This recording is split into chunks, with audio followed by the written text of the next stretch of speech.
Sweet.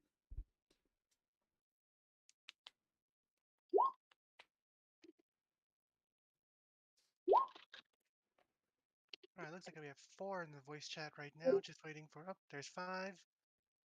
Think we're looking for number 6 soon.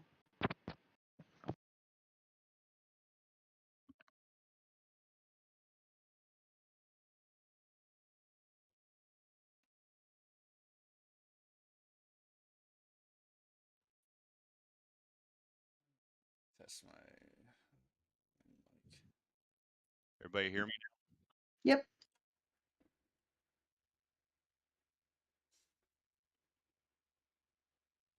Hey, go ahead and talk. Hello.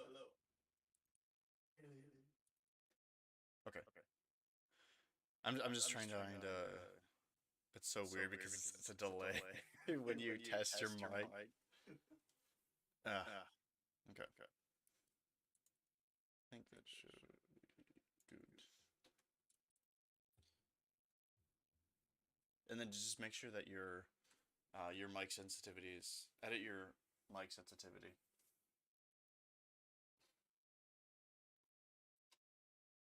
Yeah, because your input volume's all the way up. Because my mic's really quiet too. Oh, we'll go to check. Hello. See, it's picking up the fan right there. Hello. Put it at 50. Hello. That's really fine. Okay, go up a little bit more. All right, I think I have Hello. 4 players set up with their tokens so far. If you guys can try and move your tokens real quick to let me know who's left over, and I can go ahead and fix that up. I don't hear the fan or anything, but I'm okay. There you go. But I'm good at it. I can't grab mine. And then the barbarian down at the bottom as well. All right, barbarian at the bottom, being played by. Is that the Jeremy R in Roll20? Yes, that is. There we go. Go ahead and.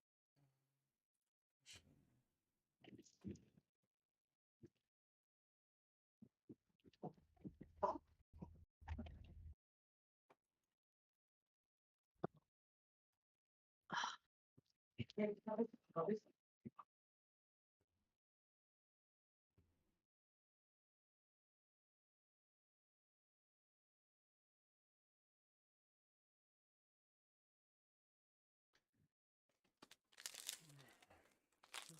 right, there we go. That one should be good now.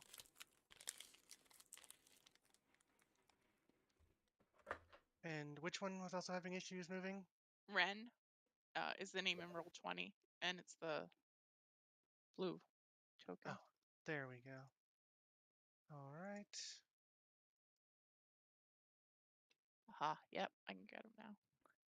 Let me just go ahead and make the journal here.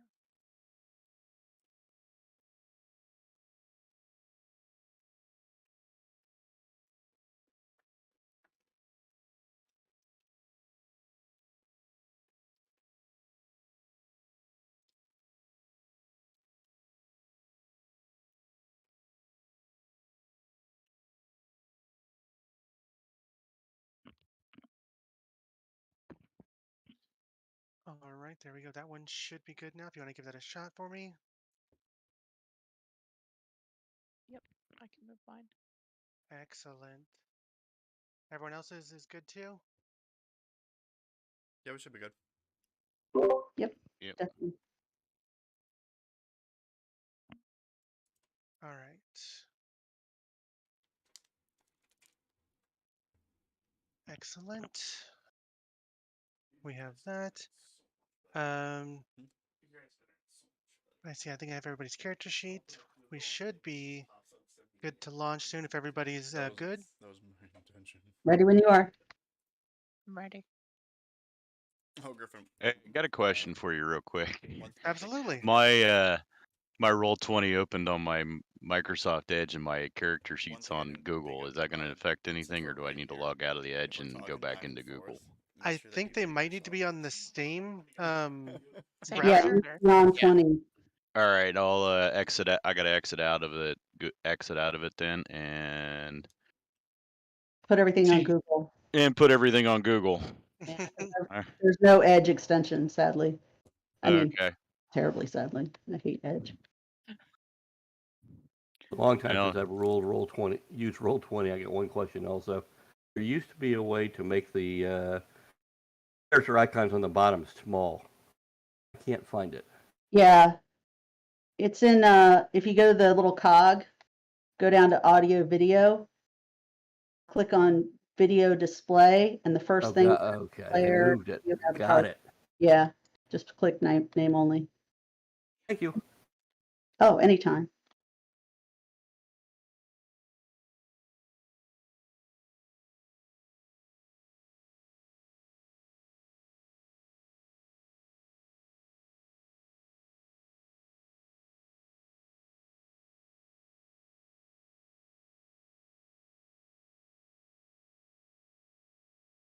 All right.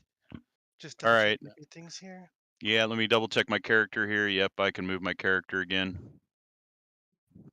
Still, so All I'm right. in Google now. You guys will excuse me for one moment. I just realized my water is low, and I'm gonna go refill that real quick. Yes. What's that? Do you read what the words say?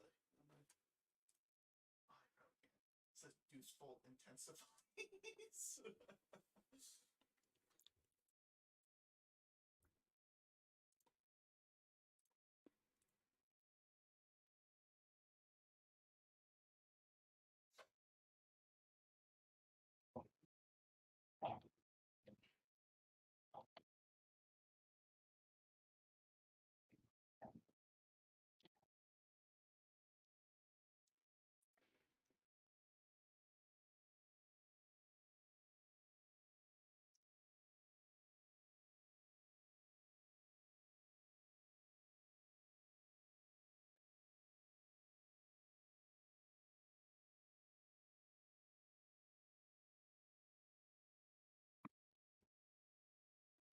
I just hope I got everything set up right here.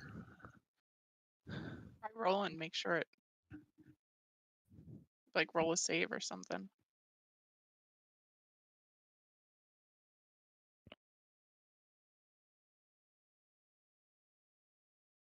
Okay.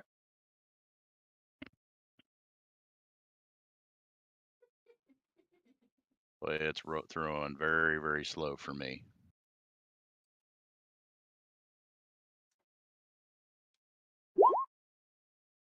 There you go. All right.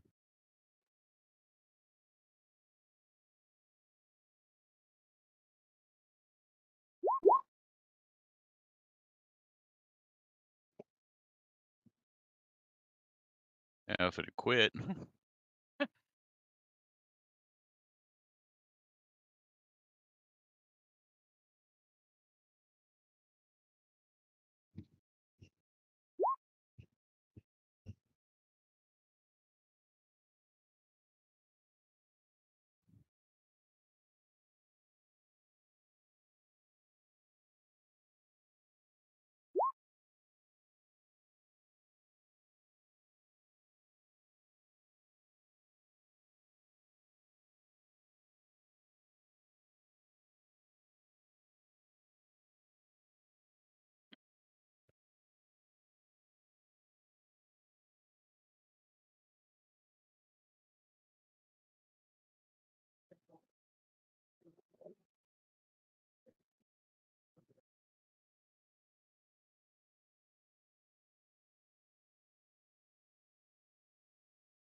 Damn it, you can't read the words on my new one. Look at old. It shows if you're safe with the machine defenses for low spell. Jeez. All right then. I'm gonna grab a drink too. 1 minute. All right. Make it a double.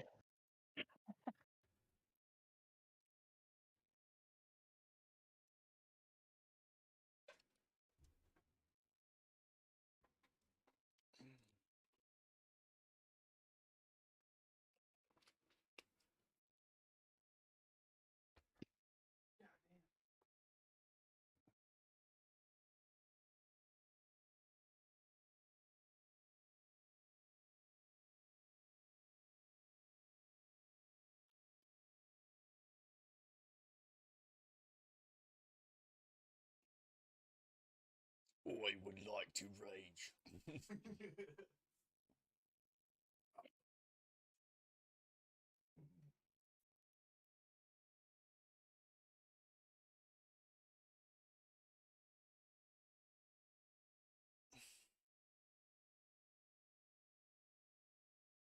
I'm back. All right. Is that everybody we have? Think so. I think so.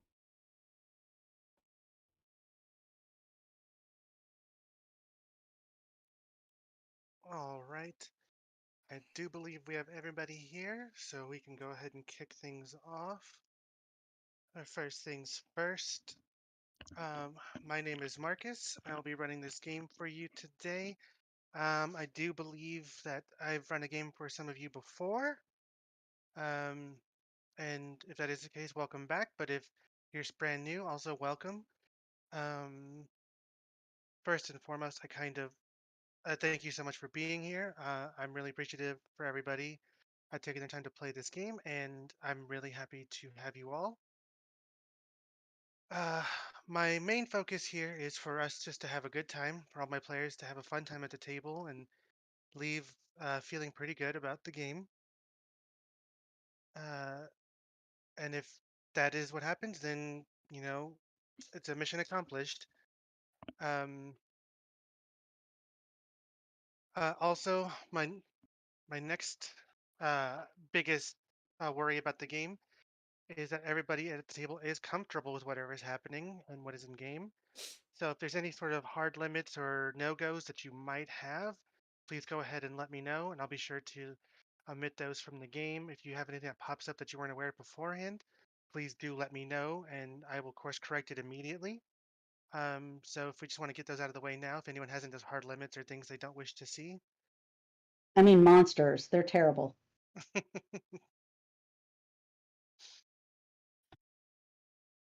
What? Nobody agrees? Okay. I'm also big on actually just seeing hordes of treasure without those monsters around. I mean, the usual, like, let's not kill children, let's, no sexual violence, yada, yada, yada. But I don't think you have any of that in here anyway, based on the descriptions. I don't believe so. I don't think it goes that way.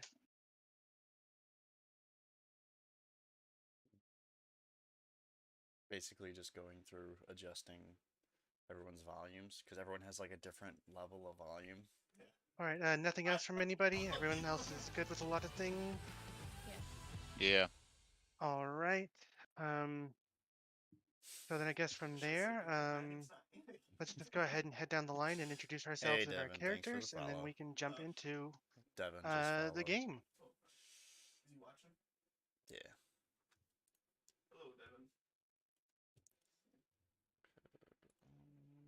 Oh, so I guess that's me first, huh?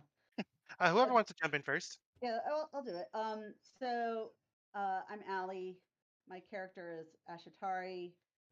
She is a Circle of Stars druid and a Kalashtar. And she sort of looks like her token, sort of waif-like. I think she's going to probably be doing a lot of healing and sort of support stuff. But, if she needs to mix it up, she can do that too. Yeah, happy to be here. Hi, my name's Renee. My character is Mistral Ivandir. She is an Air Genasi cleric.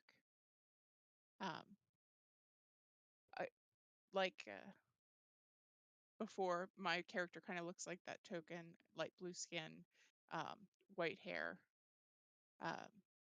and she is a circle. She is a Twilight Druid, Twilight Domain cleric. Sorry.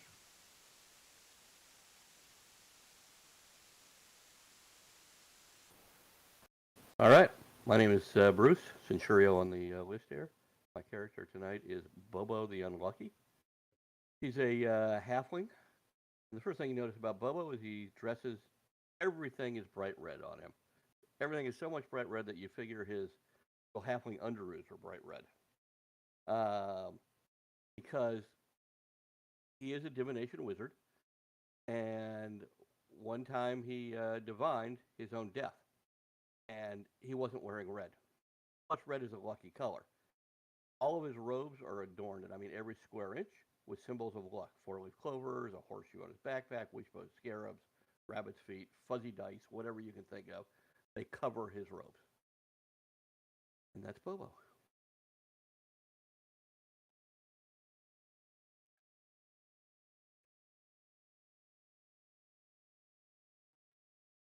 Did you go, Griffin? No, you're next in line. We're going down the line. Thank you Alright, for that. My name is Jeremy, and I am playing a Goliath barbarian by the name of Vokeen.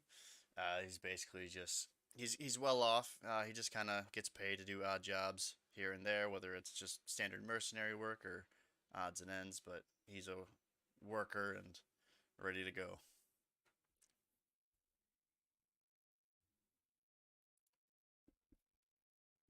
All right, my character's name is Ivar. Of course, he's a human ranger. Basically, hunts for everything he needs and only goes to town when needed. Does odd jobs for people. Basically, former soldier who got out and decided people weren't for him. He'd rather spend most of his time in the woods. Pretty understandable. Thank you for that. Alright, I guess that just leaves me. Name's Tyr. My guy is Milkgross. He's a human fighter. I haven't created much of a backstory for him, but basically he just goes around, helps people when needed. That's mainly it. He's just a wandering a knight. So anytime he hears trouble, he'll try to help anybody that needs it. So that's about it.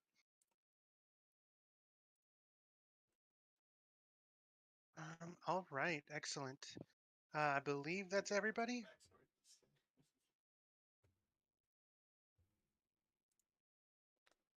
I think so. All right. So where we start today, the group of you being a fairly varied and desperate sort of group of adventurers. Like most times, you find yourselves at a tavern once or twice, and on this day, you found yourself at the tavern along the roadside of the trade roads. And it is here that the group of you had heard some word of odd occurrences happening in the forest town of Revale, a pretty remote and uh, distant town, pretty small, nothing too big, mostly known for, uh, if you've heard of it, you know it's got lumber that goes out of there, but beyond that, not too much else happens there. But the townsfolk have been reporting a little bit of odd activity within their woods, and it just kind of, the rumors kept building and stirring a little bit, and it catches your ears this day.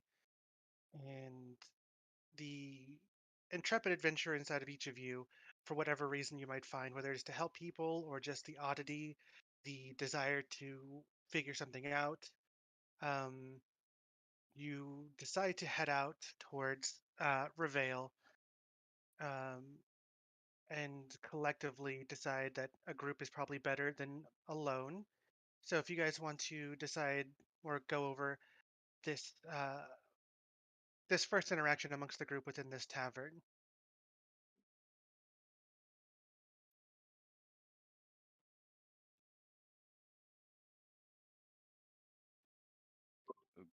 Okay. Sure, I'm willing to go along, but I just want everybody to know we're all going to die. Why would you say that? go down fighting. No, not when I died. I saw that. I wasn't fighting. They got to find me first. Oh dear. But I know I didn't die in the forest. So let's go to the Yeah, forest. I'm sad to say you're probably gonna die before we get to the forest. Hey, what's wrong Oh. with a little death? A You're lot. right. You're right. It could have been on the road. Yeah. How far away is this forest?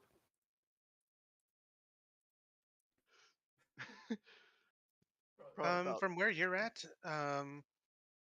general signage and knowledge would let you know that from this inn, the town itself is probably about a half day's march.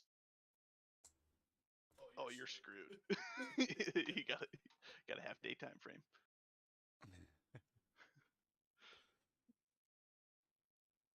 Yep. All right. I'll cast Mage Armor now. Gotta be prepared. Don't worry, just stay behind the barbarian, you'll be fine. I don't mind a little walking. And neither do I. Alright, who's ready for an adventure? Oh, I am. I am. as long as we don't die. We're gonna die. We're not gonna Yeah. die. We're all gonna die. Death's just a part of life. Shall we grab a drink for the road? Sure. I like that idea. Will they serve it to go? Do we know if there's poison in it? Well, if they're not looking, we just take a bottle.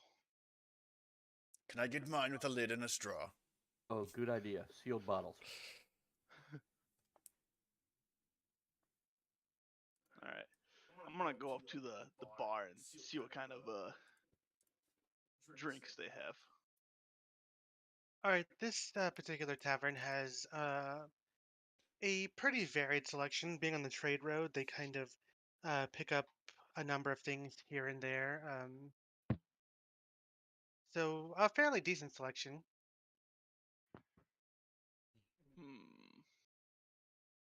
What to choose, what to choose.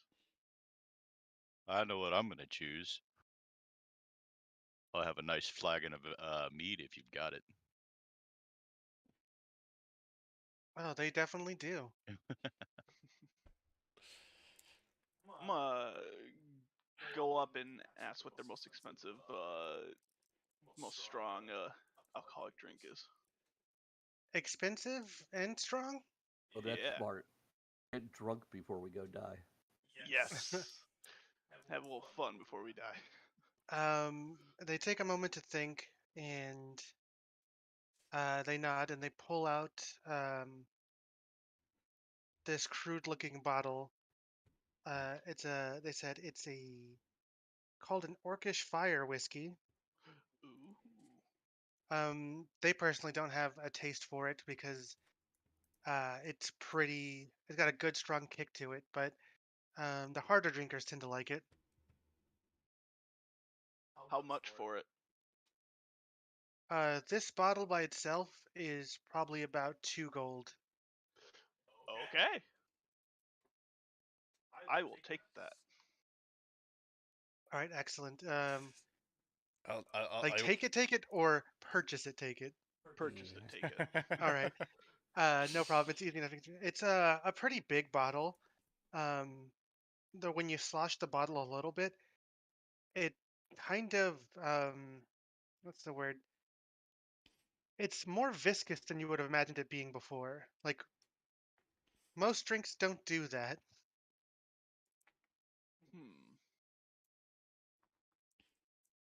So it's Is it- probably it'll be a unique experience. I'll take it. All right. And then Um, I just kind of not. I'll walk up, slam my hand down on the counter, and I'll take a small barrel of ale. a small barrel of ale. Indeed, indeed. All right. We don't normally sell by the barrel, but let me go ahead and see what we've got for you. We're all gonna be drunk before we even get there. Well, I just ordered a flagon. Oh, let's drink my Well, water. I'm gonna be drunk when we get there. Unfortunately, when I'm ever in a tavern, I can't help but indulge myself. Wise words. All right. Let's go ahead and say small barrel is going to run you about 1 gold. And then I flick a couple gold pieces up that just kind of land on the counter. Thank you very much. Oh, thank you. Of course, they kind of take it and quickly put it away. All right. I think I'm set for the journey. Is everyone else set, or you still got some other business you could do? I'm Do you have ready. any? Do you have any tea? Alcoholic tea? No. Just regular tea. Oh, yeah, we can definitely oblige by some tea. We have a few different selections. They pull out a small a container, flip open the lid, and you see um, a few different sorts of rows of teas, and they go over the explanations of the different types they have. I would say some, but I'm not very well versed in a lot of teas. But uh, they showcase it, and like, which would you like here? I'll take that one there. And I randomly point to one of them. All right, excellent choice. They say they pull it out, and they begin getting the tea ready for you. It's a pretty, it's a copper. It's just tea, not really anything too expensive. Okay. So I hand him the copper.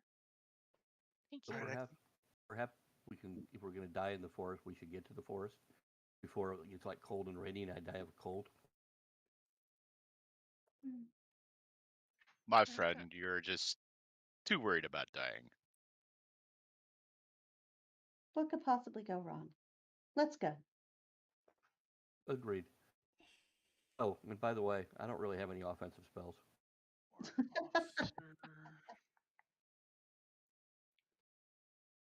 That's all excellent. right. My axe can cast quite a few offensive spells on its own.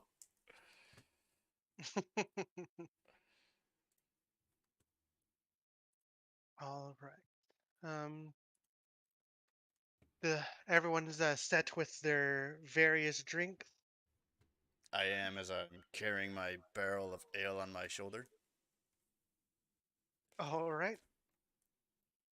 You head out from the inn collectively. Directions are pretty easy. It's not like you're blazing any trails.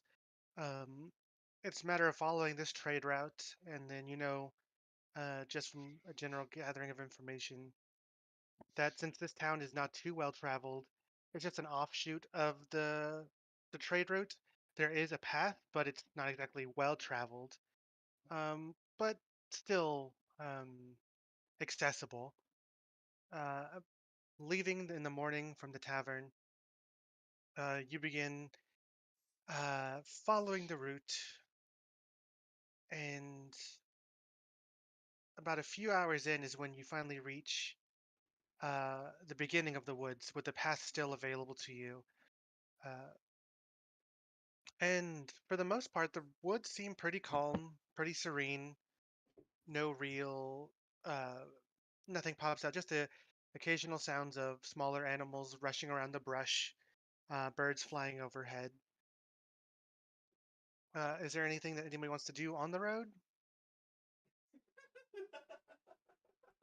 Try not to get killed. I think we've already established they're all drinking. Griffin, do you have to Well, press a button to since use I'm your the mic? ranger here, I'm Or gonna do- be oh, you have a searching flip for button, okay. animal tracks that look out of the ordinary. All right, if you just want to give a survival check. Survival check. Okay. Here you go, first roll. And here it comes in super slow.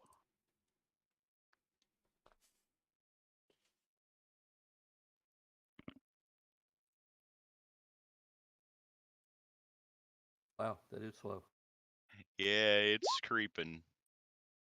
Oh, not very good. All right. Oh, maybe I could help. Could I try? If you want to try, yeah, you could absolutely. I'm a little better. Mhm. All right. So taking a look, um, nothing quite sticks out as unusual. You see some of the smaller tracks of like squirrels and whatnot. A few paw pads that you recognize as a few foxes. But that seems to be like the biggest game that you've seen so far.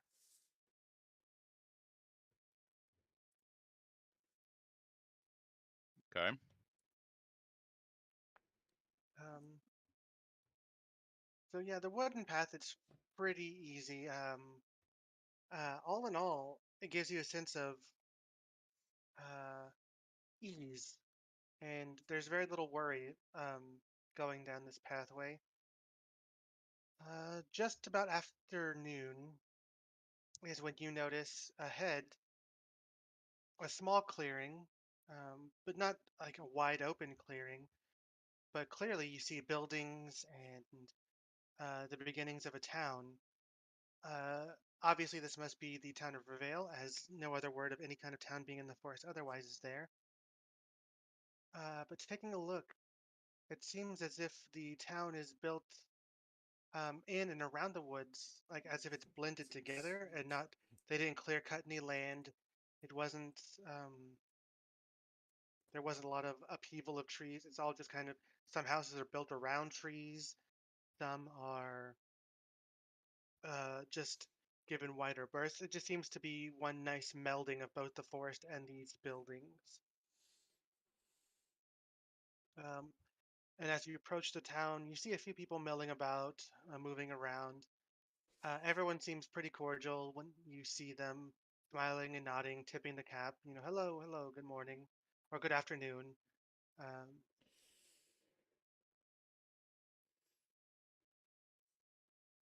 Hello.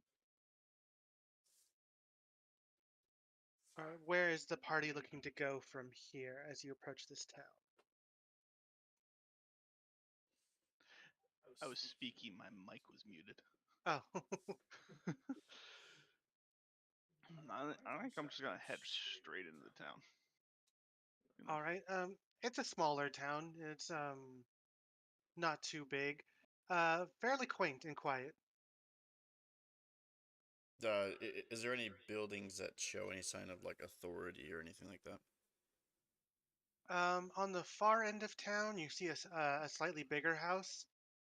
Um, you also pass by a bigger, almost not quite a barn, but something along the size of that that says Woodland Bounty and Surplus. Um, and then further in the distance, you can make out uh, another bigger building um, with a wooden sign outside it, painted bright red in the shape of an apple. That says the Fair Apple, and it has the various obvious makings of a tavern. Mhm. I'm gonna head right towards the bounty and surplus. I think I'm All gonna right. follow along. I'll follow that too. might. Sure. All right. You approach the building marked Woodland Bounty and Surplus. Um, I said it's kind of barn-like in its exterior. It has a sliding door that opens up. Inside, you see a number of things. Um, the kind of obvious layout of a general store and feed. They have uh, basic goods and storage containers, a few odd bits of armor and weaponry. Nothing too standoutish, but for the most part, a pretty well supplied little shop there. Anyone Uh, anyone at the counter?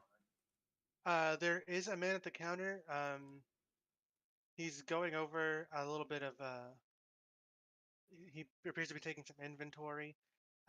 You see, he's got somewhat pointed ears, leading you believe elven of some kind, maybe half elf.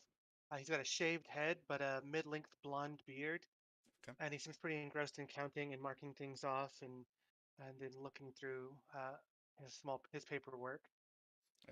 I'm gonna walk up to him and just be like, "Hello there." Oh, hello. Sorry, I didn't hear you enter. I'm a little lost in the papers here. I don't normally handle this. Um, welcome to the Woodland Bounty and Surplus. How can I help you? Well, my group and myself have heard that there have been some odd activity going on around here. Oh, Would you know anything about this? uh, you see across his face, like he looks over. Is the whole group entering? Yeah. Yes. All right. He looks over and clearly he doesn't show any recognition among anybody, but everybody looks pretty impressive. More so than like the people walking around here. There's armor and equipment. You're fully loaded for travel. And a small look of relief kind of comes across his face, and he's like, "Oh my goodness. Yes, I can tell you a bit. I'm not too knowledgeable about it, but I can tell you my experiences I've seen so far. I didn't expect anybody would come asking about this. Nobody really comes out this way, much less people that seem more the adventurous type. We do get people looking for lumber contracts and the like, but oh my goodness, yes, thank you. He puts away his papers and he's like, "Yes. Can I ask what you've heard so far? What rumors have uh, come out from here?" There hasn't been much detail, just some strange activity has been going on in the woods. Mm, yes, okay. Right. There is. So a while back, some of the townsfolk leaving the tavern noted that, um, well, first, let me just say that this town is pretty normally quiet. We've been pretty, pretty blessed in that way. Our town hasn't really experienced a lot of hardship or anything, so no one here has quite had the need to be as hardy as you folk. But um, so, not to paint us as cowards or anything the like, but when something goes odd, we're really not um, accustomed to it. Anyway, they were leaving the tavern when they would note some odd flickering out deep into the north end of the woods. And as they approached the tree line, they could faintly hear a sort of wavering and rumbling, um, just odd noises coming from the woods. They didn't know exactly what it was, but it sure spooked the hell out of them, and they hurried home. And then the next day they brought it up, um, and then so a few more the next night noted the same thing. They were curious and they approached the edge of the woods, noting something similar in the night. But again, no one wished to go out there. Um, it might have to do a bit with a bit of our a bit of a local legend around here.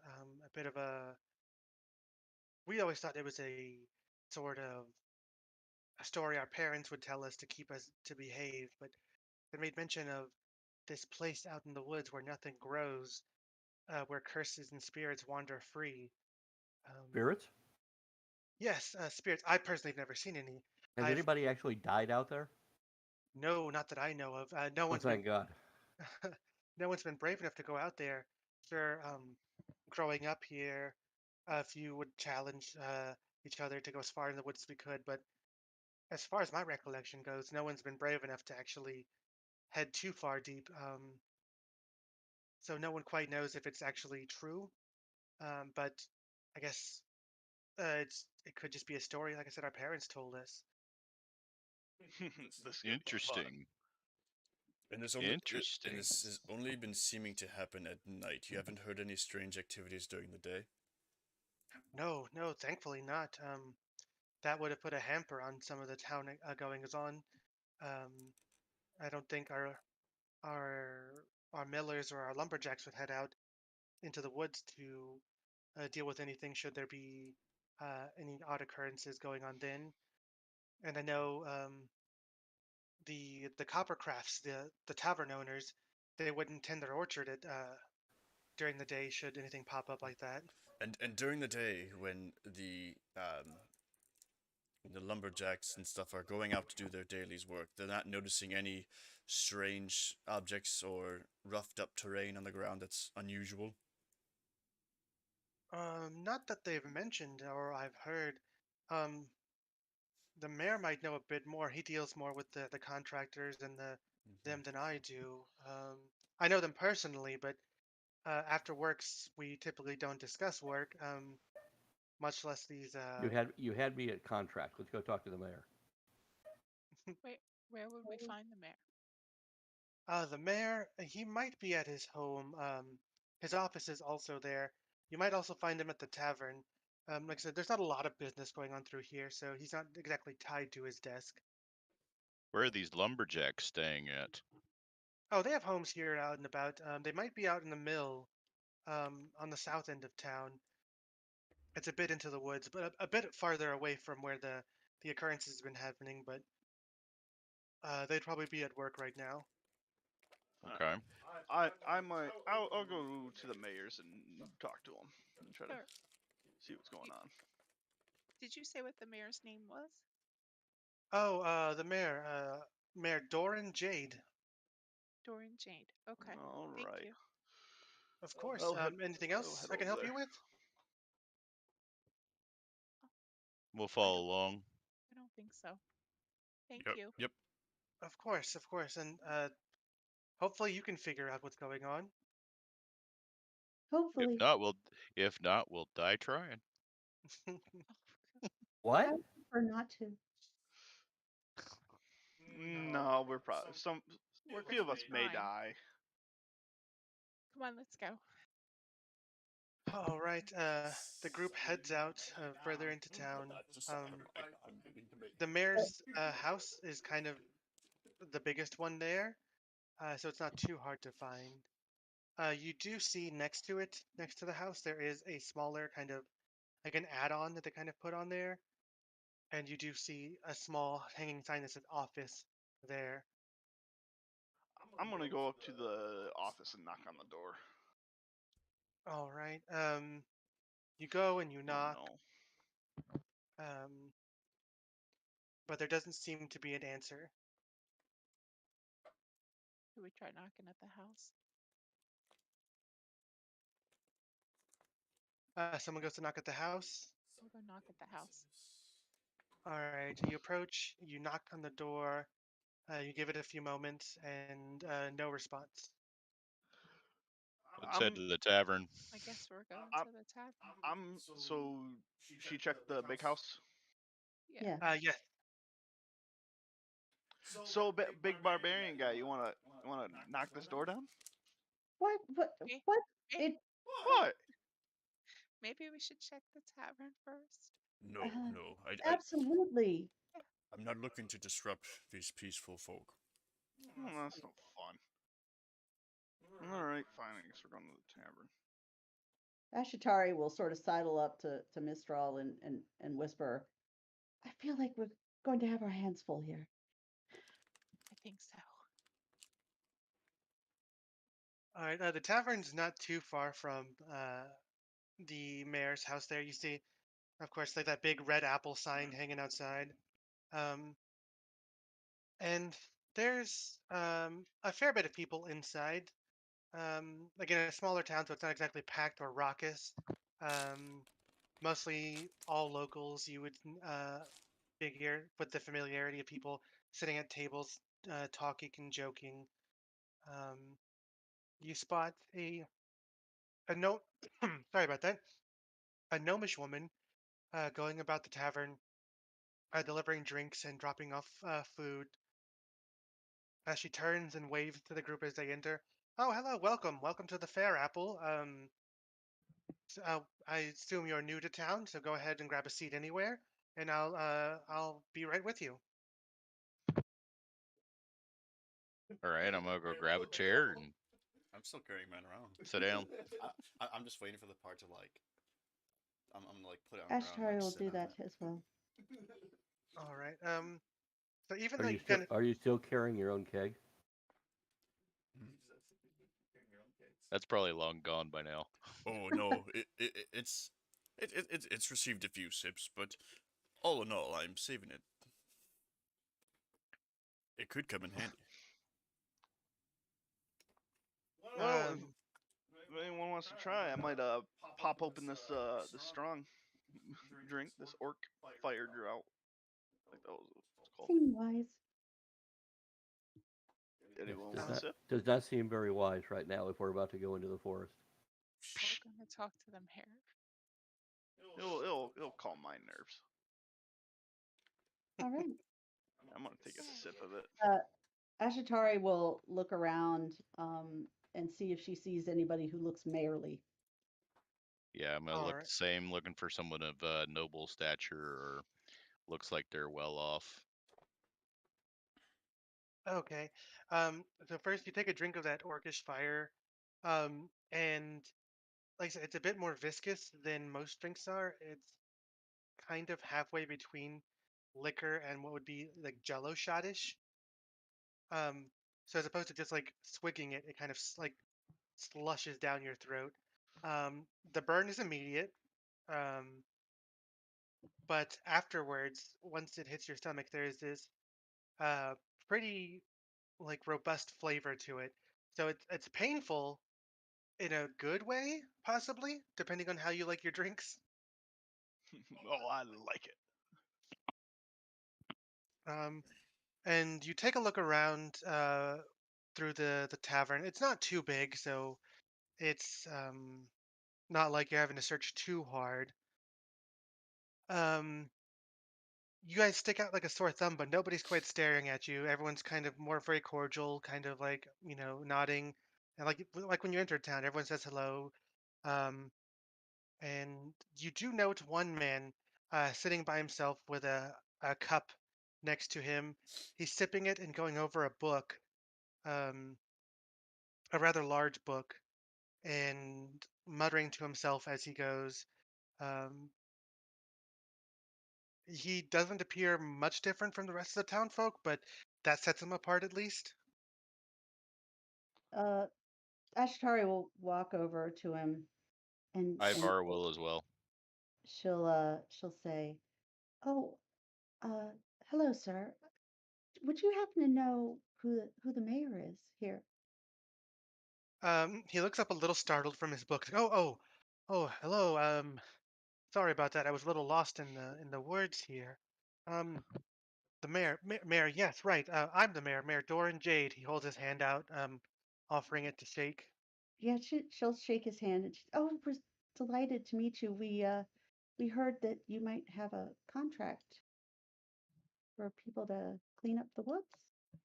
Oh, you're looking to, like, are you We're looking adventurers. for lumber work? Lumber work? No, no, no, bad guys. Evil things. Bad guys. You see his head kind of like his eyes kind of like search and dart, like, oh, oh. So I take it, word of our odd experiences have finally left the town and reached. He looks you over. I'm assuming adventurous. Pardon me if I'm assuming too much. No, no, no, no. We're definitely adventurers. Oh, okay.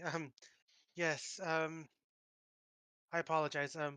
We're not too used to situations like this. No one in town is quite well versed in anything odd or magical or outside of the ordinary.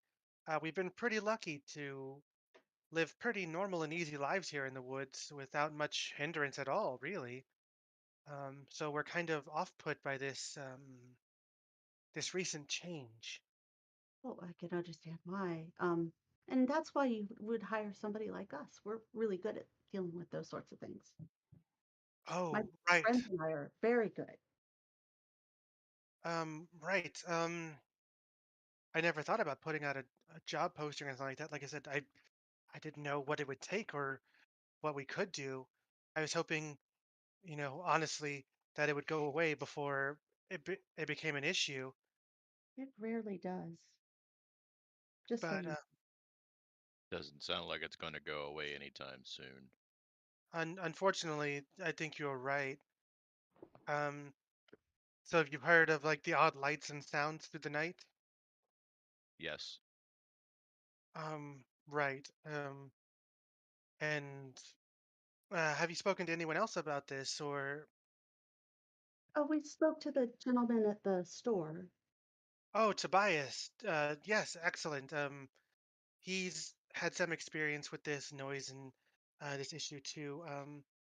Well, I don't think he's looked for it himself, but um, as an odd sort of note, in addition to this,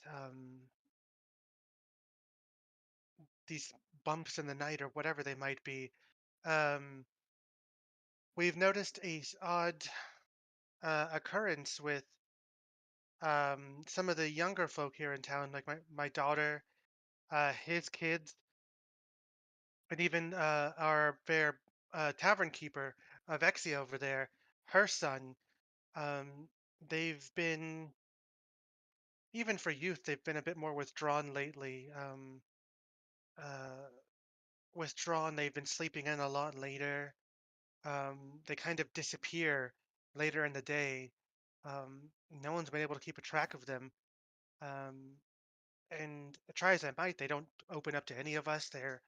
They've become very secretive in a way, and honestly quite worrisome. Any animals killed, drained of blood, ritual sacrifices? Oh, not that we've noted. But gods, I didn't think that might be possible. Well, Um, how do you think people die? Mostly around here, it's natural causes and old age. oh. So, what time of day is it? It's probably about mid-afternoon, almost evening. So have the children run off already today, or might some of them still be around? Um, Honestly, I don't know. I was in my office earlier. I've been poring over this book. He points to the thing. Being mayor, and this my family has been in the mayoral position for a few generations now, and each mayor we keep this sort of journal about going ons in town history, and I've been going over it to figure something out. Maybe in our past, if we'd seen something like this, but so far it's turned up nothing. And so I was busying myself with that, so I can't say that I've seen my daughter. She kind of locked herself in her room. When I checked this morning, she wasn't responding. She was, I guess, asleep. I don't know. She didn't respond to any of my. Uh, Could we go see her? um, yeah, I guess I could show you the house and see if she's there. Um, Although but maybe we're getting ahead of ourselves. You haven't hired us yet. oh right, yes. Forgive me. I'm unused to this sort of this contractual adventuring deal. Um, like I said, we're not too big. I'm not sure how deep our coffers would go to um, reward adventurers like yourselves. You seem pretty capable. Um, I mean, how much do you love your children? oh, dearly. Sorry, I had to throw that in there. That should be worth inspiration. I know, seriously. Uh, now, you know, I don't know. I don't know what level 5 adventurers are making these days. All Bobo knows is he's going to need a small fortune to make an impenetrable tower someday, so that nobody can kill him in. I suppose I could check the ledgers and see what we have. There might be some discretionary funds that we could move around. Sure. Uh, and then from there we could, I guess, Well, move forward. I would offer that you are welcome to take your time and do that. Except I will say that my companions here like to drink. They're much less likely to get this thing done if they keep drinking all day. Let's find another. Woo! More booze! Well, if they want to drink, they can. Actually, the Coppercrafts, the tavern owners here. They make a really resplendent cider that's it really hits the spot. If they want to give that a go. Um, if not, we could return to my office and I could check the work there. Cider. Money. Let's do it. All right, I'll follow you guys. Why not? All right, excellent. He stands up from his booth, closes the book. He sets down a couple of coins on the table, um, and you see him wave over to the gnomish woman. Um, Vexi, I'm taking these fine folk with me to the office. They had a few questions about the situation. They did ask also about the kids. Has your son has he been spotted out today? You see her kind of look up from the bar where she was pouring a couple glasses, and she tilts her head in thought and is like, "I haven't seen him, but I do know he came home pretty late last night, into the early morning, and I heard him snoring away in his room, but I haven't seen him since I opened the tavern." The mayor nods and looks to you like, "Well, her son Ron Van is quite good friends with my daughter, and he, like I said, he's been one of the ones that also has been, they've been kind of secluded with. Um, so I don't know if they're still in. He might, if he's not here, he's for certain with Milia. Well, how old are the kids? I say kids. Milia just had her 20th birthday, and Ron Van, I believe, is just around I'm just 17, waiting for combat. and the others It's are my around the favorite same part. age. No, I can do more than just shoot spy battle. Well, should we follow you? Yeah, Yes. you can get a little bit more creative. Oh, now. yes, yes. Right. This way, come. And he heads out of the tavern. A lot of heads turning and following as like this motley crew sort of exits. He leads you back to his house. He says, did you want to deal with the contract side of it first, or do we want to check in Uh, here first?" It would probably be best if we just got that out of the way quickly. Which one? Sorry, you cut out there. Oh, the contract first. Oh, yes, excellent, excellent. This way, he leads you to the office. Um, you see him take a key out and unlock it and head in. Um, and he waves you on entering and sitting behind a desk. It's a smaller office, nothing too fancy. But he sets the book down and immediately pulls out a different ledger. And he nods. Is okay. Looking over here, and you see him like do a bit of mental calculation. If we move some of this stuff around, I could probably offer about 150 gold each. Well, I mean that's less than our usual fee, but I feel like, this is a very dangerous thing, and we want to help you. So I don't know, guys, what do you think? Oh, there are kids involved, so I say we do it for 200 gold each.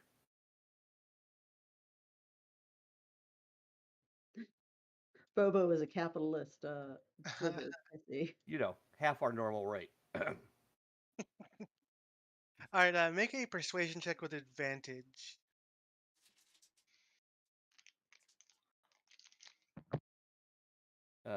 From me?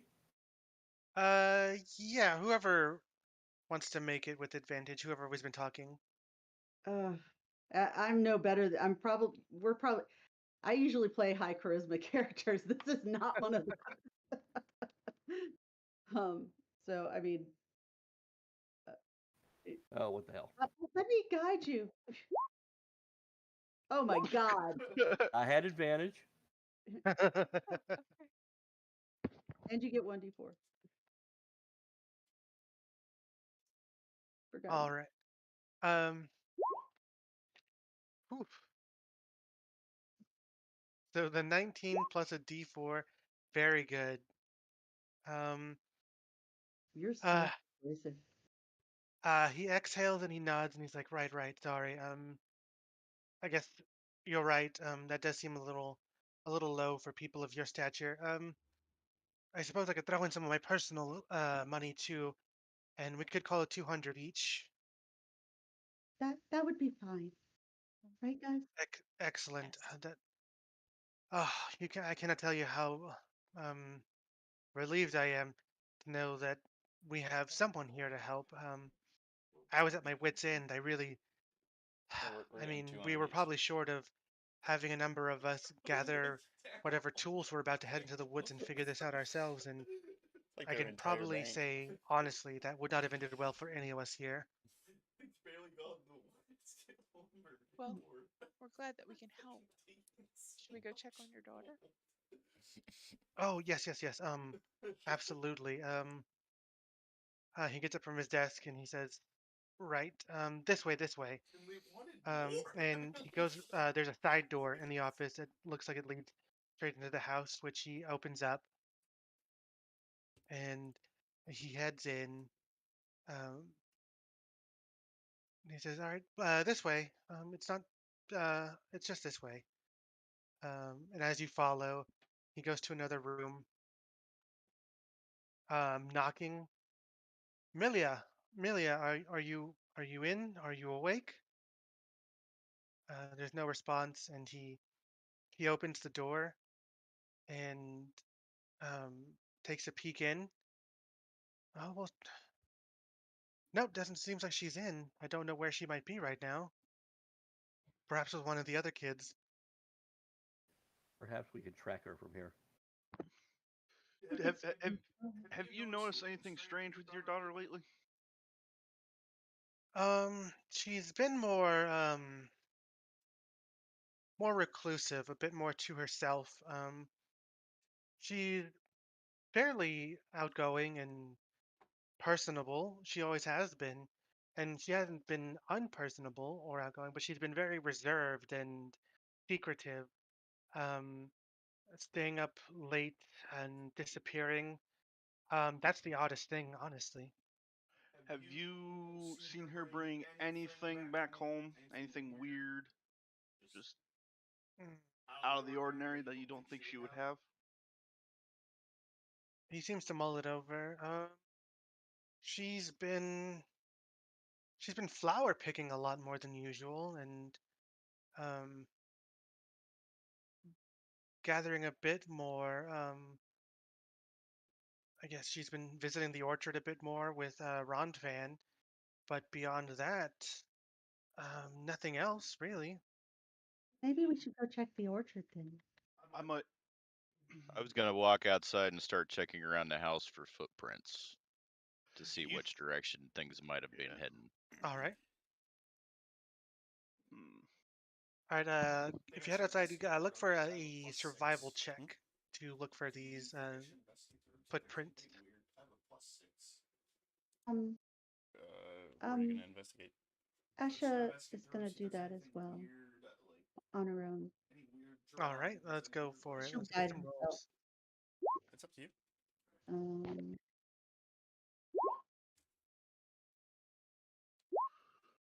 so 26. All right, pretty good survival check. So you check the outside of the house, I rolled a and natural 20, so it's killer.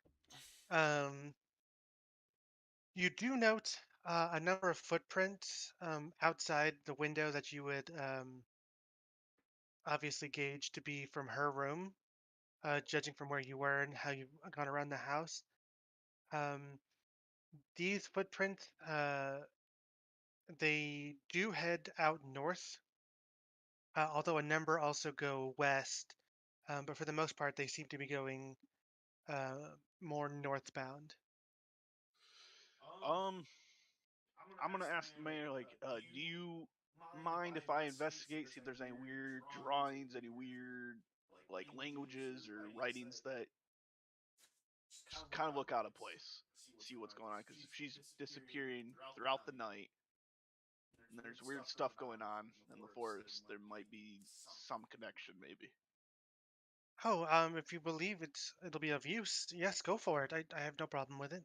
All right, I'm gonna search the room for any type of weird drawings or any type of weird writings. All right, go ahead and roll an investigation. There we go. Oh, Taking a look around, nothing is too obviously sticking out. You do note on a table or a small like desk in the room, there is a few like pressed and dried flowers. There's a bit of dried seeds and nuts left about, but beyond that, nothing um, too strange. I'm gonna check, see what type, like what kind of flowers I'm able to. All right. That's what, investigation again, right? Or is that nature? Mm-hmm. could I And it check? could be nature. Huh? Can It I could guide probably be nature. Yeah, you can guide him if you want. All right, I'm gonna roll in nature. Nice.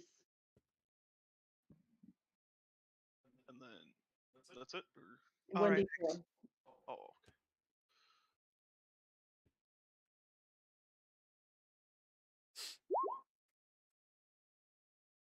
All 21. right. So looking the flowers over, they do seem to be pretty flowers you've seen along the road as you come into town. They seem to be pretty regular wildflowers. Although these ones seem to be pressed and dried, and you do note a bit of looking it over that they seem to have been, or there's some remnants there of them having been not just dried, but like pressed and grinded, or at least some remnants of other flowers that have been like that. So these flowers were used for something else. Um, and you're a fighter, correct? Yep. So you're not 100% certain what they might be used for, but with your experience, you have a feeling some others might use systems like this for spell work. All right. Do we have anyone who's a oh, do we have a wizard? We do. Are you able to check, see if these can be used for anything sort of the arcane arts? Looked like stuff was crushed up, and it's kind of Um, weird that this assortment of Yeah, flowers. can I make an being Arcana pressed check and to see if there's if these are components I recognize or anything like that? All right.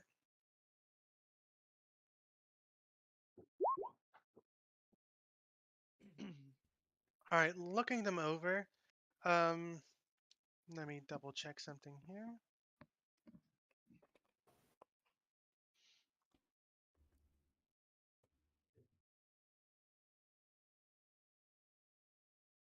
Griffin. I Looking over put some of the a spells push to talk on mine, that so you I don't might have to know, keep or these switching tabs things, and unmuting.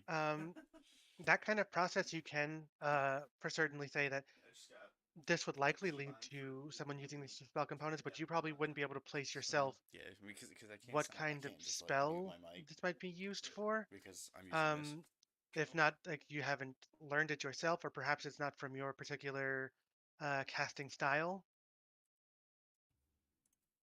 Okay, and I relay that to the party. Could I check too?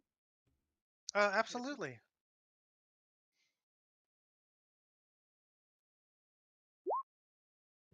Oh, very nice. Excellent. Ooh, nice, nice, nice. So taking a look at this, your best guess now is magic. You're definitely ruling out wizarding magic since Bobo wasn't able to kind of determine anything. These definitely seem as if somebody was trying to prepare things for natural magics um, and the like. Okay, I'm gonna relay that to the party. Hmm. Like Mm. druid sort of thing? Yeah. Quite possibly. It seems more akin to that to use these sort of natural. More nature based than Yeah. arcane based. It might be nothing or it might be something, you know. She might be just doing it as a hobby. You know, everyone's got their hobbies. She likes to pick flowers and grind them to dust. I like to get drunk. Who knows? Everybody's got something. We all have our vices. So, are we going to follow the trail? Yes. Should we follow the footsteps or?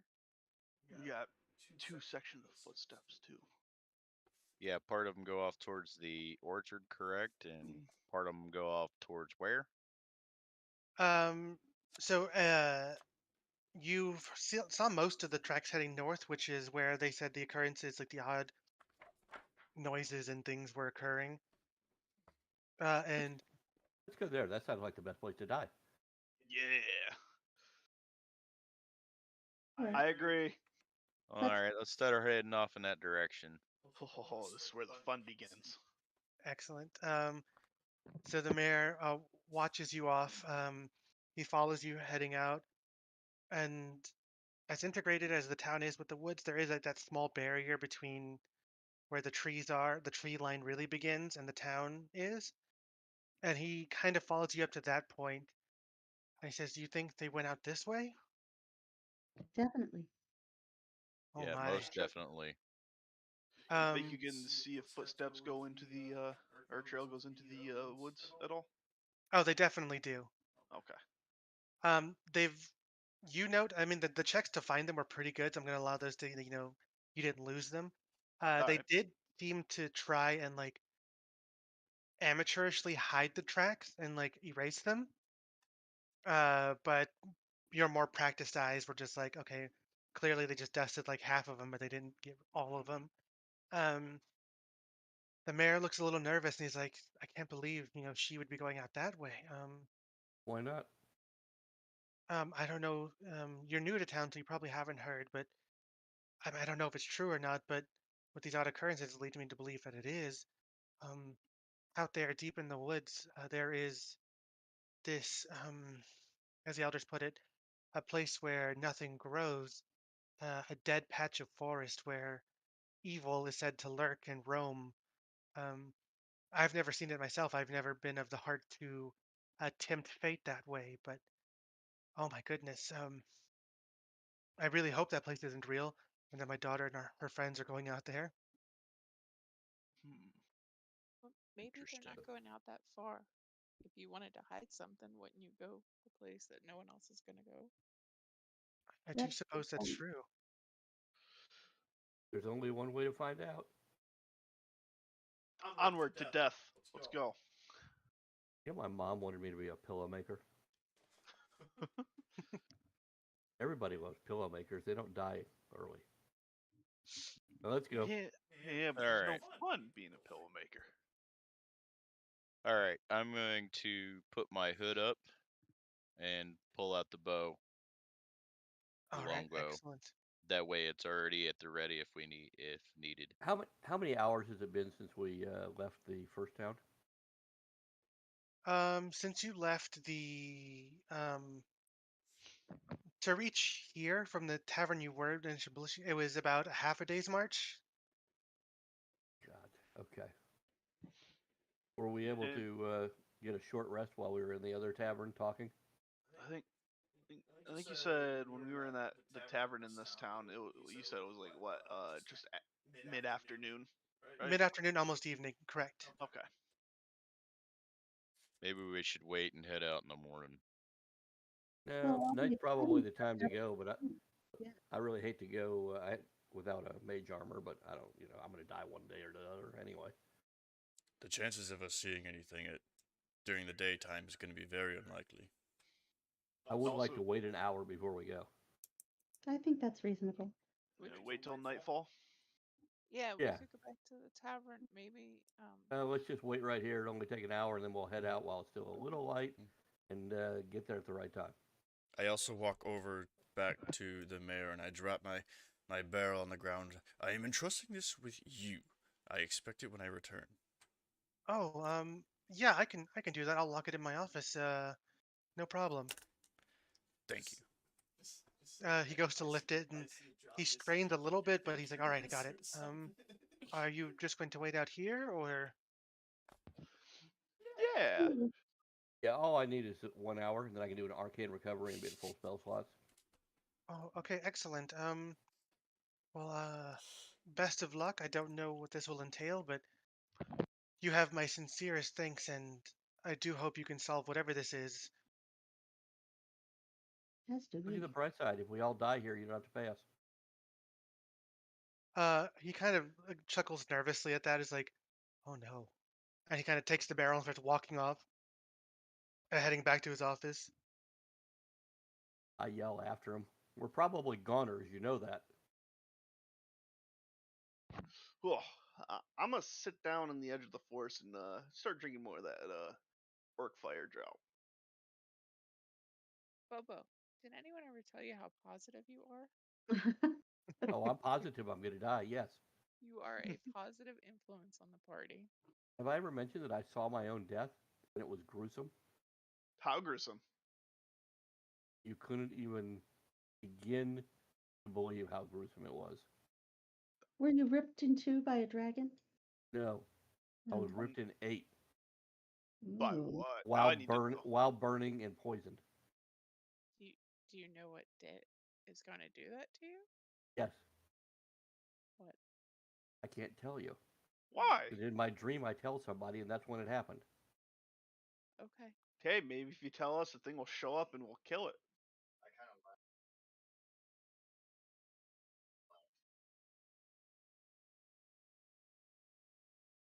Excellent. All right, so we take our short rest for an hour. Yeah, the short rest is pretty uneventful. Some townsfolk note like this odd um, pseudo campground that's almost been made there for the moment, but no one says anything. They just kind of like politely wave and nod and leave you to your business. Um, Evening is coming. The sun not quite setting, but it will be that way soon as you head off into the woods. Who's taking point in leading the group? Um, I will. Oh, okay. who will?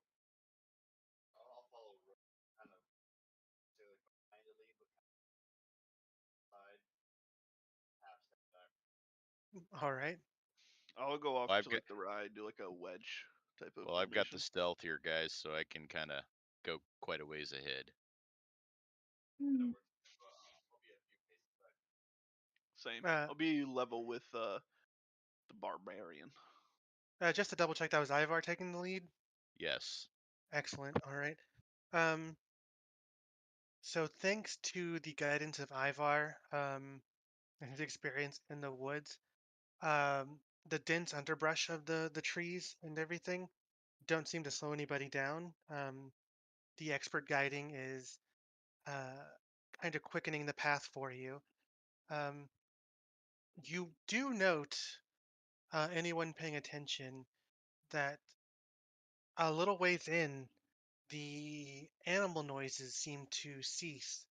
Um, you spot less flying birds overhead or flittering between trees, less darting squirrels and other rodents or um, things. The atmosphere becomes quiet um, and just sort of uh, odd, um, especially Is for it those that have dark? spent more times in the woods. Is it dark? It's not quite dark yet, thanks to Ivar's leader, his ranger skills. You're making good time through the woods, faster than what would be normally expected, considering the terrain and the overgrowth. Um, but as evening starts and the sun is starting to lower, you do note that after some travel, the trees slowly have. You notice some of the limbs are less full with leaves.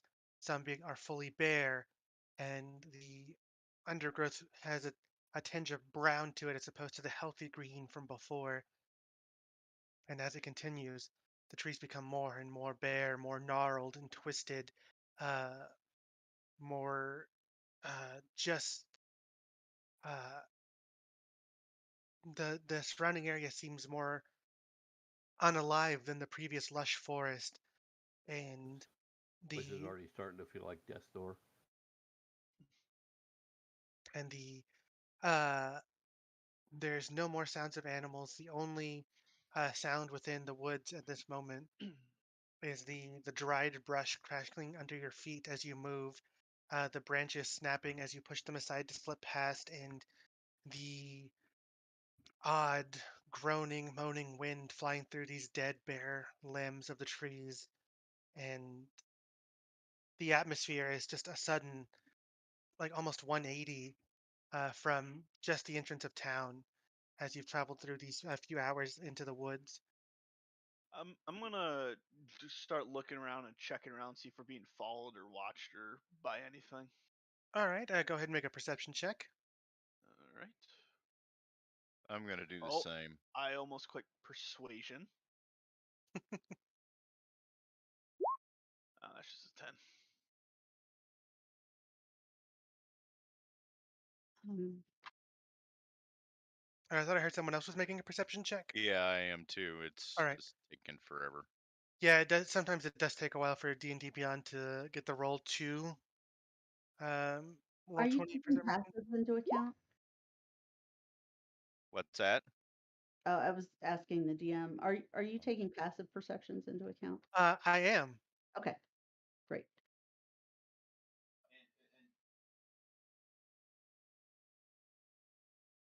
It is not dark yet, but the sun is lowering, so more shadows are being cast, and the sun will be setting soon.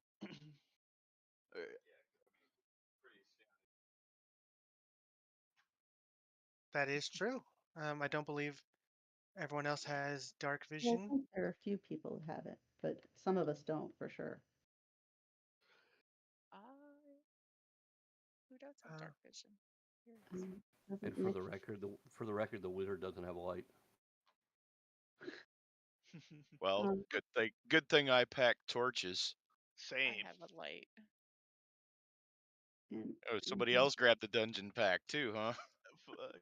Hell yeah. Yeah, I do believe Mistral's the only one You have a with torch too, Jeremy? Sorry. doesn't Nick dark have vision. it? He's a half elf. And Valros? Because we have humans, the Genasi, Halfling. I don't know about Kalishtar, and then the Goliath doesn't. Yeah, I don't have dark vision. Yeah.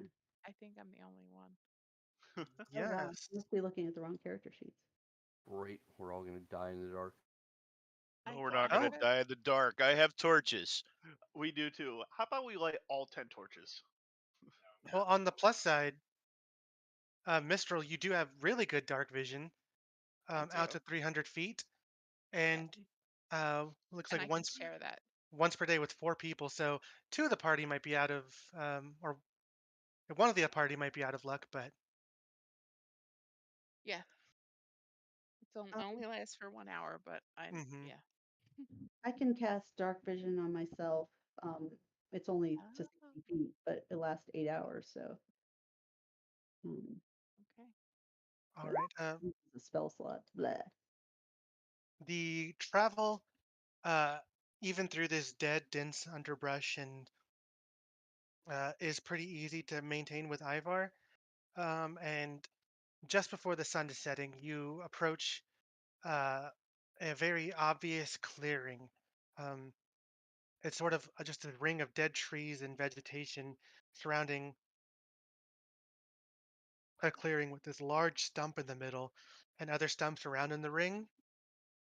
Um, so let me go ahead and I'm gonna I'm gonna get my hand on the sword and get ready. If Well, anything comes. the bow's been knocked the whole time, so I'm gonna quarter draw the sword, get it so that we can pull it out nicely.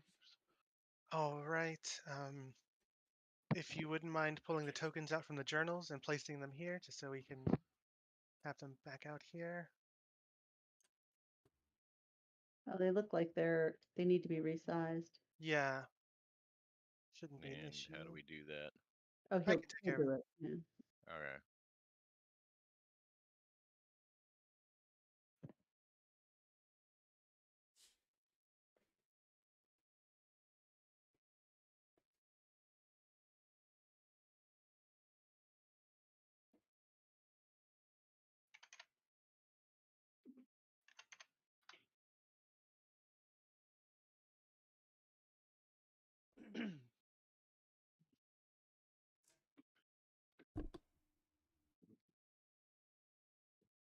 You seem to be missing two people.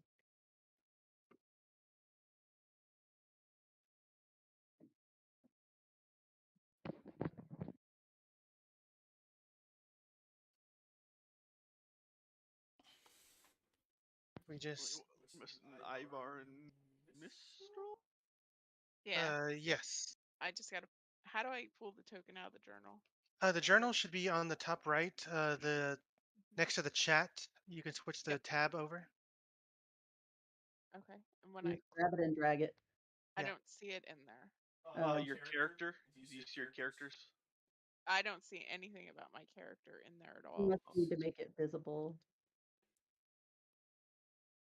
Make it. You, It's you have it's to the do it. newspaper looking one. Yeah, I'm Click- trying to pull it over and it won't pull over. Or do I just double click on it or what? No, you you should just be able and to hover drag. over your name, left click, and just bring it over and set it. Oh, Oh. Okay, there we go. shoot. Didn't mean to do that. How do I get rid I'm of this? over. You can just delete it. I got two of me. Ah, got it. Sorry. Thank you. I can delete. Oh, you got it. There we go. Let me Yeah. resize. I tried to delete and I deafened myself. Sorry. No problem. All right, there we go. So yeah, you enter this sort of dead glade grove. Gnarled trees surrounding this haven't made one any stump. rolls There's a few yet. other stumps around here. No. Stones and roots upturned in the rough, dead grass. Pretty much the only living vegetation. I think you've made These one. thorny undergrowths coming from some of the trees. You get the Um, investigation, right? Yeah, the investigation, and then I did a perception. Oh, okay. Do we hear anything? Oh, I also did See nature. anything? Oddly, trying to hear just more of that. The harsh wind blowing through these dead trees, leaving just an odd, making the odd, like moaning or like it's just kind of a ominous wind. No small animals around here at all. None. There's no sign of animal life outside of stray bugs here and there. Which way is it that we came in through? The south, so the bottom. Oh dear. Well, I shouldn't be up there then.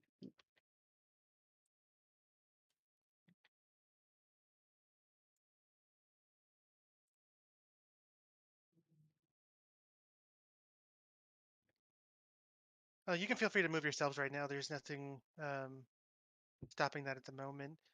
So we're going north, coming from the south. Is that right? Yes. All right, unleash the dragons. All right. What does everybody wish to do within this odd area? I think Ashatari would be listening and trying to perceive as much as she can. So she All right. guided herself. And yeah, so that's Very cool. what is that? Let's see. That's a 29. All Yeah, I'm right. gonna roll a perception check as well too. Go for it. I only got 12. All right. With the 12, you are very certain that there's nothing living around. You're looking around, nothing kind of spots or sticks out. Ashatari, as you're looking around, taking a look throughout this glade, on that stump, you see a small knothole near the bottom, or a hole there, and you think you catch a glimpse of something there, but you couldn't quite tell from the distance. But there seems to be something in a small hole within the stump. Oh, guys, hey, look at this. She'll walk over. It's a hole. No, I'm not going to look in there. Okay, I'll I look take for my you. torch out and I light it and I just stick it in the hole. No. I can put my hand in there, see what's in there. So you lit the torch and stuck it in. No. Yeah. All right, nothing comes popping out, but you do get a sense that something begins to catch fire in there, Ah. and the smell of burning fabric begins to fill as some smoke starts to pour out of the hole. Oh I'm gonna shove my hand in there, quickly grab it, and pull it out, and try to put out the fire. All right, make a dex check to avoid the torch. All right, it's saving throws, right? Yeah, let's go with saving throw. That's fine. Oh no! I almost got a 14. It rolled on 14, then it rolled back. All right. Master Tari Uh, will druid craft it and snuff it out. All right. So the torch goes out not just before the unfortunate bit of less than dexterous movement. Well done, Druid. I'm a little buzzed, so I didn't feel anything.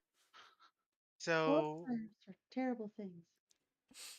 we're gonna go ahead and it'll be 2 points of fire damage as your hand gets a little burnt from there. But you reach in and you feel this fabric like bundle in there that's also kind of embering and smoldering a little bit as you pull it out. It's easy enough to pat out. Um, and once you do, you see kind of uh, like a small, it appears to be like a handkerchief of a pretty fine looking fabric, a handkerchief that's been tied up into a bundle that contains, um, it just got something inside of it, like stored. It's got Can we something inside of it. What is it? Yeah, can we determine what's inside it? Absolutely, it's pretty easy to undo the knot that the handkerchief has made. It unfolds, and looking into the handkerchief, you spot a number of dried seeds and berries, more of those flowers that were seen from before, some of their remnants and the dried up bits. And you see in the corner of the handkerchief some sewed in initials of MJ. Oh, that's probably um the mayor's daughter. Her name started with an M. Milia. It did? Yeah. Oh. Yeah, it was Milia. Yeah. I forgot about that. All right, sweet. So she's doing some. Now we know that she's coming to this area. She's like crushing up flowers. She's got to be doing some sort of ritual. Some stuff. No one comes here. Apparently, from what the mayor said. I'd like to investigate around this Yeah, I trunk, want- see if there's any. Go ahead, Yeah. you do it. I'm me gonna, guide you. I'm gonna Fine, everybody say- do it. I'm gonna investigate the north area of the clearing. All right. I'll guide Bobo. Here, Bobo. Let me help you.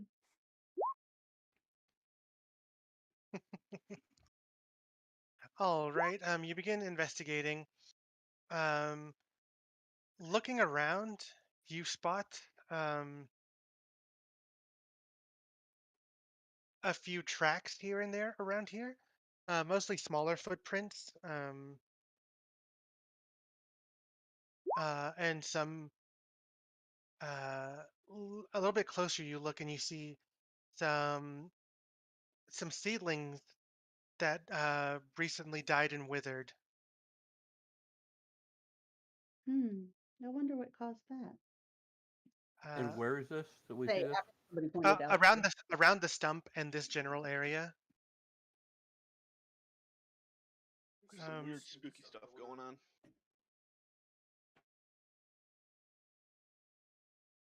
Bobo, what do you think it is? And don't say something that's going to kill us. There's a few. There's 1, 2, 3, 4, 5. There's a few stumps. They're pretty obvious around here. This one, looking at it, it seems from size, and it's been dead for quite a while. Could one of the strong people try and push on this trunk? Yeah, I can. I would do it, but it would kill me. Why don't we both do it? Yeah. I'll help with What's that too. what's happening here? Oh, both of us are pushing on the stump. Like all Alright. 3 of us are. Yeah. Me, Vulcan, and then Ivar, right? Yep. So that'd Alright. be strength. Yeah. Yes, strength checks. Alright. It's the one underneath like our name and picture, right? That we're rolling. Yeah. Yes.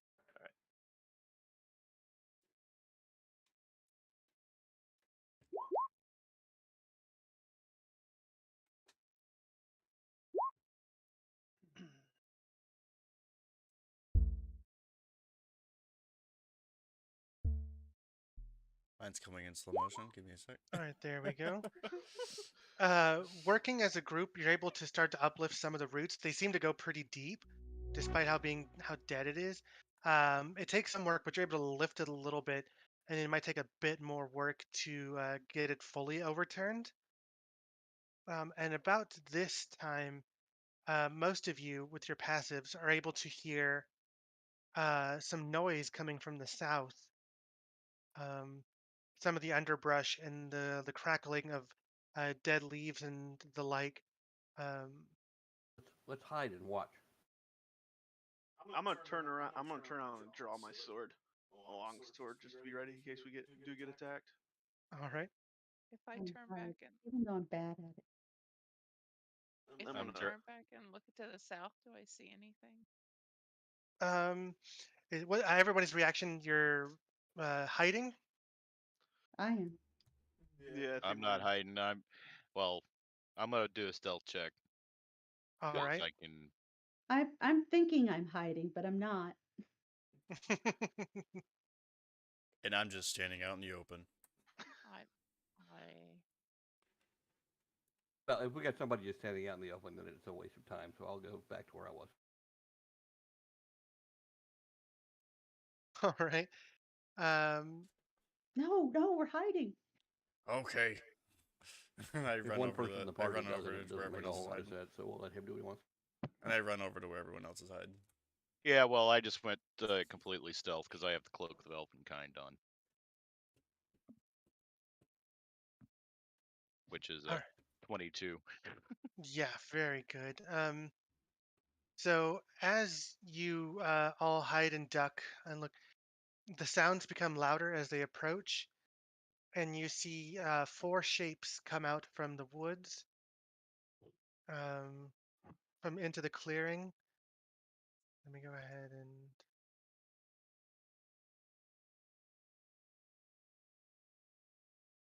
pull these out.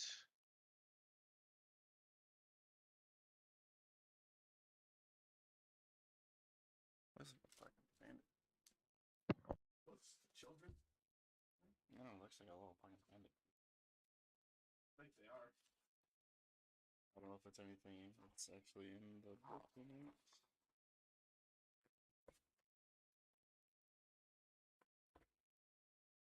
I think those are children. Oh, it could be. 4 of them.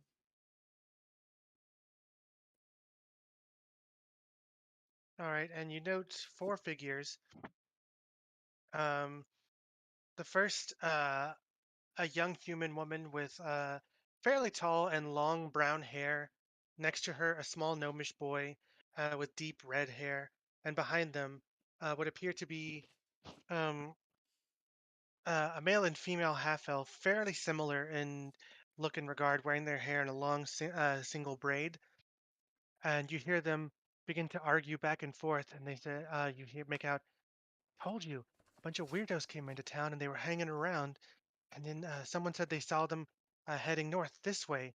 Um, I don't know, like what they want over here, and they begin to approach the stump, kind of lost in like their conversation, reaching here before they realize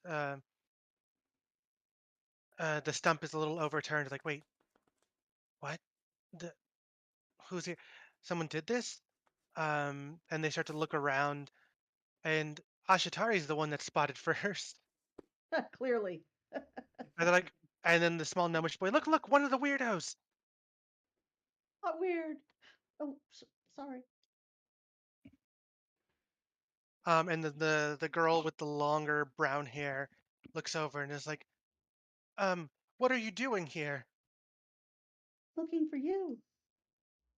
Why are you looking for us? Your parents were worried. Why would they be worried? We're here to fix things.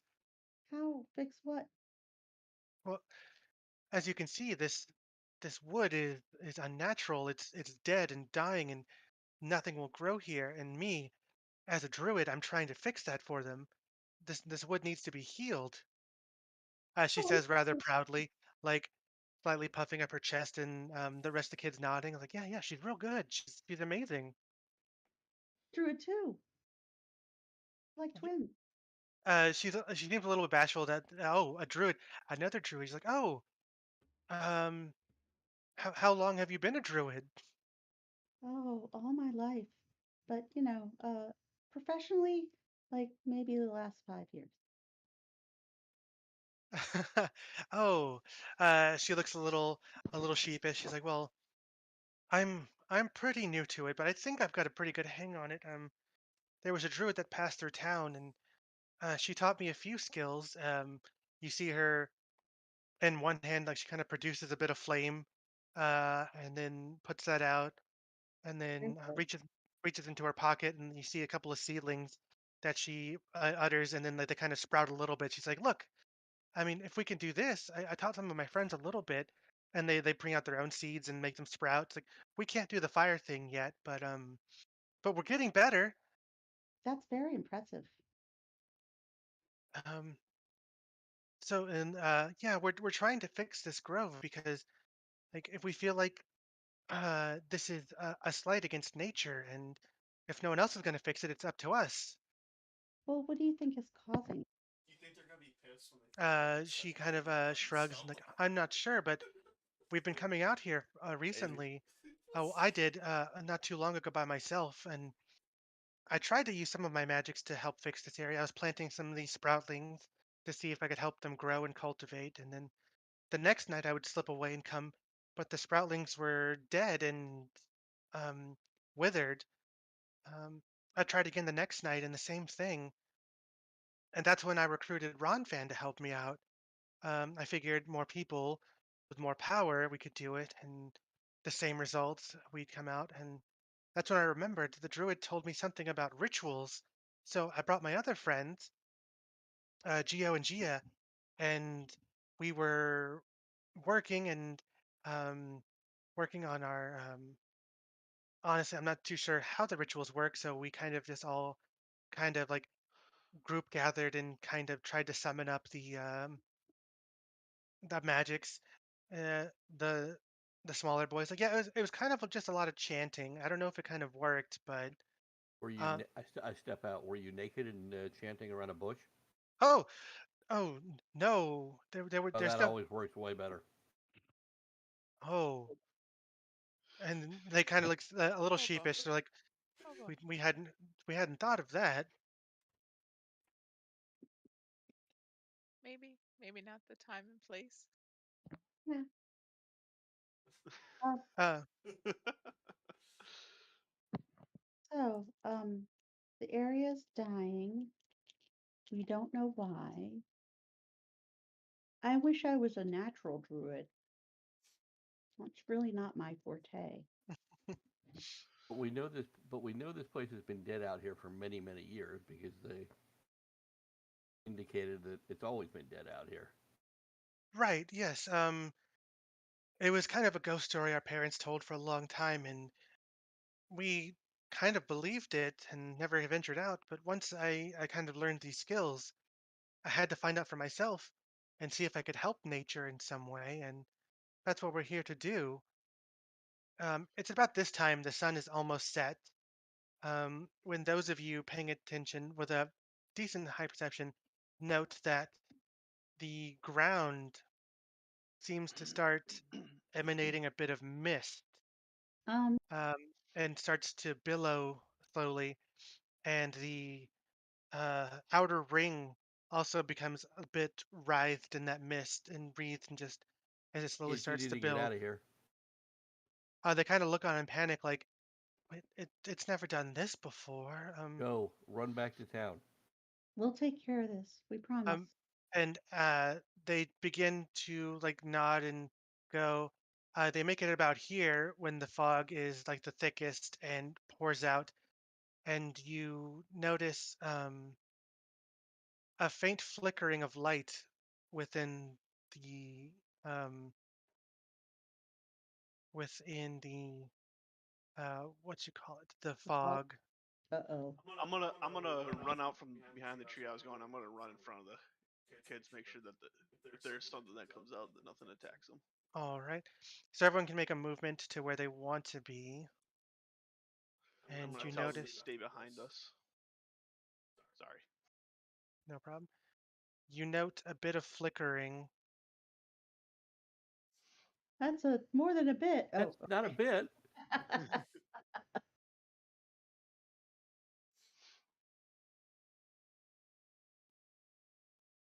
are we rolling initiative?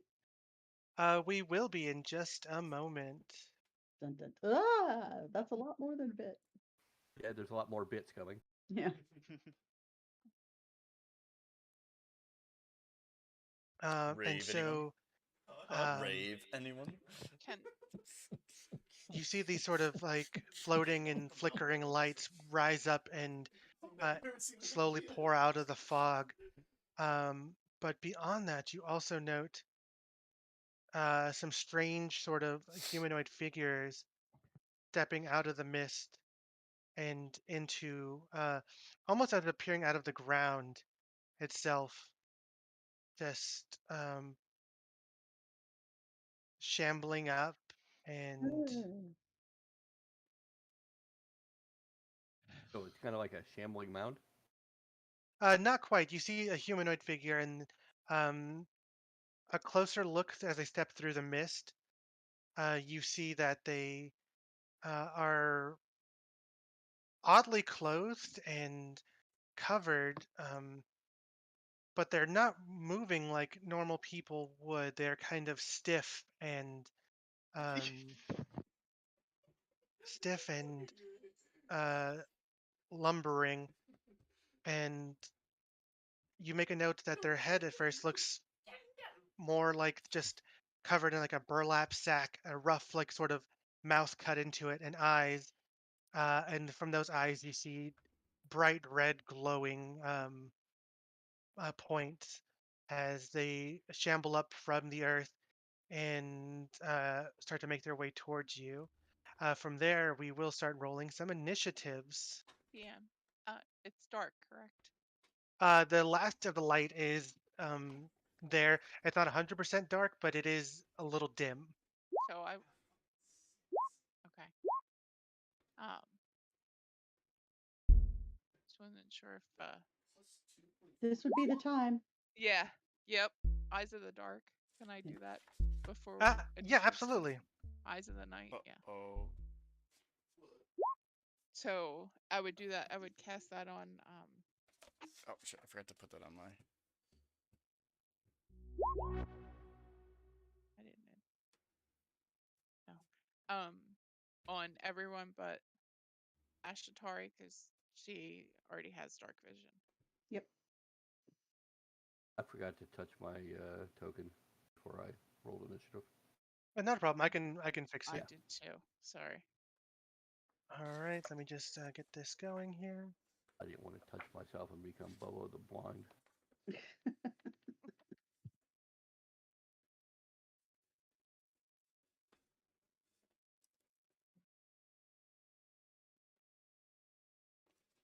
All right. Griffin.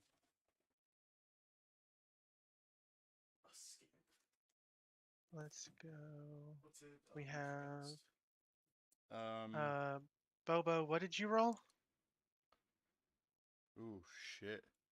A I have a 6. 6. Yeah. There we go. And then Oh boy. Ivar rolled a 9. That's Ivar.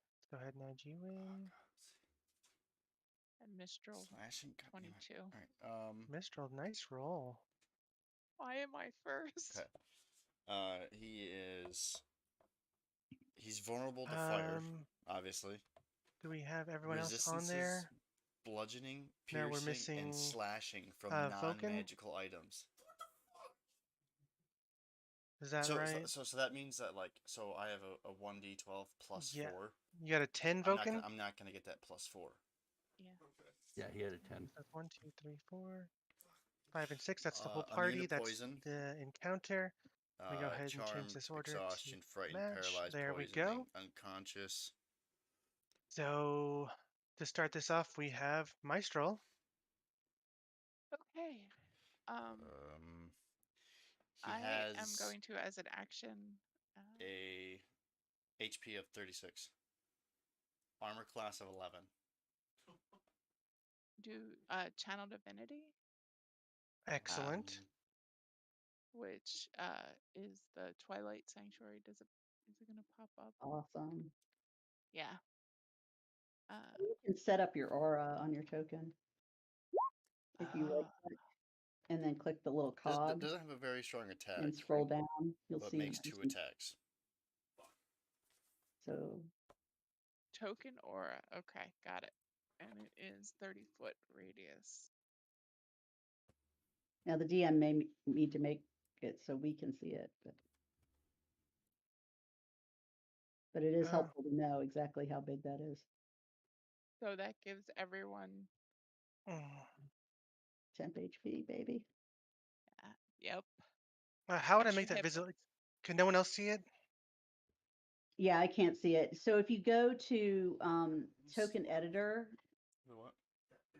or right click on the token, you should have some permissions, and one of them is aura So that everybody can see it. Your first Alright, action. taking a look for it. Take Just take right your clicking. sword and Right click on cover your it token. and dump the then- alcohol on it.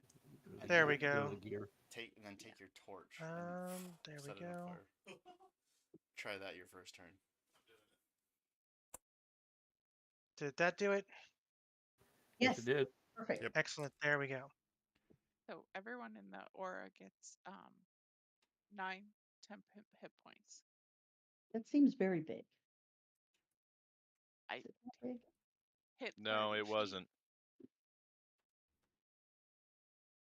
I mean, I it's know. awesome. 30-foot radius. You're Yeah. absolutely right. Yeah. But that's not 30 feet because it's. Oh, it is 30 feet. Good It's God. 30 feet. Wow. All right. God bless them. Well, you know what it is? I think it's that because that's 1, 2, 3, 4, 5, 6.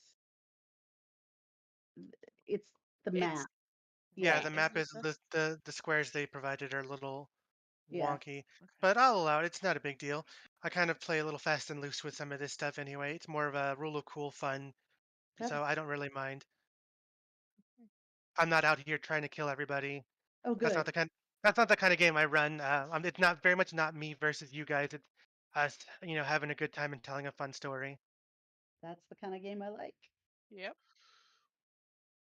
All right. Let's So get that a was- slashing. I want to die.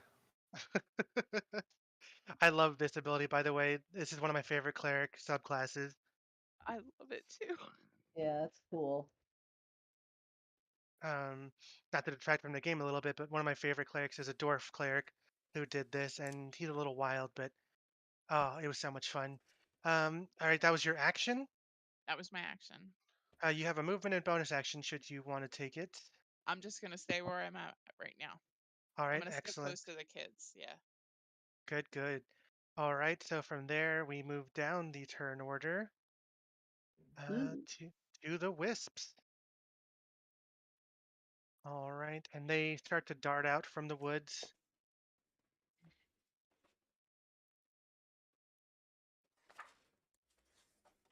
This one launching forward, those lights darting out and striking out at, I believe, that to be That whom- is me.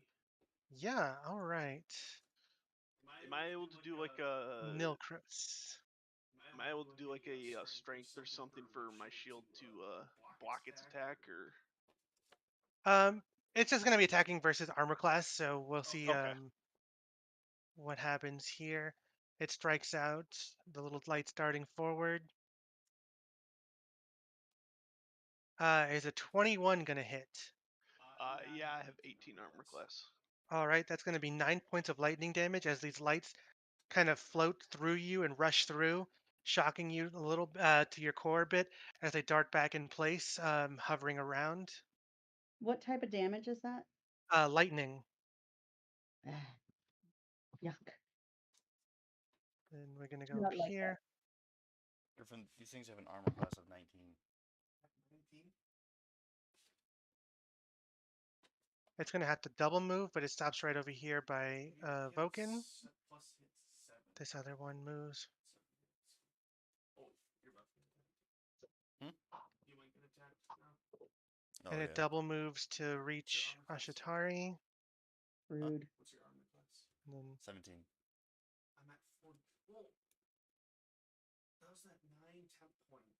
and this one reaches Bobo. What's that? Um, How much damage did you take? there we are. And those same lights dart out and try to punch forward at him. So now you're at your full max. Oh, Miss Roll, can you roll the? Yeah, Oh, you because did. you had 9 I points did of 9 temporary HP. HP. Thank 9, you. 10 for everyone. Does a 12 hit Bobo? It does not. All right, so you managed to dip and duck, following these lights as they like zoom towards you, and then go back into formation right in front of you. But that is going to be their turn. We go to Ashitari. Ashitari with her bonus action is going to do starry form. Ooh. She's going to do her starry form. I guess It archer. doesn't. It's not going to show any like, weaknesses. It's not like you get extra damage Let's see. for a weakness. Starry form. But Blah they're blah blah. immune to Deactivate this form and as a bonus lightning, action, so I can do it poison, now. acid, cold, fire. Yeah. So necrotic, she's going thunder, to bludgeoning, piercing, and slashing. she's going to try and hit this guy right here. It's going to be a disadvantage because it's a ranged attack. Correct. I don't see. Actually, sorry. Go ahead. What? If you want to roll disadvantage on there, you could hold control, I believe. Yeah, And I that'll let. just roll Okay. twice all the time, so she misses. Yeah. And then she will pull out her moonsicle. She's going to use her moonsicle.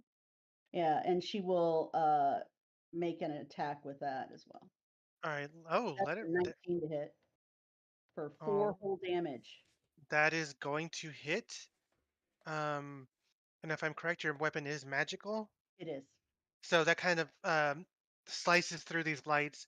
You knock one out completely, but it's otherwise still looking pretty good. All right, that is her turn. All right, after Ashitari, we have Voken. Okay, what do I want to do? All right. You might be on mute. Let's see. I'm just gonna go after the one right in front of me.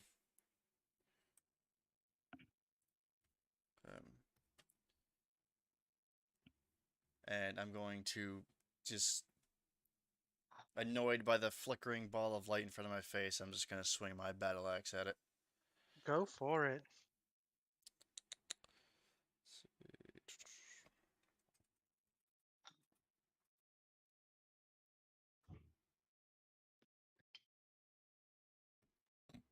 Okay, 1 second.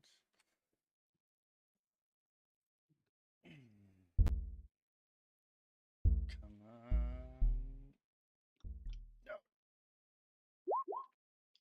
Oh god. All right. So you swing your axe forward, and the lights dart around it, dodging around your strike. So I'm just gonna swing at it again. All right, go for it.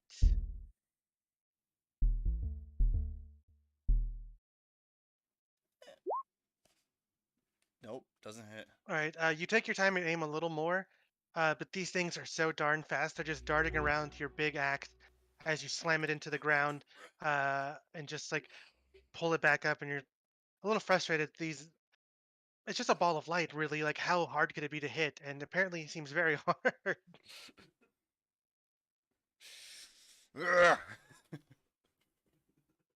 All right. You still have movement should you wish to take it, or a bonus action. I don't know if you would want to do that. No, I'm not. All right. So if that ends Voken's turn, we go down to Ivar. All right, I'm going to use the bow. Can I see the other creatures around the outside? Yes, their shapes are there. All right. I am going to take a crack at the one kind of at my 2 o'clock position with the bow. All right. So this one here.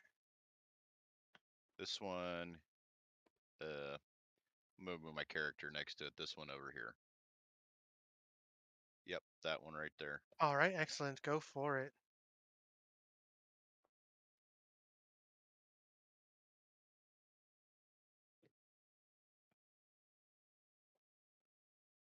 It's coming in.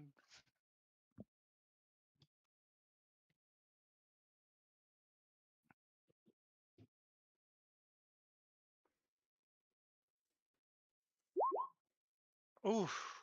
Nice hit. Natural 20. Very good shot. And let's see, damage. You just click the longbow. Yeah, that's what I did. Oh. It's coming. It's just being slow. If you click the little symbol to the left on D&D Beyond of the weapon, it'll roll both the to hit and the damage at the same time. Just so you know. Okay, so just hit. So in other words, just when it goes damage, just hit it or No. whatever. Oh, okay, I know No. what I see what you're saying. Yeah. All right, I hit him for 9 points, piercing damage. All right. So you're rolled a 5 on that. So that's going to be doubled because of the crit. So that's going to be 10 plus 4. So you're going to do 14 damage to it. It's a pretty good shot, and you feel pretty pretty stoked to have nailed it that far. But you notice that when it hits, it kind of sinks in, and if it were a normal person, it would have done a bit more. But this, it seems to have softened the blow. Okay. But you should have another shot, I believe. Yeah. All right, I'm gonna take another crack at it with the bow as well. I'm not sure if he's actually doing the resistances. So he said just kind of sink in. Well, because it has because his attack was 9 points of piercing damage, so he just snaps him 7. All right, another hit and another bit of damage. So yeah, you're striking them pretty true. But when it sinks into them, it's almost like you're shooting targets as opposed to actual a person. So the arrows aren't having quite the same effect as you would normally expect them to. Okay. But you are knocking loose fair bits of straw that you see fly loose. All right. Do I still have an action there? That was your action to fire. Okay. You'd have a bonus action and movement. All right, I'm for my bonus action, I'm gonna put the longbow away and draw my short swords. All right. I have one in each hand, so. And then you're going to stay where you're at. Yep, and I'm gonna stay right where I'm at. Excellent turn. All right, Ivar, we go to Bobo. All right, Bobo is going to, at second level, cast a magic missile. Oh, cool. And he'll do that at the do the one in front of me. The other one's damaged.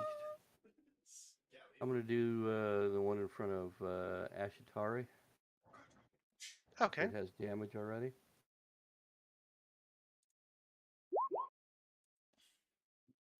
So that's gonna be 12 points of force damage. 12 points of force damage. All right. So your missiles come streaking out, and immediately they each find some of those lights right in front of Ashitari. And as they collide, they erupt in a little bit of sparks. And this one is no longer there. I'm moving it up and out of here because if I delete it, it'll delete the rest. And now for the turn order, but that one's gone. Yeah. All right, and I have no bonus action with this character right now, so that will end my turn. Excellent. Take it back. Take it back. No, it's fine. Yeah, I'll end my turn. All right, no problem. Good turn. All right, then we go to Nilkros. I got a question. Yes. So I still have that orc whiskey, that's that sludge stuff. Am I allowed to pour that on my sword and set it on fire? Yeah, go ahead and let's see if you're able to get it in one go. Give me a dex check to see if you can nimbly do this before. Otherwise, it'll take the. Is that saving throw or just regular dex? Let's make a dex check. That'll teach you for giving him something viscous.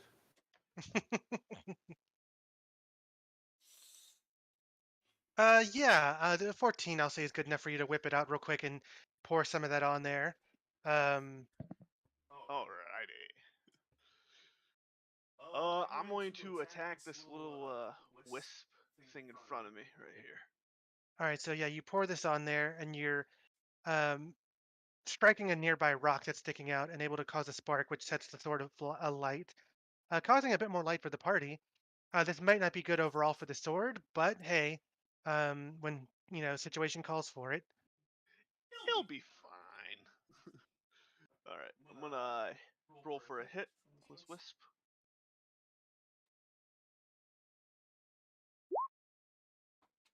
That is gonna hit. Alright. And then I am going to do slashing damage.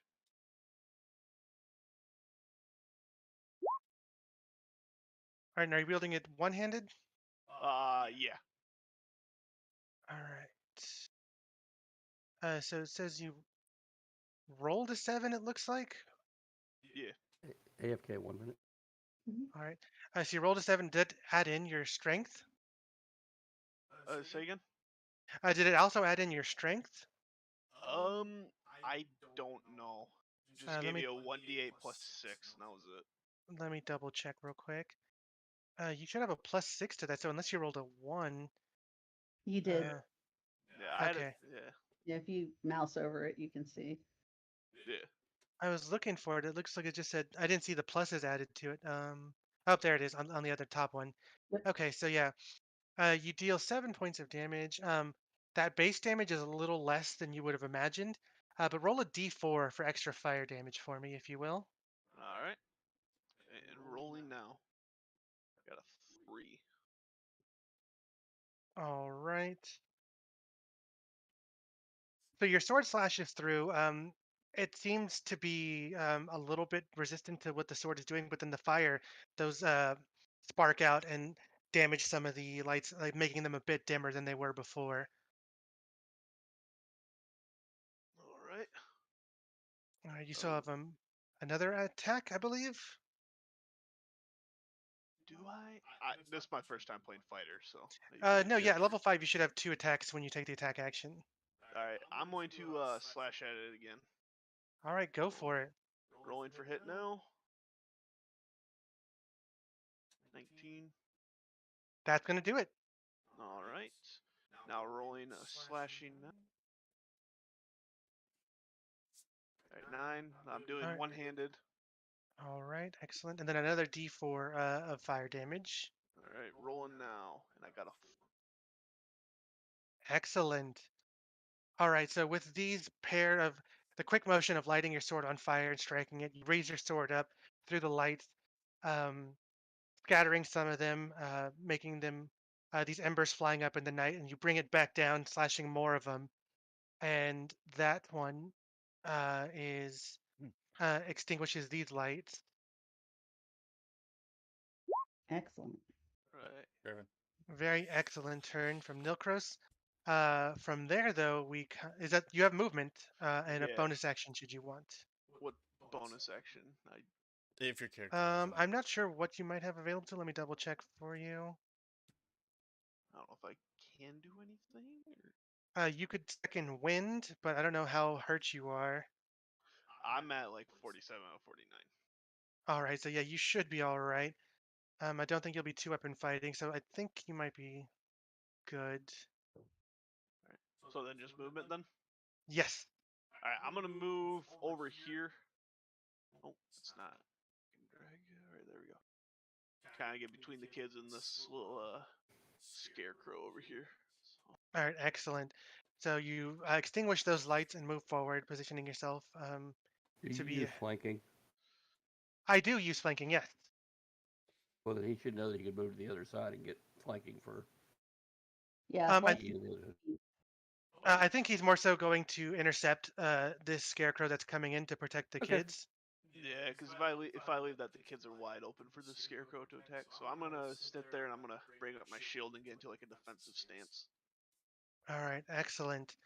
With that, it's their turns now. We move.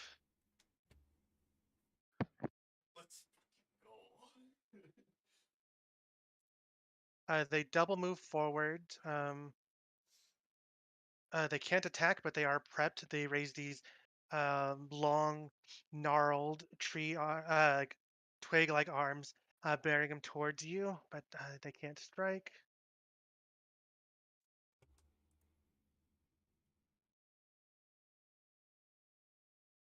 Same thing, and then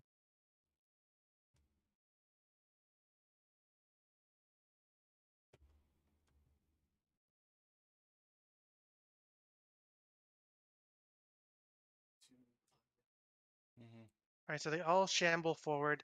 The rustling and crackling of like dried twigs and um, hay and straw, uh, and the scratching of burlap as they move forward menacingly.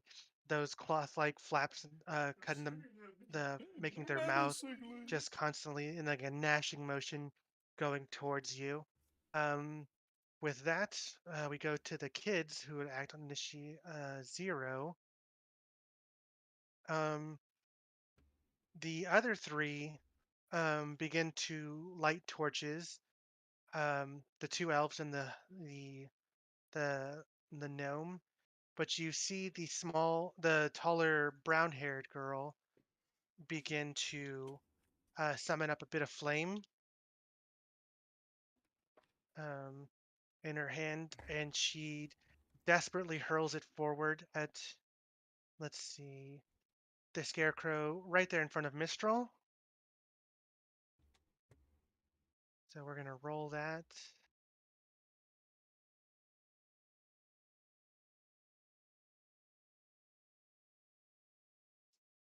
That is going to hit as she almost awkwardly lobs this little bit of fire forward. It strikes this scarecrow, and you can see the fire latches on hungrily, burning away at straw and burlap as this thing kind of shakes and writhes with that burning pain. Um, seems pretty effective. excellent. She seems a bit proud of herself and also terrified out of her mind. But that will end their turn, leading us to the back at the top of the order with Mistral. I'm going to cast spiritual weapon Ooh, very good. on the little fairy fire over there by Bobo. Okay, excellent.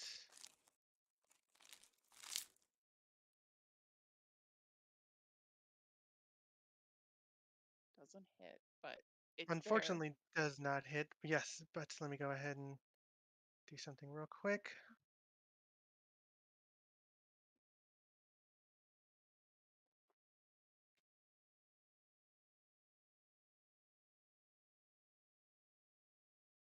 was my bonus action.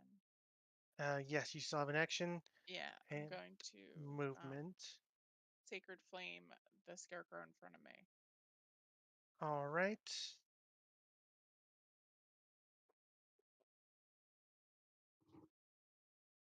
It's gonna have to make a dex save, I believe. Yeah, 15. All right, let's get that rolling in.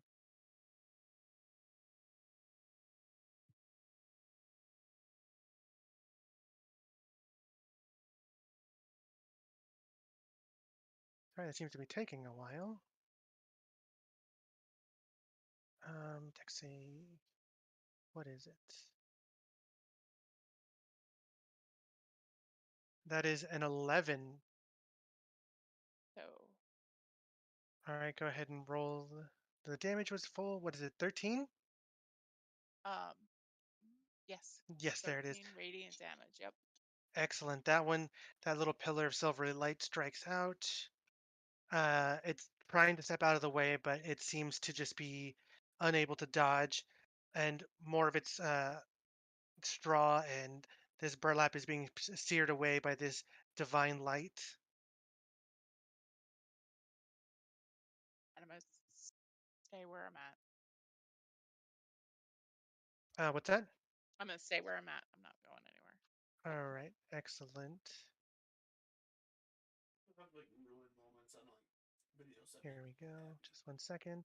There's one somebody called the police on Where would you want the spiritual weapon? Right here? Yeah. like Rome. Oh, since we'll put it there, Top went and joined the I'll grant it flanking Simon since kinda say, "F you, it's right there with Bubba. You could roll again, see if you roll a bit better. Police officer would save this kid's life in the event of a school shooting. Probably not. It's like, really? Sorry.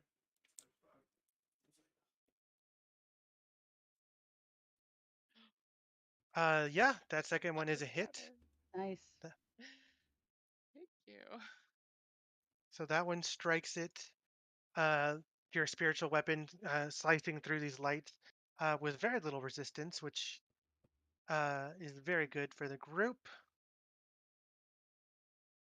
And you're staying where you are, so I believe that should end your turn, Yep. correct? All Yep. right. Then after Maestro, we come to the remaining wisps. The one over by Voken darts out, striking out at him.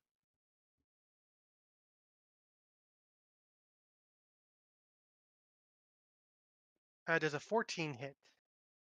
It does not.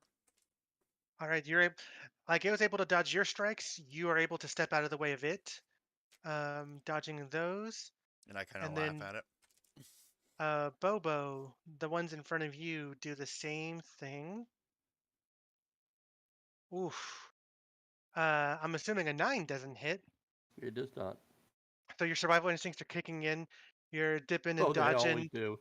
like ducking, and they're just flying all around you as you, not quite in a panic, but just like full survival mode. Um, Luckily, that ends their turn, leading to Ashatari. So, let me ask you this. She has produce flame, Mhm. which produces a flame in her hand, and then she can hurl it if she wants. Mhm. Would you consider, given that this guy is like right up on her and she can produce the flame in her hand, can she just put it on him? Oh and yeah, not go ahead. take Make an disadvantage? make an attack roll. I'll count it as a melee one. Yeah, that's fine. Cool. So a 19 to hit for That's gonna 4 do it. damage. All right. You shove this produced flame pretty much squarely into the chest of this thing, and it just hungrily begins burning away at this dried wooden straw figure. Da, da, da. And the embers just keep kind of burning away at it slowly. Um, so you realize that, oh, fire is very effective against this. Excellent. Uh, With her bonus action, she's gonna starry form Archer again. She will do it on this one over here, though. Okay. Um, Does a 14 hit? 14 on that scarecrow. Yeah. That is going to hit. So that's 12 radiant damage. Excellent. So we're going to go ahead and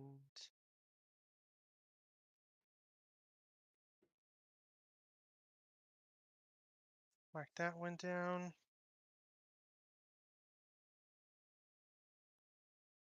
And that's her turn. Excellent turn. So you strike forward with the fire, burning this one and singeing it greatly. And your radiant fire is a radiant shot, strikes out, catching this one, blowing away sections of its straw torso. And all seems pretty effective. With the end of Ashtari's turn, we move down to Voken. All right, so I take a step forward and like almost like a giant uppercut. I swing my battle axe up at the wisps, and then as my battle axe reaches its apex, I take a second strike and use that momentum to come down on the scarecrow in front of Nilkros. Oh, very cool. All right.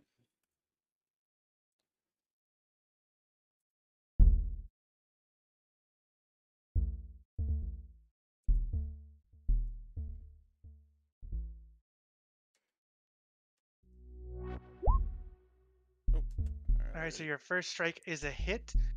You blare through the lights.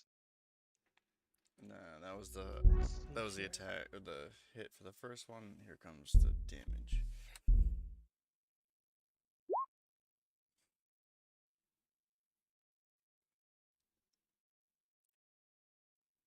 All right, and then the one in front of Nilkros. That's 11 points of damage. Very good. So yeah, you step forward, rising the axe through these lights, scattering a few, but they seem pretty still whole. The axe not doing quite as much as you would have liked. But you bring your axe down across this one and tear a terrible gash across it, straw billowing out as you land a pretty mighty blow there. But they still seem to be going a little strong. Um, And you s- and that'll move on my turn. Our excellent turn. After Voken, we go to Ivar. All right, so Ivar is going to take the short swords and go after the scarecrow that's just the south of Mistral there. All right.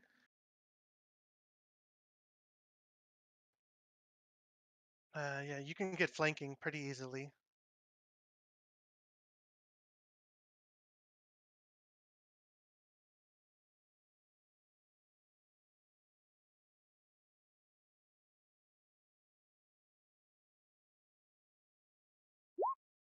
So you have to move down there.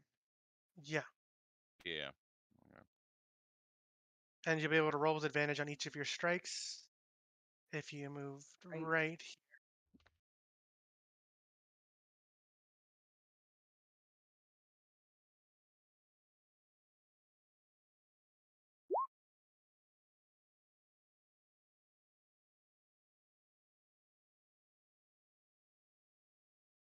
All right, there's both the sword strikes.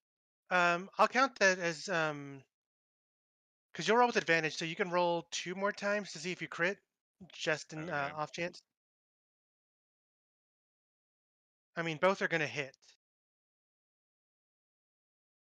Okay, 2 more coming in.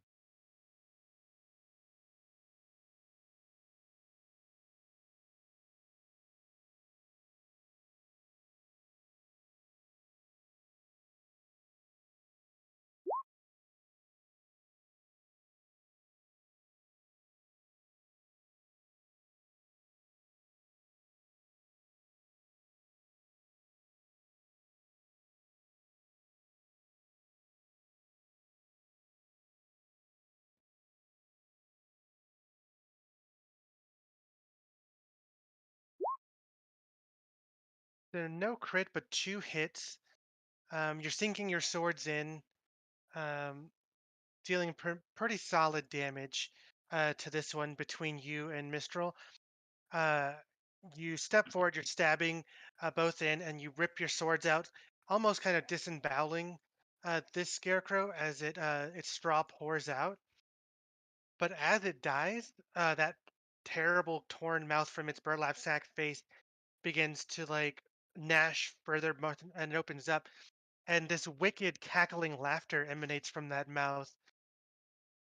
Um, Okay, that's badass.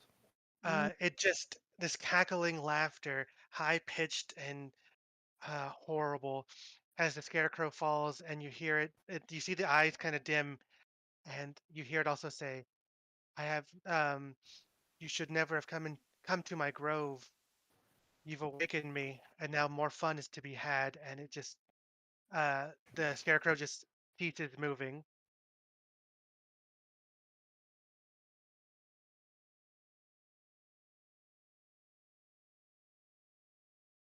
But you still have more movement and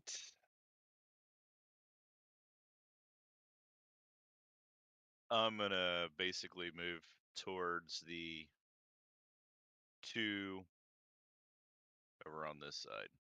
all right. And let's see. That'll end my turn. Excellent, great turn. We move to Bobo. Marcus, this one right here I'm clicking on, Hmm. is he actually straddling two squares, or is he actually in one square? Oh, he should be in one square. It's just a little. Okay. All right, well, I'll tell you what anyway. Then I'm going to go ahead and throw a little red bead right here. Oh, Fireball. It should get both of these, and all these. Everybody else should be safe. excellent. All right. And if you, Yep. yeah, if you allow imports into your game, I can pull in a token for you. Fireball. It's all right because I know this hits the other two, and I can't get the other guy anyway. So All right. So which ones are you got? You made it to get all of them? now I only get these two scarecrows. Okay, no problem. That's Yeah, the that's only way I can do it with and missing everybody in our party. But I'm a little worried something big is coming, and I want to cut down the odds here. all right. So they're gonna make dex saves. Oh God, that's awful. Yeah, dex save for 11, What's the save modifier? What save they have to make? 16. All right, neither of them save. It's Okay, so 22 22. points. 22 points of damage. Oof. Um, which one? Sorry.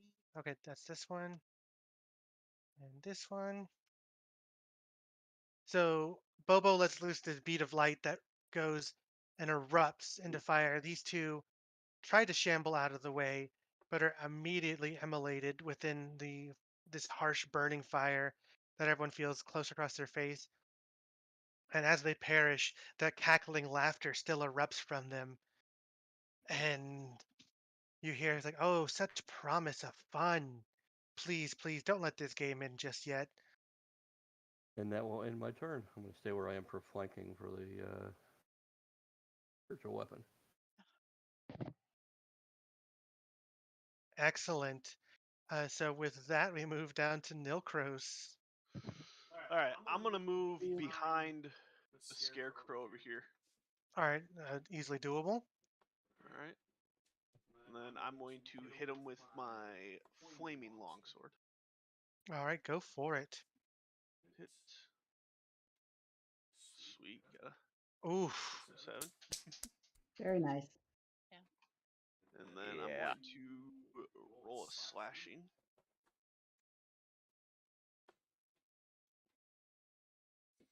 Which Alright. is still one-handed, so be an 8, and then that D4 for fire, right? Yeah, so the 8, you rolled a 2 plus 6. Mm-hmm. So that's going to be a 10 damage from that one, which is really good. Oh, very nice. And then the fire roll is also doubled because it was a crit shot. So essentially, you rush forward. your flaming sword lighting up this darkened area, dipping behind, and you shove it through um, the back of it as it's facing Ashatari, and the flames uh, and the viscous liquid that was part that is granting the flames just kind of spread and grip into it, and it slowly starts to burn from the inside. The embers slowly eating away at its the dry bark that makes up its body and straw. Um, and again, it slowly starts to immolate, and that cackling laughter uh, still cries out from its burning body. And you hear the voice just like, yes, yes, more. This is the most fun I've had in decades. All right. Now I'm going to move over here. Use the. I have a movement. Yeah. And then that will be my turn. All right, that ends your turn. Then it goes to the scarecrows, but they're all dead, which leads us to the children. Um, the they have their torches out, and they're trying to light them. Uh, the girl again produces another flame, which lets them light their torches, and they just kind of stand by, waiting, unsure of how to help best. But then we go to the top of the new round with Maestral. Okay, I'm going to swing that spiritual weapon. Oh, I get advantage, right? You do get advantage, Okay. yes. Oh, Nice. better, much better. Yes, from Feast or famine. absolutely. So it's 8 Um, on the first one. Or well, the only one, I guess. Yeah. Yeah, so it looks like it's Oh. rolled a 2. So that's going to Okay, get doubled two. because of the crit. So an extra 2 damage. That's 8 damage on So top. 8, yeah, 8. Excellent. That was this one. That one's looking. The lights are very dim and flickering. There's far less of them than there were before, and they seem pretty worse for wear now. So let me try to sacred flame them too. All right, the same one. Yes, same one. Let's see if we can knock that one out. All right, they're gonna make a dex save.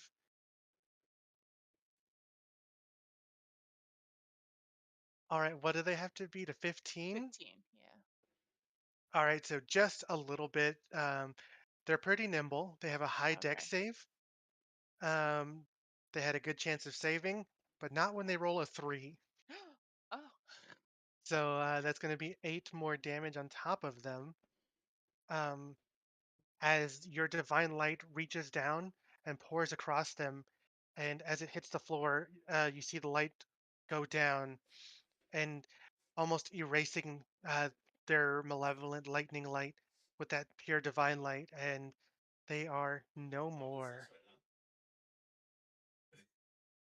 okay. How fun is this right I'm gonna stay where I'm at.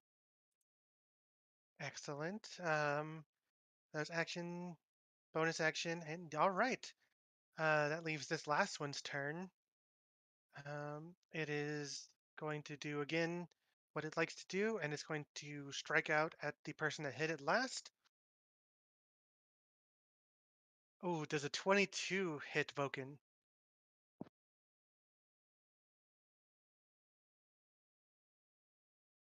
That'll be 13 points of lightning damage as it dashes out. These lights all connecting, and they dash through your body, like um, and back around, uh, leaving you shocked and sore all over. But that is the end of their turn. All they can really do. To Ashatari. So Ashitari,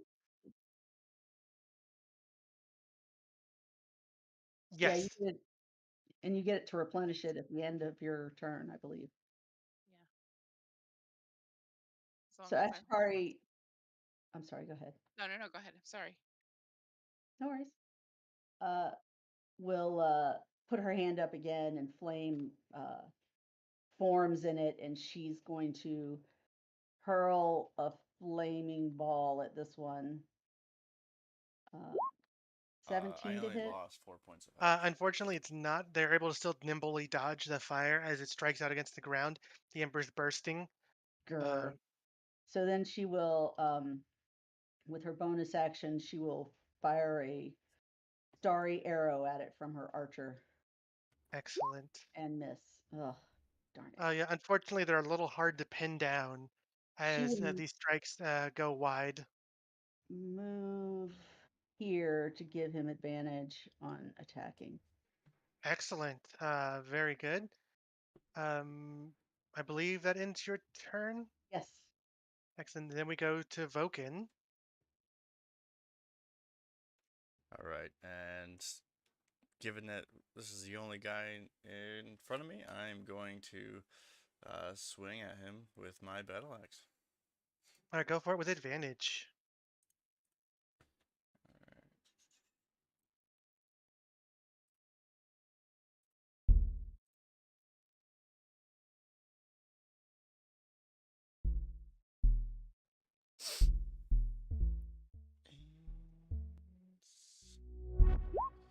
Alright, there's the first one.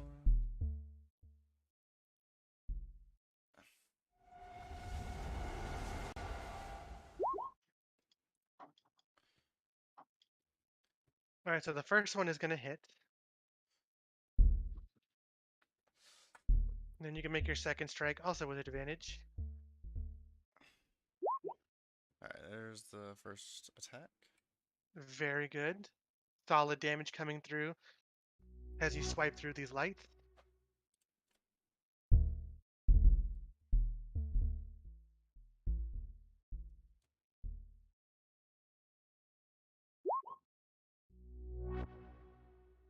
And then my second roll for my second attack.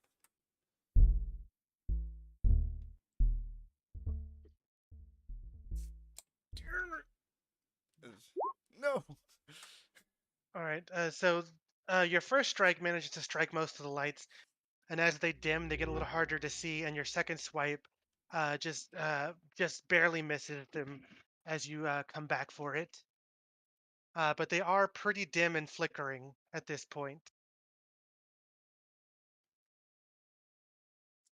And I am not going to make any movement. All right, so with that, we end Voken's turn and go to Ivar. All right, so Ivar is going to come up next to Voken, cure wounds,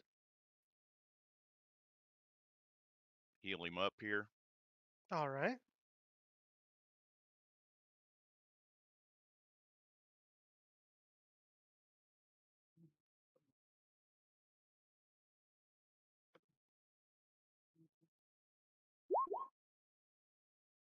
Yeah, 3 points. I'll take it.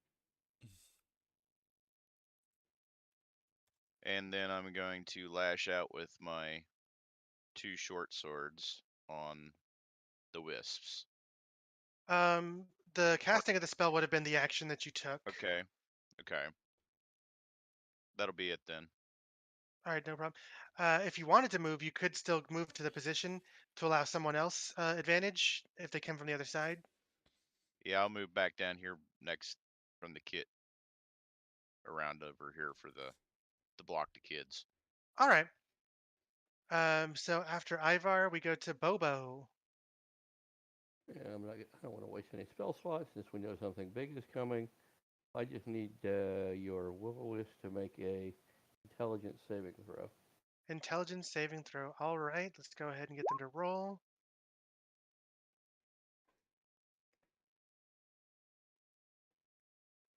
Uh, 12 isn't going to do it, I believe. Now I've got a 16. And so they take 9 psychic damage. And minus 1d4 on their next save if one of those happens to come about. All right, so you reach out with this this spell and go to sort of pierce through their mind, whatever mind might be there. And there's this sort of reverberation from that psychic damage and these lights just sort of burst and flicker and dissipate as they float off into the ether. Hey, Griffin. Microphone. And that will end things for them. Everybody heal up, get ready. I'm ready. There was nothing like quite nothing quite left. The sun is like almost fully set, as the darkness comes. And you notice that the mist, while not dissipating to the north, you see the banks of mist between the trees open up and a small pathway sort of open for you, kind of guiding you that way. And you hear the wind howling and rushing through, and on it you can hear a faint whispering of, "Come play more. I'm I'm so eager to see what else you can offer me." I like games. And where is this path? What's that? Where is this path? It's That coming was up from the north. You hear the sound, the kind of surrounding woods is kind of echoing through it, but there's that misty path that opened up to the north. But the mist wall down to the south is gone, so we can send the children home. The mist wall is not gone. Oh,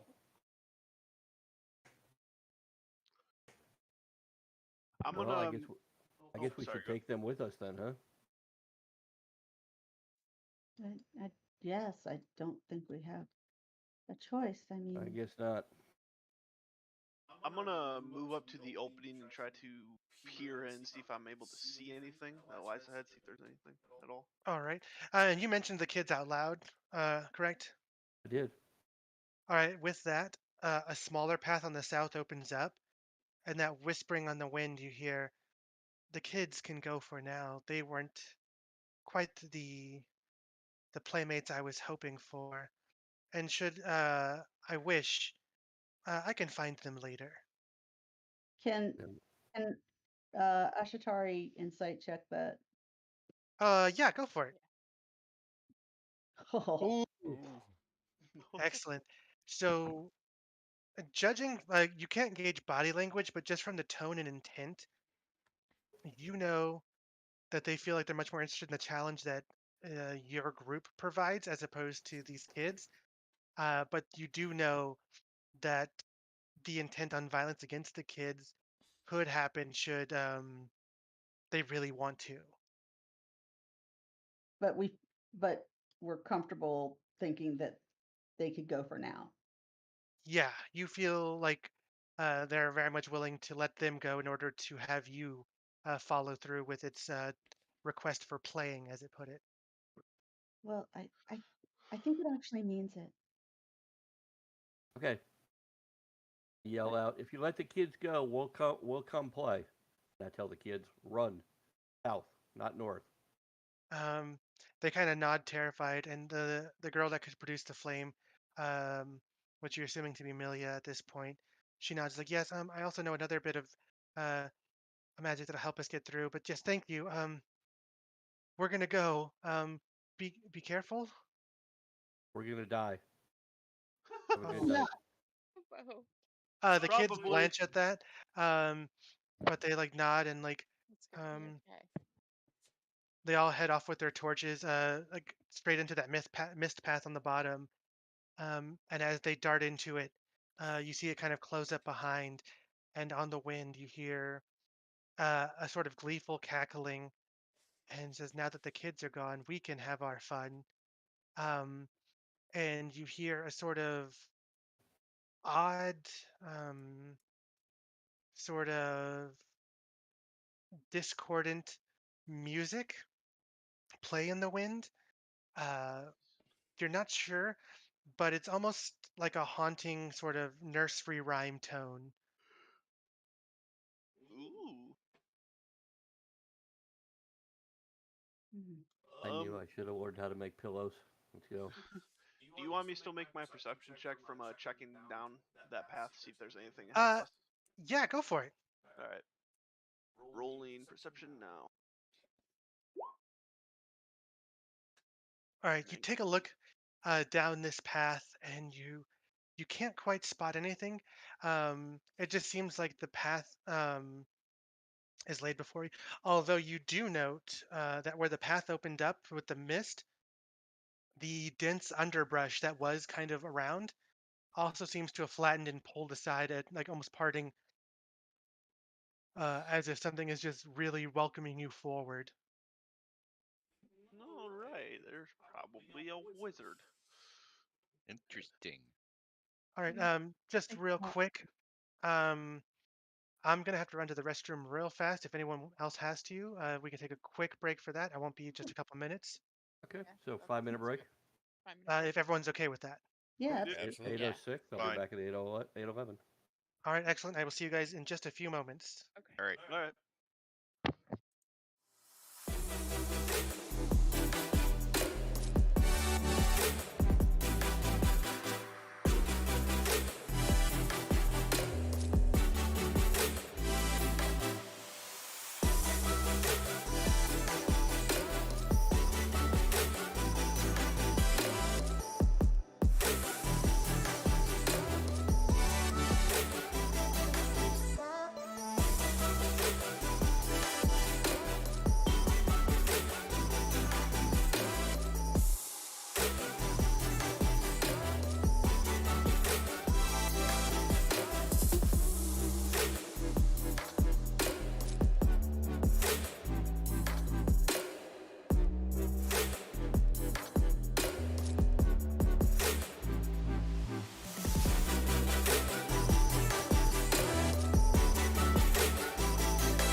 is that everyone? Are we missing?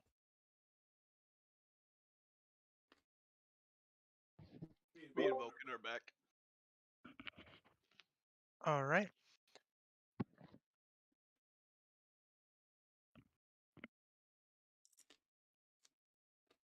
Okay, so we got Ashitari. Yes. Just a little bit of a roll call. Nilkros. Yep. Voken. Present. Bobo. Here. Maestro. Timothy. Maestro? I'm back. I'm She's back. coming. Is that Ivar? Yeah, Ivar's back. All right, so we're just waiting for Maestro. Okay, no problem. Mister will be right with us. Maestro. All right, I'm we're back. good. Sorry, I'm back. No problem. All right. So with that, the misty path laid ahead of you, and it was noted that the vegetation, or the undergrowth, the thorns and whatnot, were pulled aside as if it was beckoning you forward.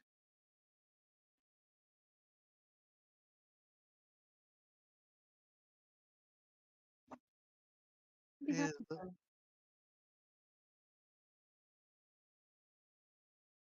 is the party okay with moving forward? Yeah. Yeah. And I don't Excellent. Yes, sir. think there's a Let's whole lot go. of point of being quiet either. It knows we're coming. It is welcoming guest. Um, so as you travel this misty path, it kind of bends and turns as it goes along. Not a straight line by any means. And you hear that same sort of on the wind, the odd tune, some gleeful chuckling, um, and then you hear you're getting closer, warmer, um, every so often, and then uh, you see after some travel, not too long, maybe about 10, 15 minutes worth of walking through this winding, misty path. The first person ahead can see the mist opens up into a smaller clearing, and ahead, a large, looming, quite dead tree, but quite large. And in front and straight ahead on the tree, you see a door leading into it, currently shut, a small window on the door. Above it, scrawled in rough signage, the word welcome. Oh, isn't that nice? How long has it been since our battle? About 15, 20 minutes. Okay. Good Thank you. news. We also brought a keg of liquor as a homewarming gift. We left it. Yeah. That got left We behind. should have brought it. Yeah, Vulcan left it with the. I didn't The want to mayor. risk losing it. Yeah. Does anybody else need healing? I'm at 40. I'm at 47.9. So yeah, I could use some. We can. Actually, let me. I'll cast Goodberry and give you 2 Oh. Goodberry, because then it's very. Yeah, Uh, that's great.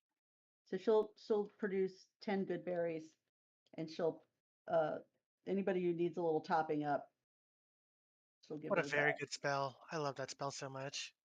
Great. So 2 who needed that? Nilkros. Nilkros. Okay, Nilkros gets 2. Anybody else need any? I'm good. They I'm last good. a while. She'll parse out the other 8 among the group to if you need to pop one, or we need to pop one in your mouth later and make you chew it. Okay. All right. So yeah, this large, looming, gnarled, and wicked-looking tree with the welcome sign in the door. As you enter the clearing, you see a warm light emanate from behind that window in the door, lighting it up. And you hear also like, come in, through the wind. I'm gonna yell out. Who are you? Can you tell us your name? While he Oh, does that, I whisper to the rest of them, you think it would be impolite if we just burned the tree down now? I like burning things. I think that might be considered impolite. you call out asking for a name, and you hear a response like, "Oh my, what a rude, yeah, what a rude host I have been. Oh, this doesn't look kindly on old Maggie."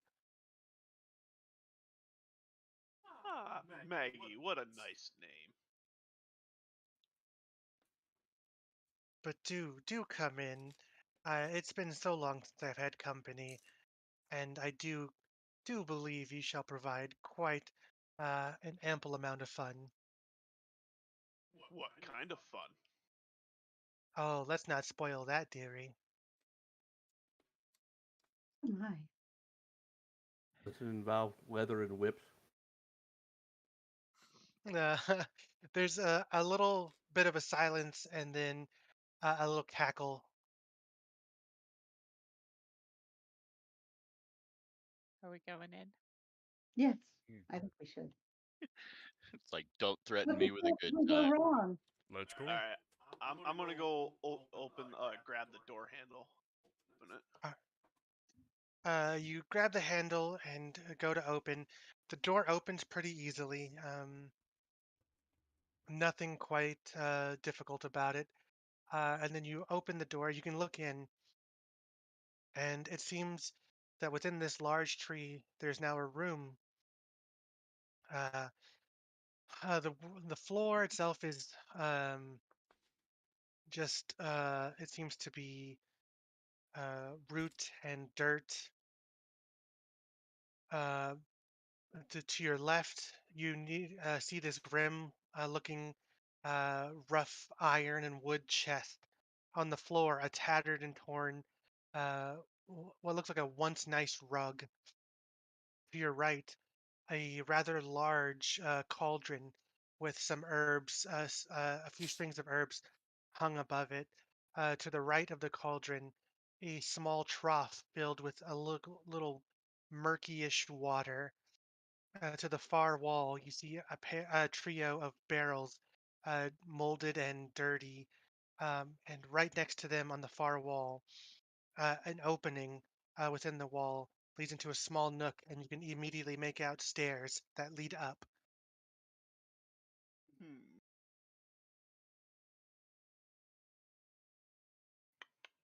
I'm gonna walk a little bit more into the room. I'm gonna have my shield up though. Still seems like we should just burn the tree down. All right, shield up, you enter. Um, Cautiously. Nothing seems to pop out or jump out at you. It seems warm in here, but there's no immediate like like warming source that you can tell. And also, oddly, there is no discernible light source, but you can see quite well in here. Hmm. Must be that dark vision. So no people, no Can I- one is around besides us on that first room, right? Can I- In that can I first room, do- you see nothing. Can I do an Arcana check? I'm assuming this is a dimensional space of some type. Yeah, go ahead and make an Arcana check.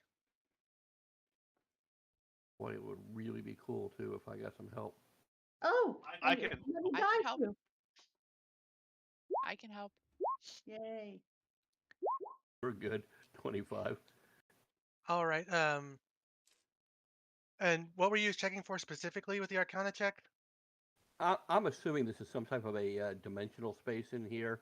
Obviously, there's some kind of magical heat source, light source that we're not seeing. So this is not actually the inside of this tree, possibly.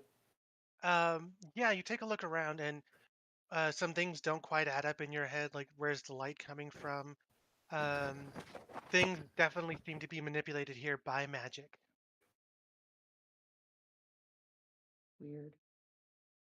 Does Not everybody that enter does the any tree? good, but Yeah. Yeah. I mean, Yeah. I do. I look around and see if there's any really small elves making cookies. Yes. None that are immediate.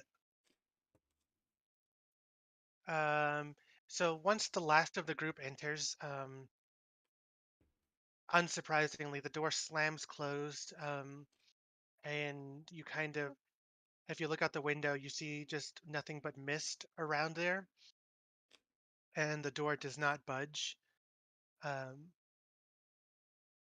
Oh but no, other than that, there seems to be no immediate threat within this room. she's stuck in here with us. I'm not stuck in here with you. You're stuck in here with Come me. out and play. Miss Mackie, it's kind of rude to not greet your guests. You invited us in. Oh, Come out wherever you are. we'll meet up in all good time. But first, a little bit more fun. See if you can find me. Ooh, Uh, hide and seek. I'm gonna go to that rustic chest and I'm going to investigate it, see if there's any traps or anything on it. All right. Rolling now. Oh shit. All right. So glancing over, you don't see any obvious sorts of traps on it. But what is immediately seen when you're looking at it, um, the front where the latch would be to open it, there's a rather large iron, almost facing on it, and where the keyhole would be, it seems to be um, a weirdly shaped pronged key seems to be needed to uh, be unlocked. It doesn't seem like a normal sort of just keyhole. Interesting. Hmm. Think I can pry it open with strength? Give it a go if you want. Alright, I will roll strength.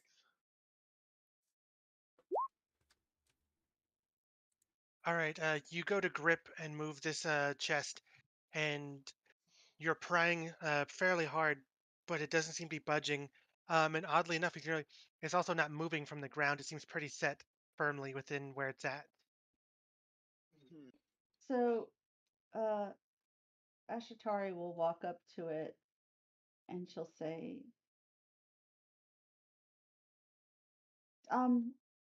Bobo, does this seem magical?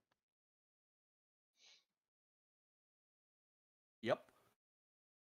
Gonna kill us all. The chest is going to kill us all. All right. She will dispel magic on the chest. All right, go ahead and make the roll. Okay, so it's above a level 3 spell. Might be a Yes. Okay. Then she will. She will make the roll. Let's see. Ooh, yay. 19. Very effective. Unfortunately, it doesn't seem to dispel any sort of known magic that it can.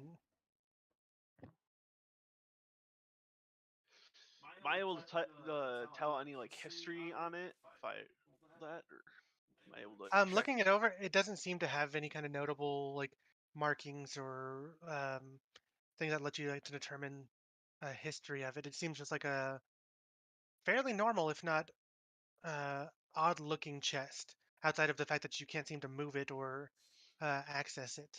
So just can I get a clarification on the dispel magic thing really quick? You said it failed to dispel magic, so it's higher than a 9th level spell, or it's not magic. There was no magic on it. There seems to be no sort of dispellable magic on it. One What- heavy ass chest. Okay. I didn't realize there was non-dispellable magic. Yeah, would Yeah. I be able just to like come down on top of it with my axe? Make an attack roll, yeah. Let it out.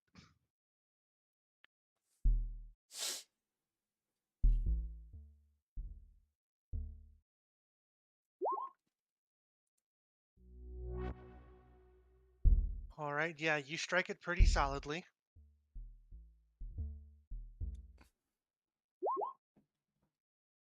Um, so your axe makes contact with the chest, and it strikes down. And where you hit it, you feel like you hit and made a pretty good connection, but there's no marking to indicate that there was damage done. You think it's this type of monster? Hmm. This chest is very confusing.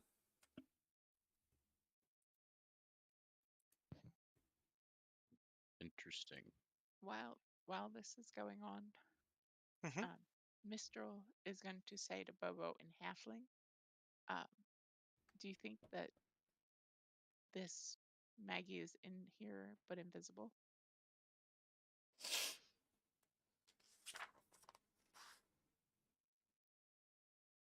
Sorry, I was muted. No, I suspect that Maggie wants us to go up the stairs. And I suspect that the chest is just a way to delay us. Because Okay. it hasn't attacked and killed us yet anyway. It might. Mistral's going to walk over to the stairs. All right. Gazing up to the stairs, it seems like a fairly normal, if not worse for wear, set of stairs. Um, regular wooden steps. But let me check one thing here. Looking up, you note that there's a few steps that don't seem to have the wooden slat set on top of it. It's just kind of like a rough um, earthen step between them. There's a few of those along the steps. If Maggie's not very hospitable, those steps could kill somebody. I think I'm gonna walk over and I'm going to check the stairs, make sure there's no like hidden step, like where you step on it and a trap will activate. All right, go for it. Right, rolling investigation now. 21. All right, taking a look, there doesn't seem to be any sort of easily or readily like seen trap. It seems fairly normal for steps outside of the missing uh, ones that don't quite seem to fit in. But it seems pretty safe, All right. as safe as stairs are, really. It always seems safe till they kill you. Yep. All right. Who wants to go first? Mistral Bobo. starts walking up the stairs. Obo's not stupid. All right. I'll follow right after Mistral. All right, you head up the steps. Um, Nothing activates. There's no clicks, no strange occurrences. The stairs wind up just a bit, and you reach another floor. This room, uh, you gaze in, and you immediately see straight ahead an old, mildewy, broken bed um, lying in front on the far wall. To your left, an old and shattered desk um, is also laying there. Next to the desk, you see this sort of long, sort of bench chair uh, placed nearby. And then to the right, you see shelving on the wall with three small sort of clay urns or pots. I go I over and suggest we skip those clay urns or pots. We're here for one thing only. Hey Bobo, you want to open up the clay pots? Nope. I suggest we skip them completely. I'm gonna walk up to the kind of broken stand or the desk, and I'm going to kind of check around to see if there's anything like papers or anything at all. All right. Go ahead and take a investigation check. All right, rolling now. I got 12. All right. You're taking a look, and there doesn't seem to be any sort of notes or paperwork in there. Just this desk seems to be pretty busted. All right. But looking by, you do. Is it busted because of age, or is it busted because somebody came in and took an axe to it? It doesn't seem to be cut. It just seems to be broken. Uh, just kind of ransacked. Not with cutting or anything like, but like bits are busted off. Somebody took a hammer to it. Kind of. Okay. But with your investigation, you also note the nearby seat that was there. Um, with that look, some of the slats that make up the bench part of the seat and the back don't match the coloration of the seat itself. They seem a bit, like I said, they're a different color than the rest. Hmm.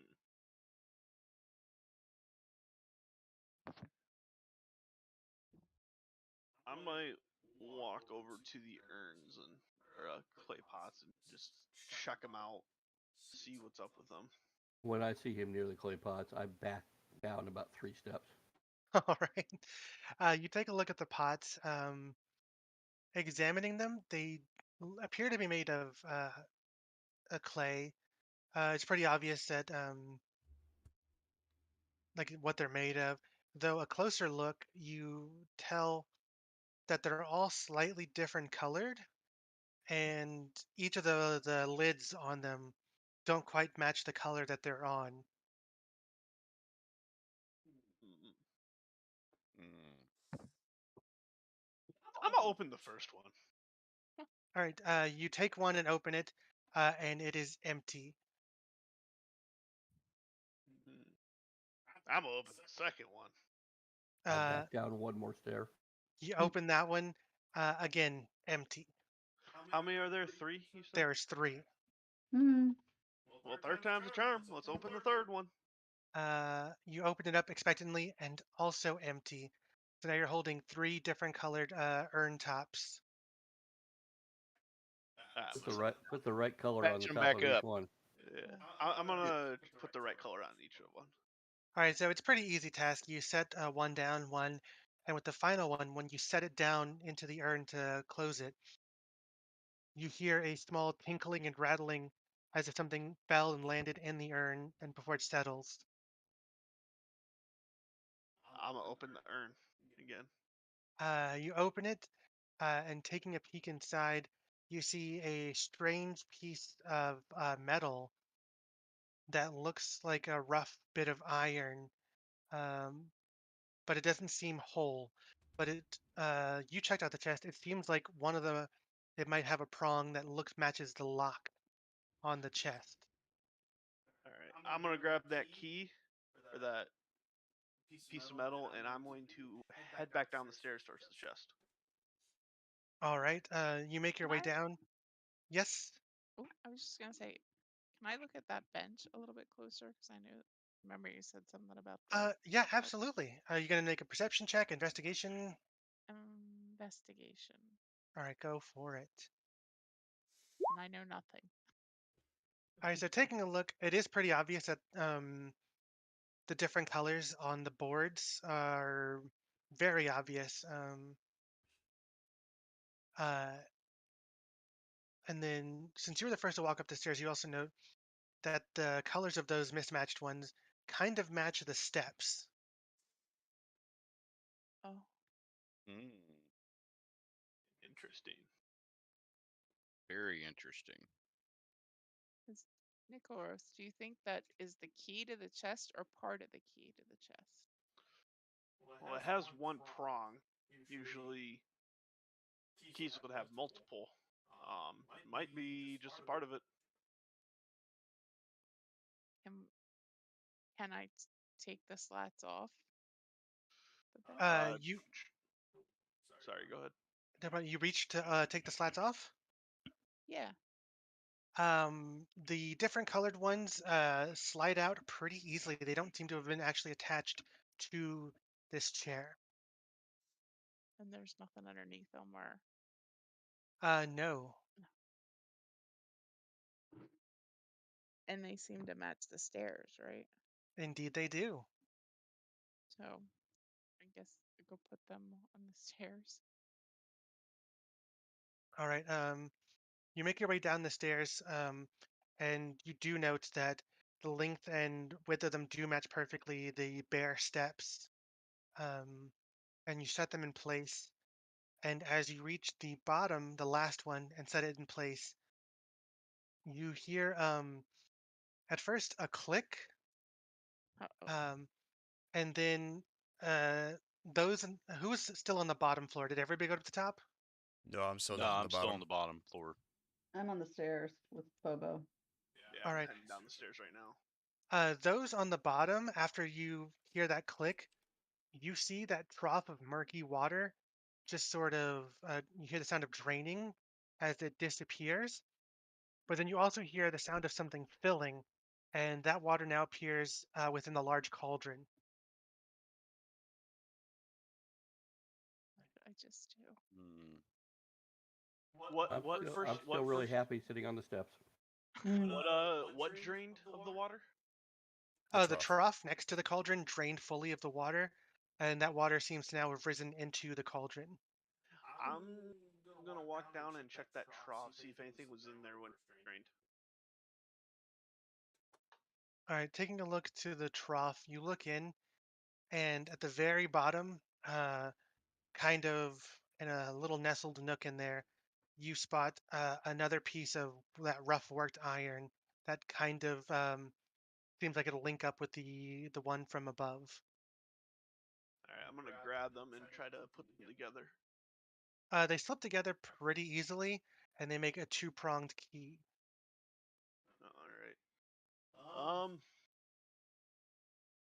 Might make an insight check, see if I need another piece or if it looks like a key.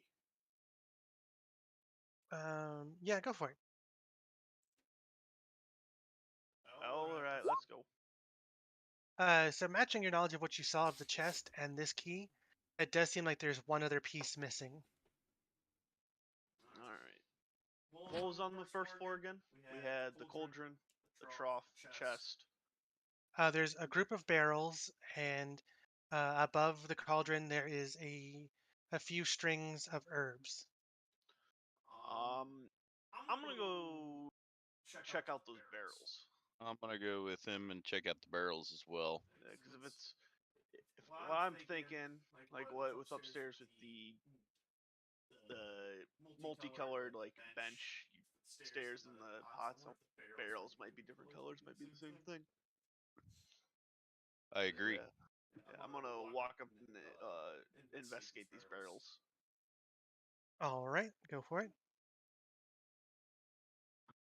Oh, I almost got a net. Nothing seems to be too different about these barrels. They seem to be pretty identical outside of their worn damage and age. I'm gonna how many barrels are there? There are three. Alright, I'm going to open the lids of the barrels.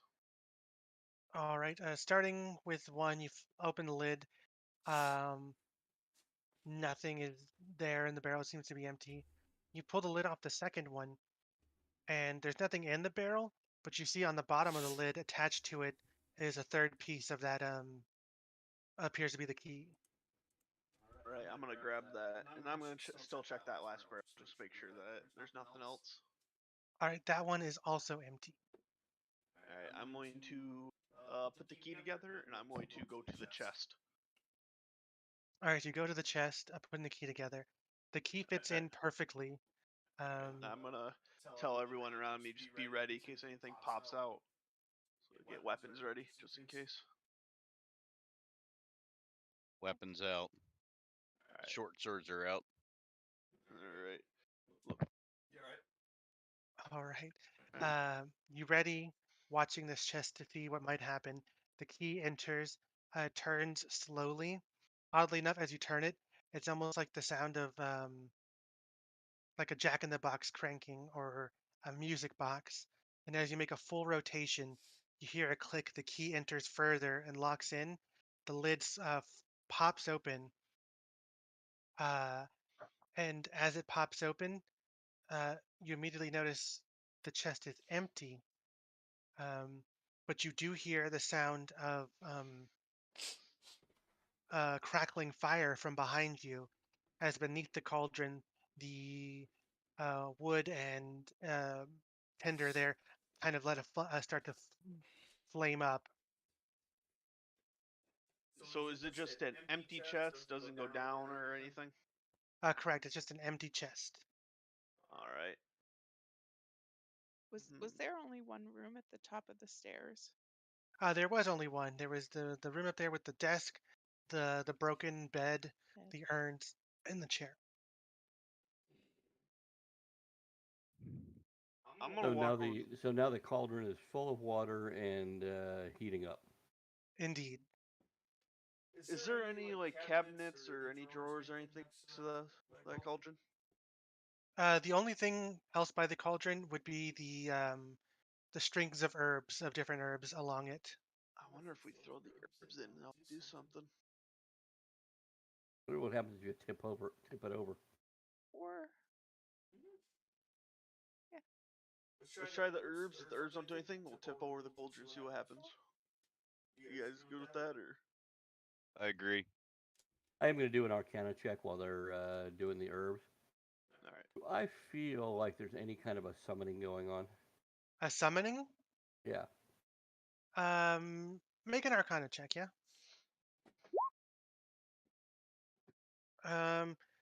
Looking around at what's happening here, everything is clearly magical, like in some sort of nature. It's not a magic that you're very familiar with, but it doesn't seem to be summoning anything really. Okay. All right. Does that? I'm gonna go put those herbs into the cauldron. All right, as you reach up to the herbs, you note that there are about 4 or 5 different kind. Let me double check something here, Nilkros. You have a pretty good passive investigation. You look amongst them, and you notice pretty noticeably there's one set of herbs that have a lesser amount than the rest.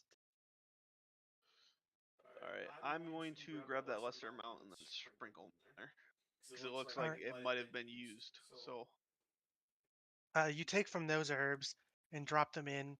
The leaves immediately hitting the water as it's heating up, and this aromatic smell just sort of begins to immediately fill the room. Not a bad one, just a very herby smell as they sort of disintegrate into the water.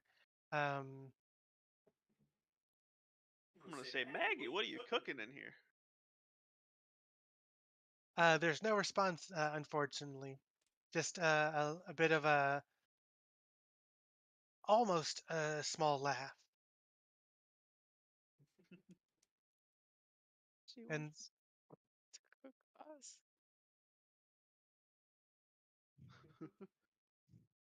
Right. So I don't taste good.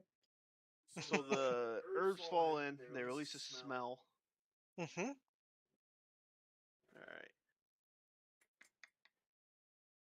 Let's see. Only one set of herbs had missing, so the other two are still full. No other types of ingredients or anything are in there. In that area? no, just the herbs. I'm gonna taste it. The water. Yeah. Let's see what happens. Oh no. All right. Are you gonna just stick your hand in to get it out? What are you gonna use to pull some of the water out? Um.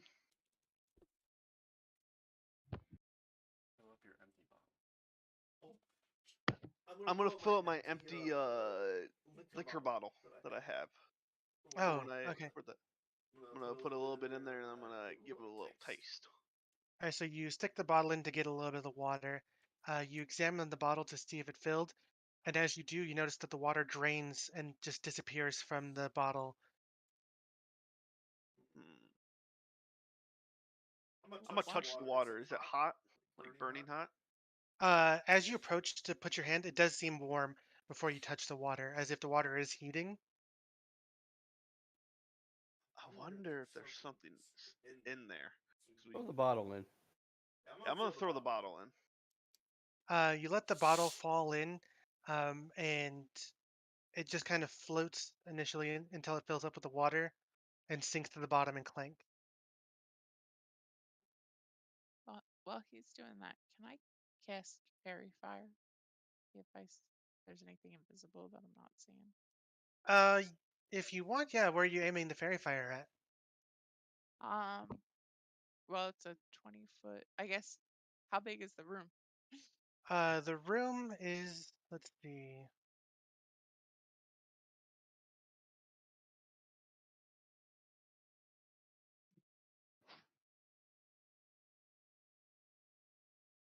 It's about 50 feet in diameter. So it's a 20-foot cube. So I guess just the whole room. I'm gonna go upstairs. All right. I'm gonna get fairy fired. Huh? I don't want to get fairy fired. All right. Oh. So, yeah, the fairy fire lights up the room. I guess it'll probably get some of the party if they're standing in in the middle. Does it hurt? Um, I'm it sorry. doesn't I hurt. thought it was It just gonna lights them count. up. Yeah. It just gives people advantage when they hit you. Oh, I shouldn't have done that then. I'm sorry. But You nothing get else seems disadvantage? to light up. Okay. You can just drop concentration on it if you don't find what you want. Yeah. Okay. Then you went upstairs, Shatari. Yeah. All right, and you spot the same thing: the desk, the busted and worn desk, the chair missing its slats now, the urns, and this busted and broken bed with a torn, mildewy mattress. We haven't checked the bed yet. Something might be with the bed. Something might be hidden in there, maybe. Can I see if I perceive anything? Yeah, go ahead and make a perception check. If you're examining the bed. Yep. Yeah. Can I guide myself with that? Yeah, go for it. So that would have been 15. All right, so taking a look, you examine the bed. It smells pretty gross. Blech. But you're looking it over. You're watching the busted frame, and you're looking. But something else sticks out. There's a long piece of wood that you spot that doesn't seem to be part of the bed frame itself. That's loosely um, amongst the shattered remnants of this bed. She'll pull that out. All right, so reaching carefully out, you pull it out. You note it's this long, rather long, sort of stirring spoon. Oh, how interesting. Guys, I found the stirring spoon for the cauldron. Stirring spoon. Interesting. Boil. Yes. Boil, bubble, toil, and trouble. Bubble, bubble. She'll take it down. I will not Okay. eat green eggs and ham. Yeah, exactly. All right. You begin heading down with this large stirring spoon slash paddle.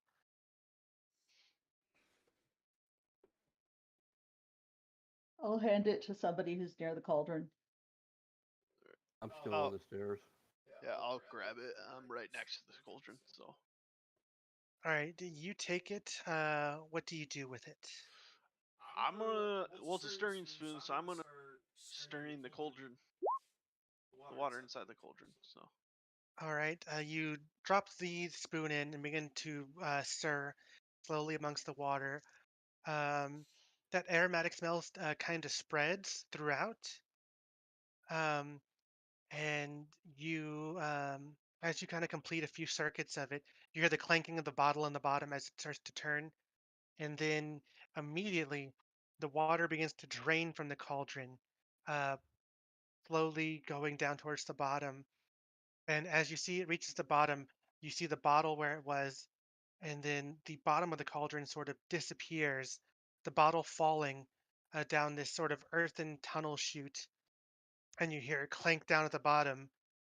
Um, and you see this, like I said, this little tunnel at the bottom that has these sort of interlocking and crisscrossing roots and vegetation that make a rough sort of ladder down. Is it so it's straight down, right? Or is it just kind of curved? It's straight down. How far down? Looking down, it appears maybe 15, 20-ish feet, give or take. All right. I'm gonna take a Bubba torch. yells out, "You guys want to live forever?" And he jumps into the cauldron and starts climbing down. I was gonna take a torch and just throw it down there. I'll head down there with him. Right All right. behind Boba. So, Bobo, you climb down. It's pretty easy with all this vegetation. It's not too hard to get a handhold and go down. A torch does kind of bounce near you, fly past you as you climb down. Hey, watch that! Watch Um, out! Ashtar will go down the cauldron too. As you make your way down, you do note, oddly enough, when you land, it's a small, rough, like earthen chamber. The walls are just made of dirt and rock.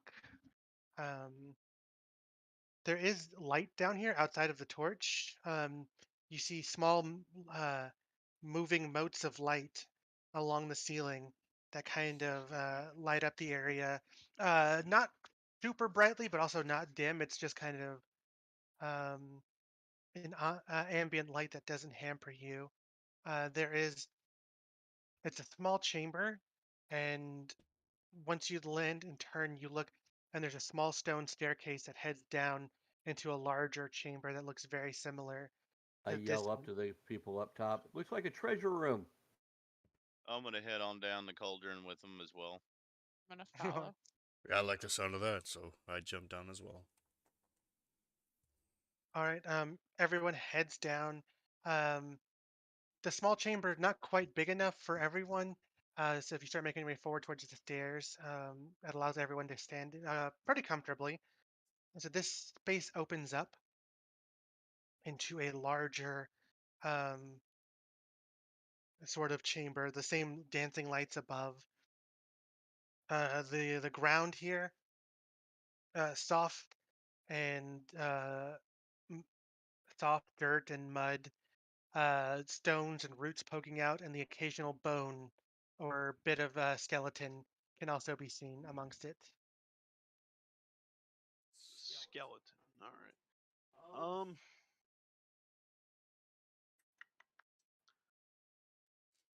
I'm gonna go investigate the skeleton or try to see if there's any details of how long it's been there.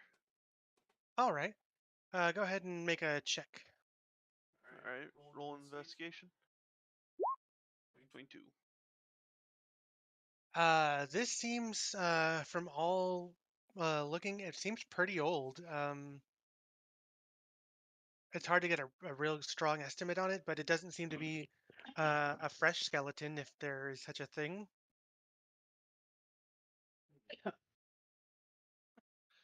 Thinking. The skeleton is I'm super going to. old. Oh, I'm sorry. going. Go ahead. I'm going to ask everybody to back up towards the steps a little bit.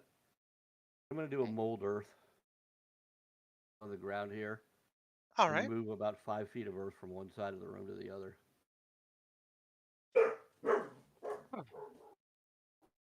All right. It's pretty easy to do. You're moving earth. Nothing really else happens beyond that, though. Okay, no more skeletons down there. Not that are Just- immediately. Just roots and stuff like that. Yeah. And okay, fair enough. Just the odd bit of bone here and there. How big are the skeletons, like height wise? There's not really complete ones. But you would guess maybe humanoid, human sized. The skulls rather small, like, or are they like kind of full adult size? More of adult sized. There's also a smattering of smaller bones, but you would guess probably more animal than anything. All right. Any other rooms or doors or There's Uh, steps leading down right here. steps leading down? All right. Let's go. Go Alright, on down I'll- those steps. Yeah, I'll start Alright. heading down the steps. Yep. The steps as you go down, they sort of lead to a bigger chamber, much like the smaller chamber, just a bit bigger. But at the end of it, you see just one hallway made of this, or like the same kind of earthen rock. Um, just the one way to go. Alright. I suggest we have the heavier armored people up front, the more warrior types. That way, if we do get attacked from the front, we won't have like our healers or something to get cut down. Yep, I'll take point. Spectacular idea. Yeah. All right, Vulcan, you take a point. I'll follow right behind him. And I'll follow him in third. I'll be 10 feet behind them. All right. The group heads down this hallway. It's not a large hallway. Maybe at times it's 10 foot or 15-foot wide. Then it narrows down to 5, but it just kind of like snakes and turns back and forth. Just kind of in an almost random sort of pattern. Um, following it for a while. Are we all able to like see? Like, is it nicely lit or is it like still kind of dark? It's not too dark. Those lights above still get enough vision to see properly. Okay. But following this path for about 15-20 minutes, you see that it ends in uh, an earthen wall, and that wall in the middle of it has a crudely structured door um, in it. All right. Can I use mold earth and just pull the earth around from the sides of the door and just have it fall out? Yeah, that's entirely possible. Okay. Your quick cantrip, you pull away the sides of the earth, and the door falls forward. Um, and how close were you guys to the door before this happened? I think we just exited out of the tunnel. We I just. Right. stay 30 feet back. That's the range of the spell. Okay, so it's about 15 feet away from like the closest in the front. The door follows. You can see inside immediately. It's a larger room. But from just that doorway, you see um, pressed up against the walls in the far end of it, just stacked up and lined against the wall, numerous amounts of those scarecrows that you encountered in the grove. Alive or just inanimate? They currently seem to be inanimate. I think I'm gonna light a torch and throw them at them and burn them, so that way they can't come at us. Just kind of get rid of them. Oh, Okay. all right. You step towards the door, and you see that this room is ringed in them. Some positioned up, some laying down, some stacked on each other. Um, which side of the room are you throwing it to? I'll probably throw it straight ahead or an area where most are. All right, so straight. Make a strength check to throw this torch to see how far it goes. How big is this room? The room is about 70 feet across each way. Wow. I'm gonna do the same thing, kind of That's off a to lot. the right side with the torch. All right. The first torch doesn't quite clear the distance. The torch wasn't really made for throwing too much, so it kind of clatters to the floor just shy of the target. My roll's coming in. Being slow.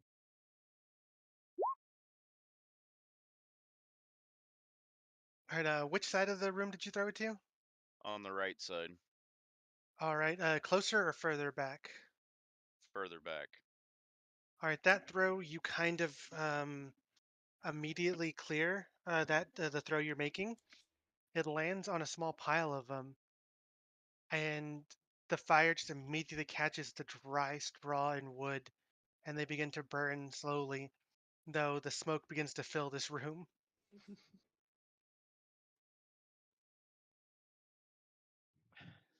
Did everybody else enter, or are they just waiting for this firing squad, so to speak? Yeah, I'm just kind of standing out Literally. by the door. All right. The smoke is getting to burn.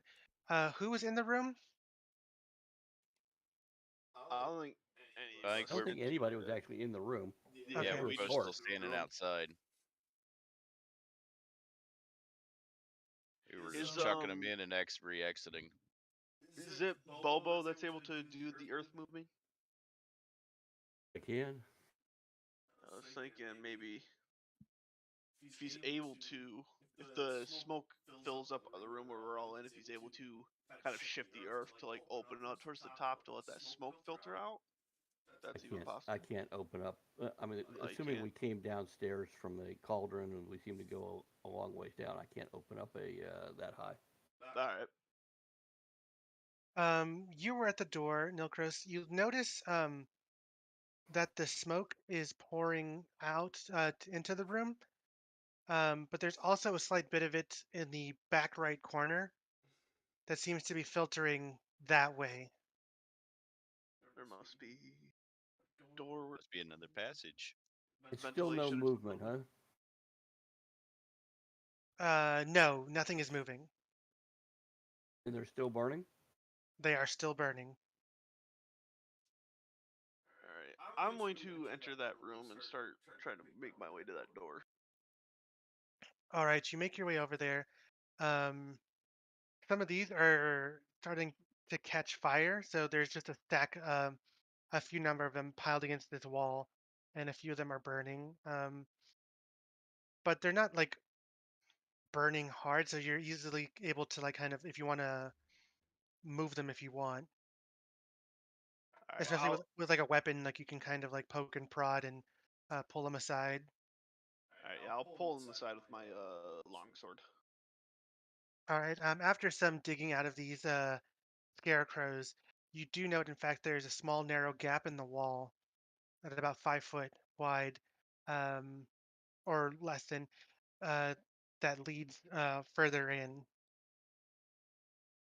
I'm right behind him, so All right. I'll start entering. Shield raised. Sword at the ready. All right. With that, let me go ahead and Map chain. I'm gonna hold my breath and go through, I guess, and follow them. Yeah, I'll follow as well. All right, I'll be stupid as well. if you wouldn't mind pulling your tokens out for me. Griffin, Are you coming up from Griffin, the was your north? guy in front? Yes, this is the room that you just had the scarecrows in. This is the passageway that was just found.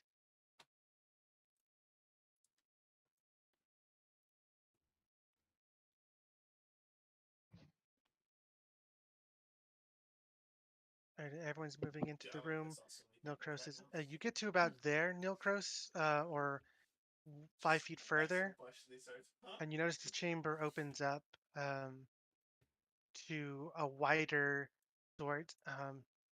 You note immediately, if everyone wants to, is that everybody in?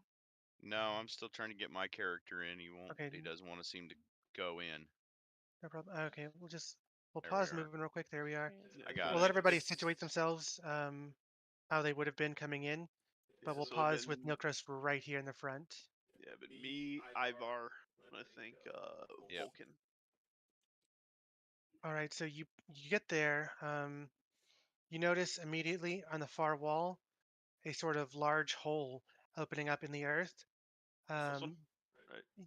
Right. Right here. All right. But even more noticeably, within the room. Here we go. Yes. With the smoke billowing out, you note these things are kind of at the ready.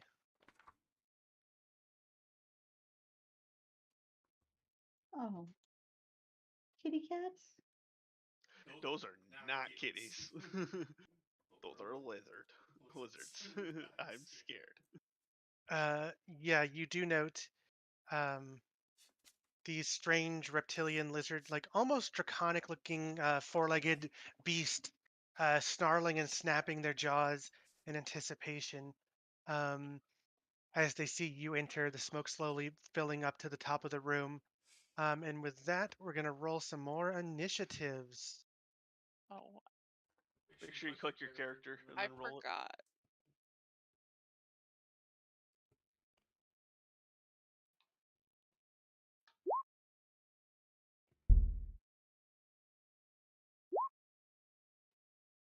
Sorry, I forgot to click my character. Bobo, That's a good one. what's up with that? Nice. I don't know. And I actually clicked my character too, and it didn't show up. So I should get to roll again, right? All right, who's isn't on there? Hey, Bobo. All right, so Bobo. What did you roll? 5. So We're there's missing lizard Maestro. but it Yeah, doesn't 6. look like because they're walking on all fours. These ones are standing on 2 legs, and they have weapons. Am I able to investigate to try to find out what type of monster they are? Or, like what? You could make a perception or investigation. Probably a perception check would be easier since you're not able to fully examine them. All right, rolling perception now. 17. Definitely draconian in kind of origin. It seems like All right. 3, 4, 5, 6. That's the group, correct? Hmm. All right. Let me go ahead and change the order to match properly. So with that, first to respond is Voken. All right, let's see. Yeah. All right, I'm going to let's see, put my ruler away. I'm gonna step forward to about here, and then the closest one to us, kind of on the top side there. I'm actually gonna take out my javelin and throw it at it. All right, go ahead and launch that attack.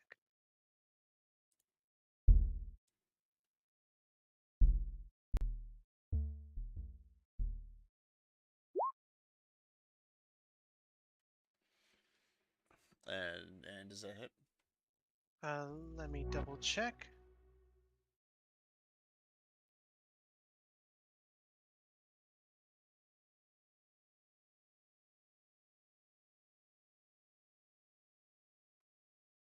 That will indeed hit.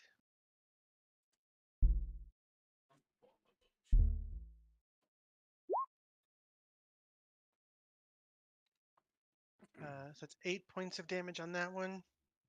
Okay, and then let's see what was my 11.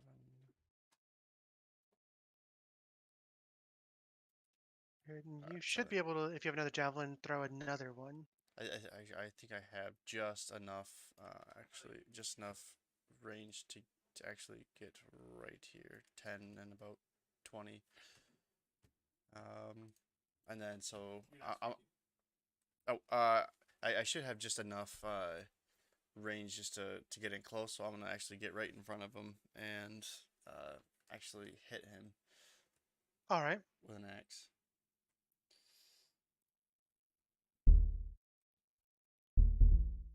The only downside to push the chat.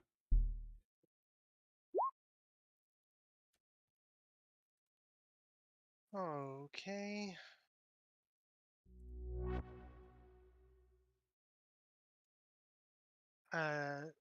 So you rushed in first, threw the javelin and followed up with the axe.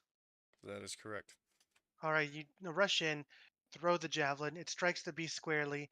Gales and blood kind of fly out as the javelin pierces it. Then you rush forward with your axe, striking it again squarely into the side. and more of that blood begins to leak out. This green brown ichor flowing from the beast. But it still seems to be fairly strong at the moment. And I am done. All right, then we move down to Ashatari. Ashatari runs up here and says, "Get behind me!" Uh, and and then she's gonna cast Fairy Fire, and I can get this one, and this one in my 20-foot cone, or not Right. cone, box. So they Right. all need to do. Hold on, let me split. Where is it? DC 17 deck saves. All right, deck saves coming up.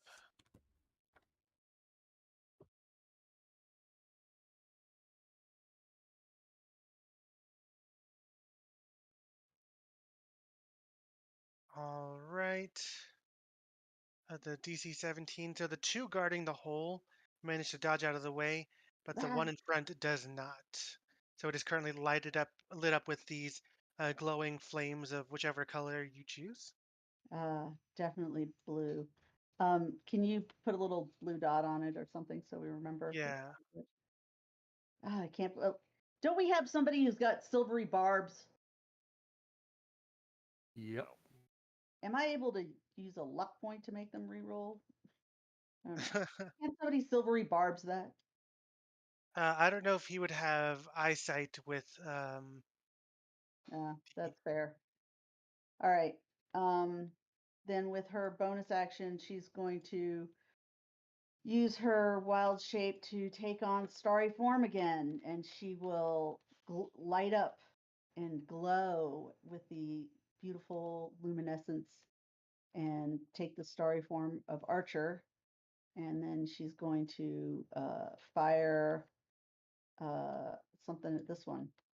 All right, with advantage. With advantage. 27 to Oof. hit for 12. That is good, good, good. All And then right. she says, "Okay, you can take care of it now." She's going to go back here. They tried to dodge out of the way, but your aim is pretty true given the helping guiding light. And this piercing bolt of radiant light strikes into this beast, again, letting its that greenish ichor flow from its body. Um, does that end Ashatari's turn? My turn. Thank you. Great turn. Then we go down to Nilkros. Alrighty.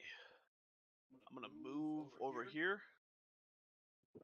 and I'm going to attack this guy right here. Excellent, go for it. Long swords, so rolling for hit. Nice, I got 23. That'll do it. And then I'm going to do slashing. The one-handed. Nice, 7 points of damage. Very good. Alright. Then I'm able to hit again, right? Yes, you are. Alright, yep. I'm gonna hit him again.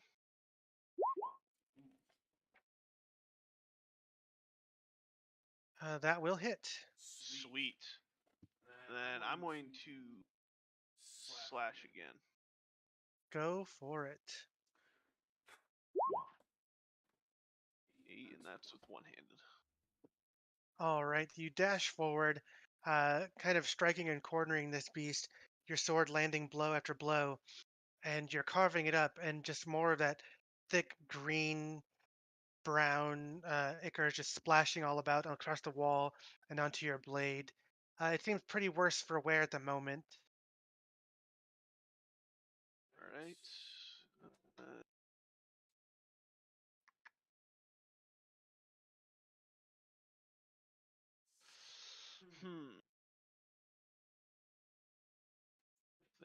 Thinking. Should I continue attacking with like slashing, or do you think I should move back, take my bow out, and try to do range attacks? You have a bow? I have a long bow. Just make one more attack. Alright, to end my turn. All right, you end your turn. Very good turn. It is now these creatures' turn. We're going to start with the one that you just hit. It's going to rear back and strike at you with trying to bite. Can I attempt to dodge it at all, or? It's just going to be attacking against armor class. Okay. Does a 21 hit? Alright, and my armor class is 18. All right, so it bites down across your leg for 5 points of damage. And then it quickly lets go and flips around, swatting its tail at you.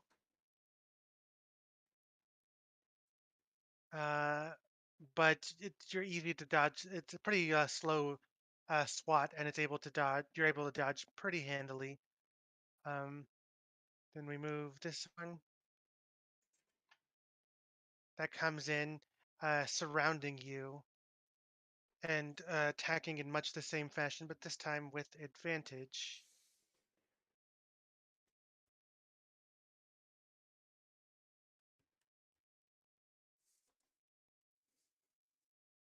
Oof. And that is a critical strike. So it's going to be 17 points of damage as it bites down into you and then swats forward with its tail. I'm sorry, I was muted. I'm going to silvery barb that with a Oh. reaction. All right, excellent. The critical strike. Can you see the creature from where you're currently at? Oh, God, good question. Hang on, let me go back. Yeah, actually, I think I have line of sight. It's the one down below, right? Yes. So we'll I go think ahead. I have line of sight on it. All right, we'll go ahead and re-roll that attack. Not a critical, but still a hit. Ooh, still better. So it'll Yep. be 11 points instead of opposed to 17. And the tail strike hits for a 22 for 9 more points of damage.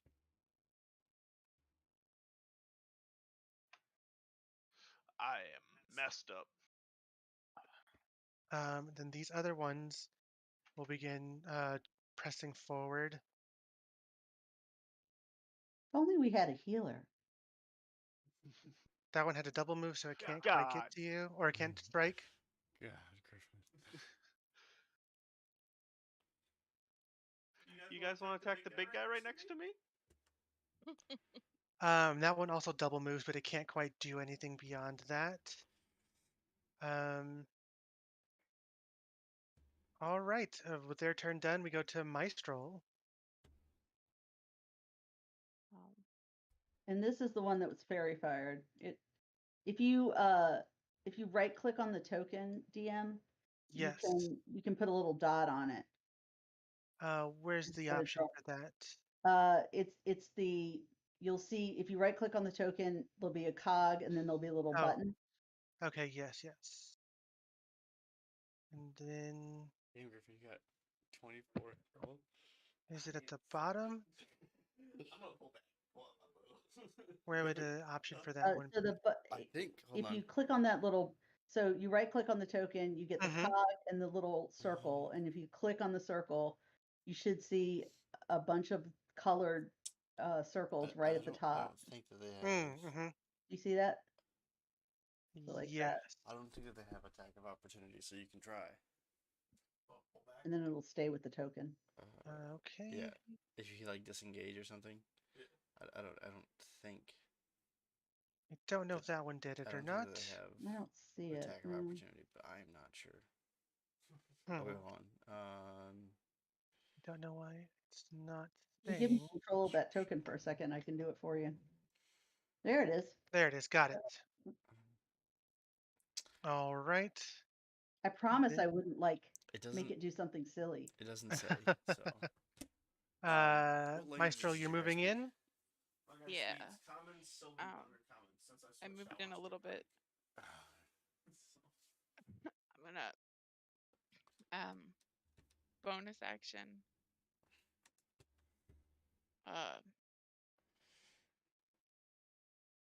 Spiritual weapon Yeah. Excellent. on Mr. Fairy Fire there. That's Mr. Fairy Fire. Yeah. Do you want it behind him or right here? That's Dr. Fairy Fire. Yeah. You could put it to the left of him. That way I can hit that other one once I'm done. Excellent. hitting. There you go. And then I also want to Toll the Dead on same guy. All right. The spiritual weapon hit. That is a good damage. Let me go ahead and mark that. And Toll the Dead. Nope. Wisdom saving throw, I believe. Yeah. And he's missing hit points, right? He is indeed. All right. So then it is 2d12 for 18 and necrotic damage. He doesn't rolled take- a 6, which is not good enough. Yes. No. So he's going to take all of that damage. That sort of ringing like fills the room as this thing visibly shakes and yelps as this necrotic force just kind of overtakes it. And it is looking pretty rough.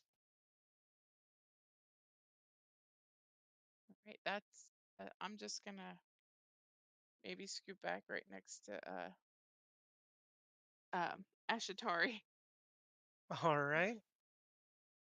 Oh, so good to see you again. Yes. Then we go to Ivar, if that ends Mistral's turn. Yes. Well, Ivar's gonna slide up here next to Necros and cast Cure Wounds. 2nd level. So it'd be this spot here or this one next to him. Already moved up here right next to him. Okay, so right there. Yeah. All right.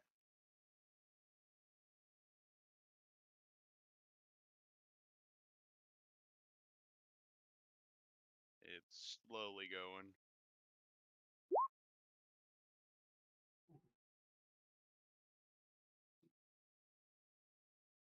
So for 10 points. 15 shy. Right, you reach Alright. forward, casting and restoring 10 hit points I want to see if I can to pull you back. Nilkros. I'll be backwards. Hope that helped. Grab you and just pull you back. Well, I'm not in the 20s anymore. Definitely helped. All right.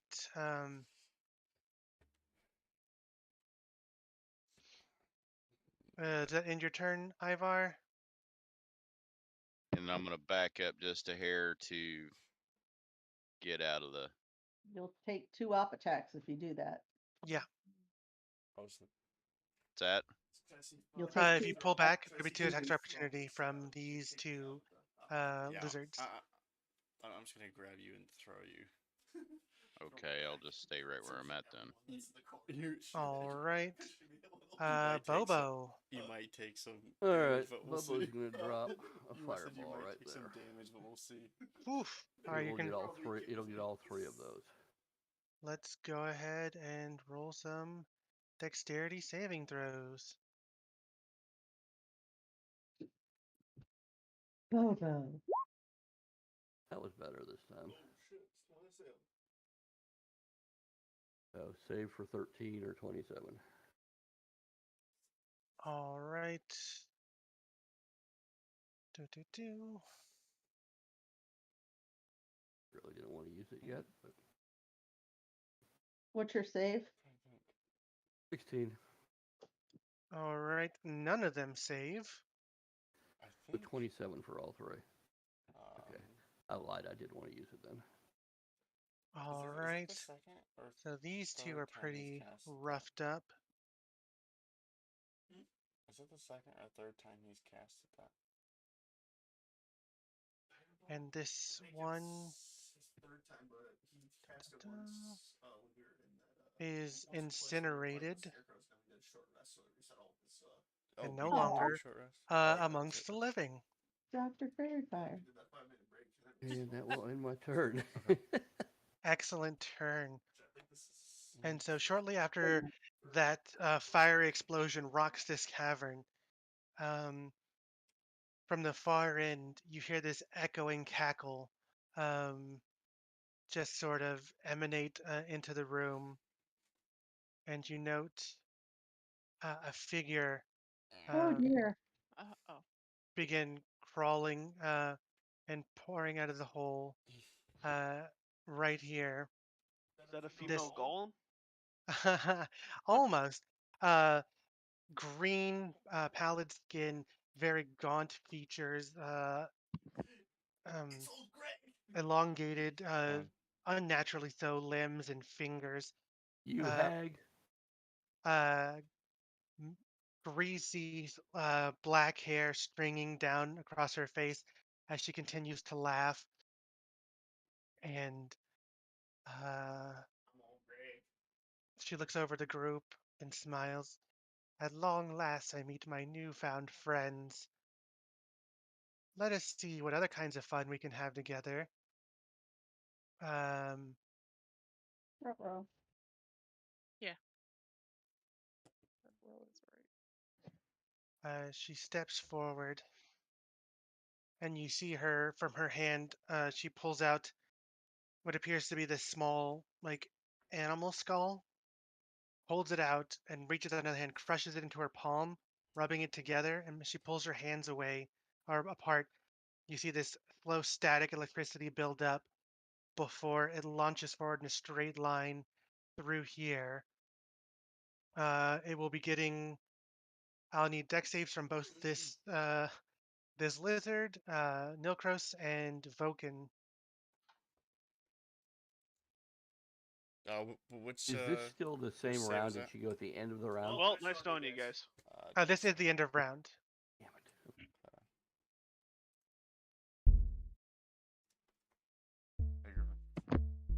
The green hag speaks Sylvan. So I think that was a con save you rolled. It'd be a dexterity save. Nice try though. my bad. I like it. No. Whenever I don't want Alright. to roll whatever it is, I roll a con save. Or I choose to pass. Uh-oh. Oh, we're both screwed.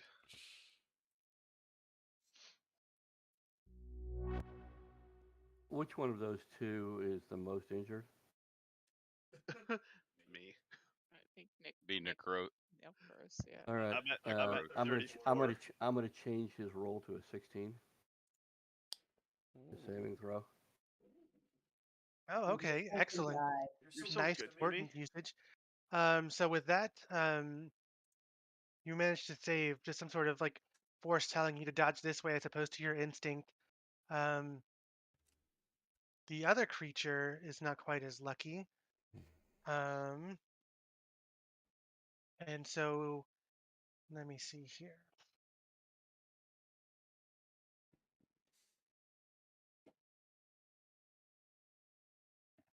So, Nilkros, you will take 11 points of damage. Voken and this lizard are taking 23 points of lightning damage. Damn. How low are you, Jay? I'm at 41. Oh, goddamn.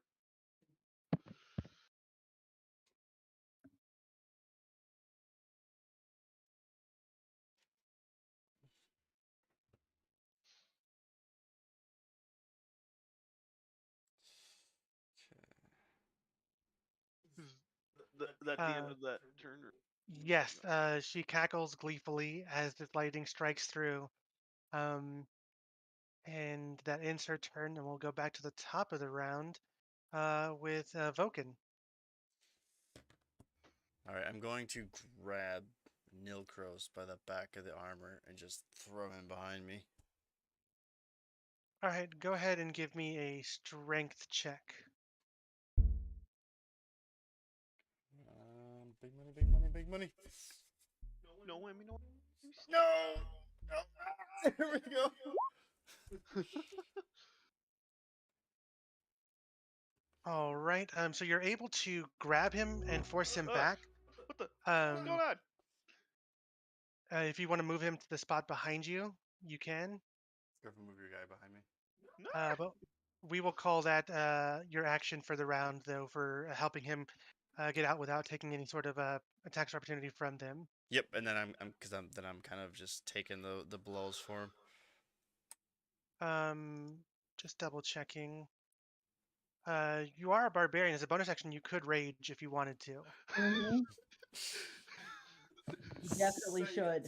Okay. Rage. Yeah, this would be a good time. Say it. Or that Wait, pixie stick. I would like to rage.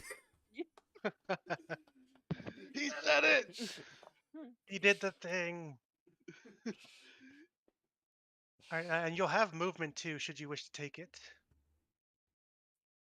I'm just gonna just close the distance as close as I can. All right, excellent. All right, so good turn from Vokin. We go to Shatari.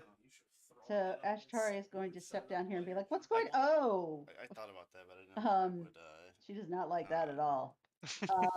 With her bonus action, she's going to target this jerk right here with her sorry form, and 25 to hit for 11 radiant damage. That strikes true.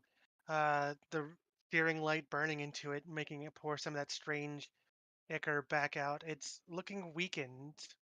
Well, she doesn't like that, but she's got other things she's got to do. She's then going to point at witchy girl Maggie over here, Mm-hmm. and she's going to say, I presume you're Maggie. Let me shine a little light on you." And she's going to cast Guiding Bolt at third level. Oof, go for it. And she's going to use a luck point. And either you can give me that second roll or I'll roll it again, whatever you want me to do. I'll give you that second roll. That's fine. Okay. So that would be 30 radiant damage if a 21 hits. It does indeed. The light strikes her, lights her up. She lets out this groan of pain as it lights up, and she's now enveloped in this glowing holy light. Awesome. And the- whoever, oh, sorry, go ahead. The blow was pretty mighty, but she seems to be still standing pretty tall. Yeah, she's a tough lady. From back A where I strong am, woman or hag. I raised my voice and shot out. The next in attack Sylvan to roll the made green against this hag. target before Keep the your end balls of up. your next turn has advantage. So anybody who Excellent. tries and hit her has advantage on the next turn. And she's going to tuck herself back up here because, you know, reasons. Very good. Excellent. So with Ashatari done, we go to Nilkros. Okay. Let's go. And just as a note, since you said you're new to a fighter, as a bonus action, once per rest, you can use a second wind to heal yourself up a little bit, should you need it. You can also action surge. Yes, indeed. Oh, I'm sorry. All right. Actually, I think I'm going to, as my bonus action, I'm going to switch to my. I'm going to sheath my sword and switch to that, and I'm going to move back towards over here. All right, go for it. And then give. When you're done. When you're done. And then when I get back here, I'm gonna shout an insult to the green hag and Sylvan. All right. And Let's, just so you know, you don't have to use a bonus action to sheath your sword. So if you wanted to use your second wind to heal, you could. yeah. I use it to just pull out my bow and switch weapons. It's an interaction. You don't have Oh, to. is it? Okay. I was always told that like you had to like use that to get it, but all right, sweet. I mean, Alright, it's up to the DM. He could totally tell me to shut up. No, yeah, I'm not gonna make you waste a bonus action on something that you're pretty proficient in doing. All right. Then I will do that. I guess. I think I have. What do I do? All you have to really do is just say you do it, and then Okay. if you use the attack for that other weapon, just roll for that one. All right, so I'll do that then, and then I'm going to take aim and shoot it at the old green lady. All right, go ahead and let it rip. With All advantage. right. Yeah, the first strike will have advantage on Ooh. it. So roll twice. 16. All right, so roll hit twice. Roll twice. Choice. All right. Okay, so 16s. Does a 16 Oof. hit? A 16 just misses as she dodges out of the way of this this arrow, glaring over at this group now, less amused now that she's been hit so hard. Um, but you should have a second shot that you can take. It's a bow you're using, correct? Not a crossbow? 1-7. Just got a 17. It's a longbow. Yeah, it's a long. Yeah, so Sorry. then you definitely have 2 shots. All right. But this one will be without advantage as that light just disappears from around her. All right. 18. That is gonna hit. Go ahead and roll damage. Oh yeah. Own damage. 9. Very good.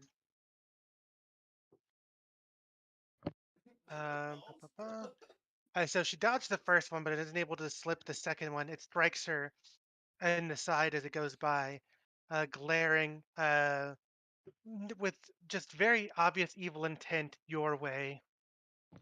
Oh shit. Does that end your turn? Mm. So I used that what was that called again? The second What- what wind? is it? Yeah. So what do I do for that then? It should be on your character sheet. It should be in the bonus actions. It'll be just rolling a d10, and you'll be adding your fighter level to it to heal that much back. All right, so then I just roll a d10 and then that will Yep. add it back. Yeah. All right. D10 plus 5. All right, rolling a d10 right now. 7, so 5, so 12. 12 Right. hit points back. All right, sweet. 9, back up to 35. Excellent. Then, all right, I will stay right there. I will end my turn. All right. After Nilkros, these beasts are going to go. This one on top, it bites out and strikes against Vulcan one more time.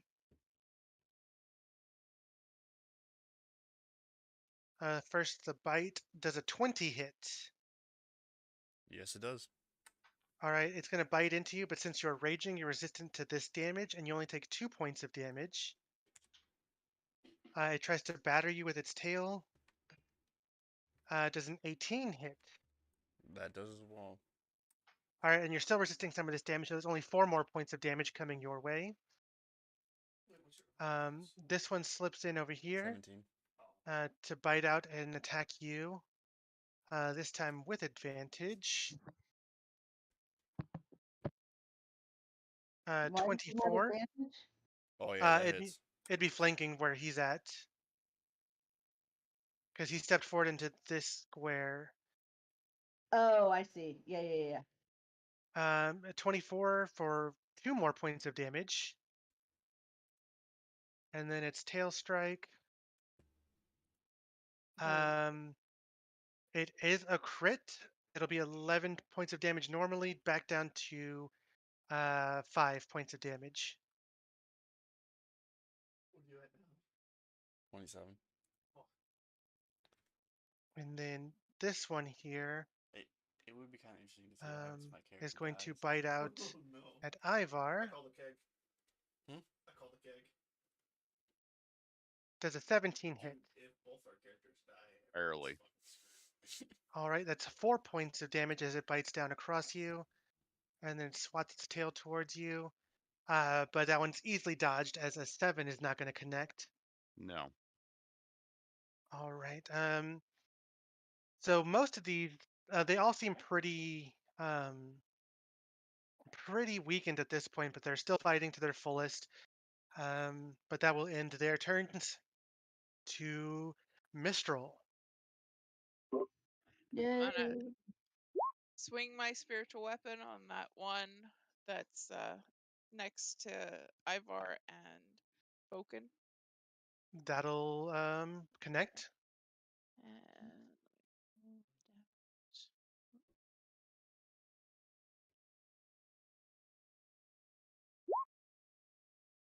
damage. And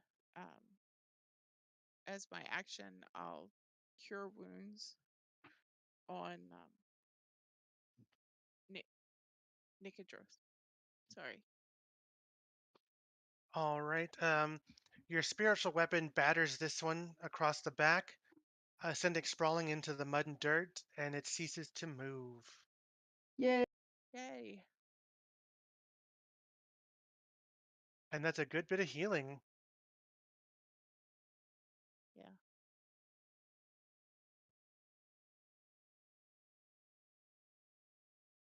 That brings you all the way back up, doesn't it? Excellent. Is that the full turn? That's No, that all I was on. got. that All was right. on- was With on that, you. we move down to Ivar. So Ivar's going to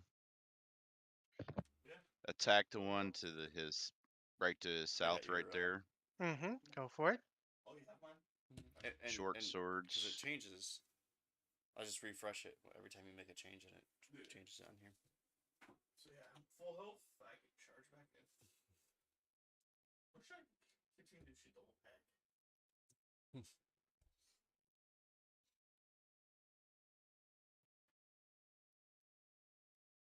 Does it say in the book how much health she has?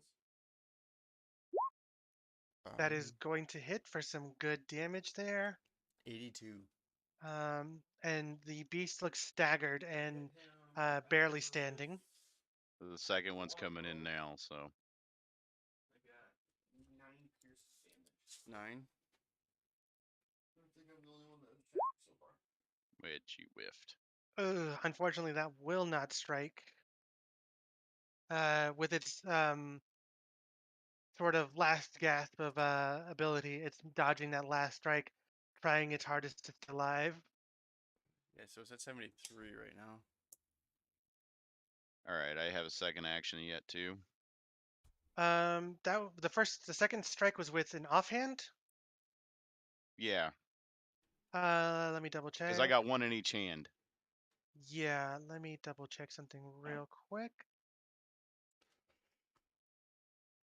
Yeah, you should have extra attack, so you can make another attack with your primary weapon.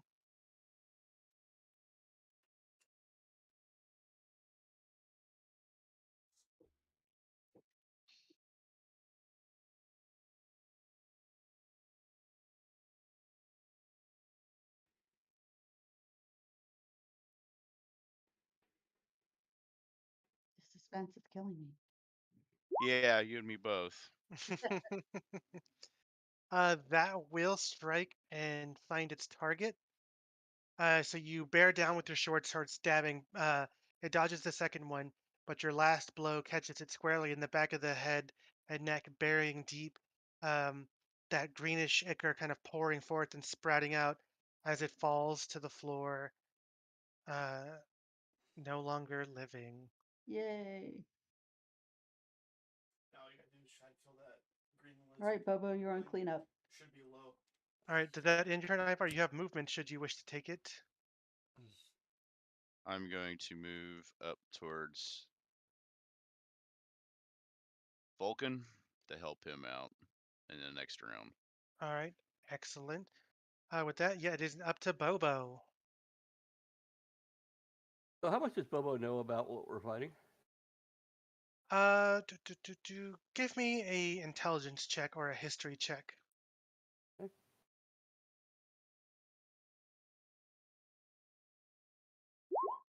Not much. All right.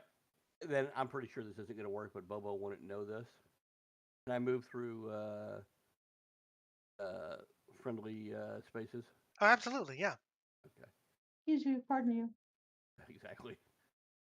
I cast Hold Person I'm pretty sure it doesn't work because I think these are Fey, but and not humanoid. Let's double check. But Bobo doesn't know it, so Yeah. is it a green hag? She does appear to be green. Yeah. So again, Bobo wouldn't know this because he didn't make the roll, but I think they're Fey, aren't they? They are indeed Fey. Yeah. Then it won't work and it fizzles out. It would need to be a hold monster to take effect. Yeah. Um, Okay. So you cast your spell, and you see she kind of writhes and like, oh no, and just clearly deceiving you, like, yeah, that did nothing, Yeah. cackling maniacally. Rude. Um, Okay. but does that end Bobo's turn there? It does. Oh. No, I'm gonna move back. All right.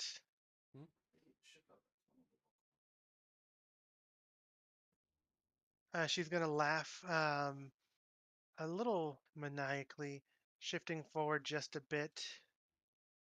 Looking amongst the group, she sees Vulcan right there and decides he's a bit of an issue. Oh no.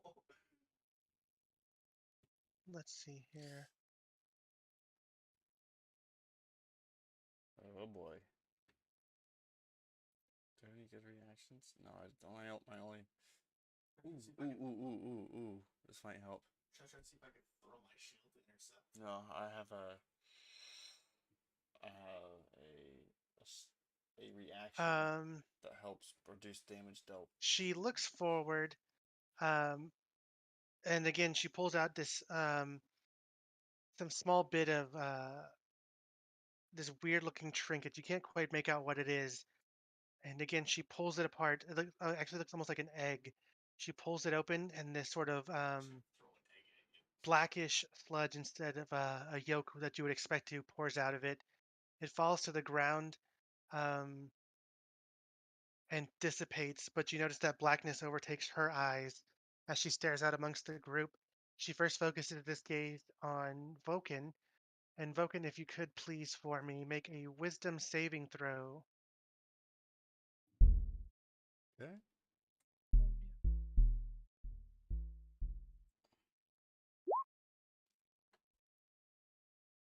All right. You feel that sort of blackness overtake your eyes for a moment, and you feel this strong urge to essentially just fall asleep as your body starts to give in. I'll silvery barbs it. You don't have to, because Oh. that overtakes him.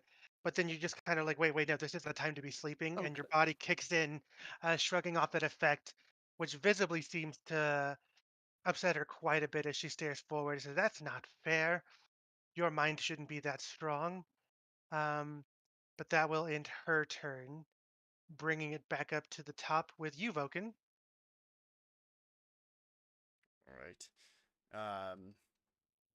And then as I just barely get out of that, I'm going to take my axe and kind of swing over at the creature just to the right of me while making eye contact with the green lady in front of me. Let's see. Did you hear any of that? Yeah. There. I believe so. Speak again. Going to what? Do we lose him? Oh no, It I'm seems here. like it. I was wondering if that was my connection. Sorry. I Nice. was hitting the wrong push to talk button. But anyway, Okay. I was swinging my axe to the creature on the right while making eye contact with the green monster in front of me. All right.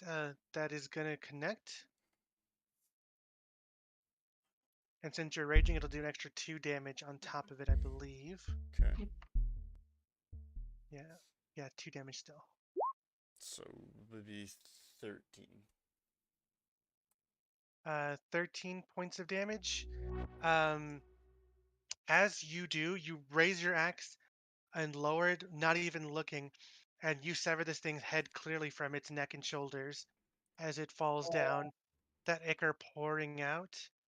Um, and then just to let you know, you do have enough movement to get in close to her. And you'll have your second strike, and as a bonus action, while you're raging, you can frenzy and get a third attack. That, Yep. yep. And so Do it. I'm going to rush forward, just hauling ass like a bull and and throw a couple more attacks in there. Go for it. Let it go.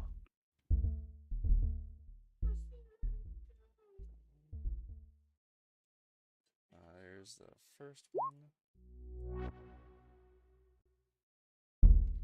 And coming in with the second.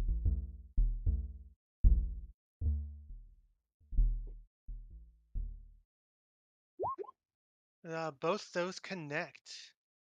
As you lay into her, first for 12 and then 17, so 29 points of damage. Very nice. Um,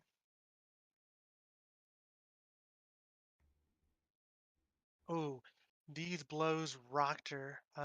She is staggering back a bit. Those blows opening up gashes along her body. And you notice it seems to be pouring out that same greenish brown ichor that those beasts were. And despite her wearied state, she laughs and cackles, looking up at you. Um, the Let me do one quick check real quick, because the spell she was casting is concentration. Let's see if she holds it.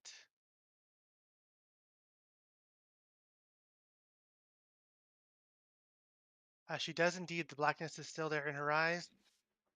And she cackles and coughs up some of that ichor, looking directly at you. And she says, "Oh my, such fun we're having here.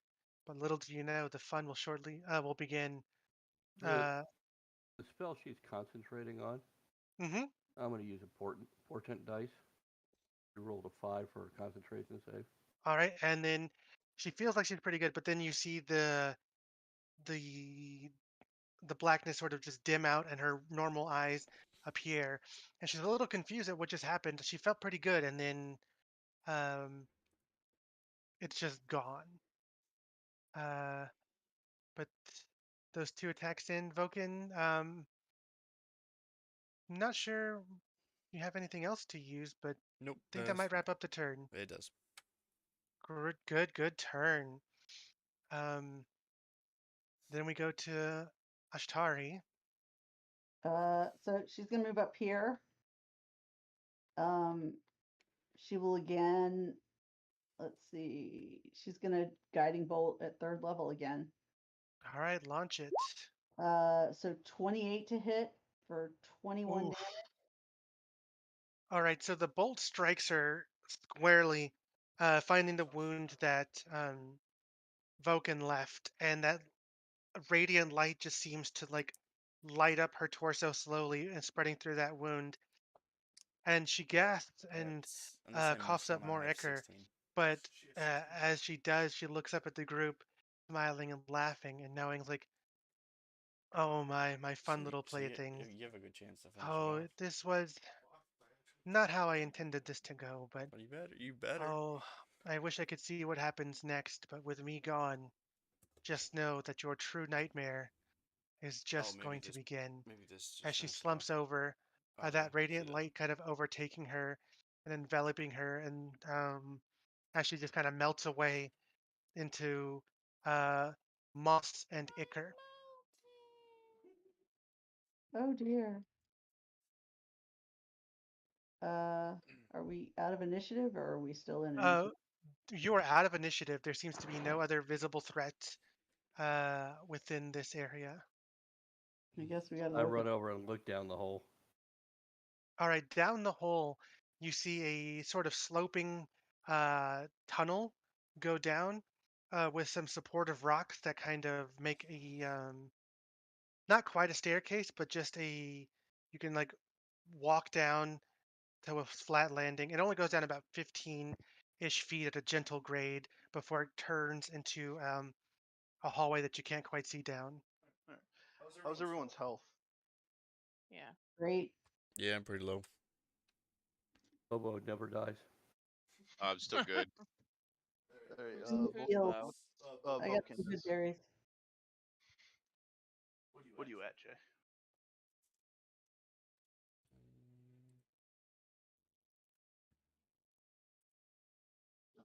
I'm at 27. I'll go ahead and give him a Cure Light Wounds that doesn't use a spell slot.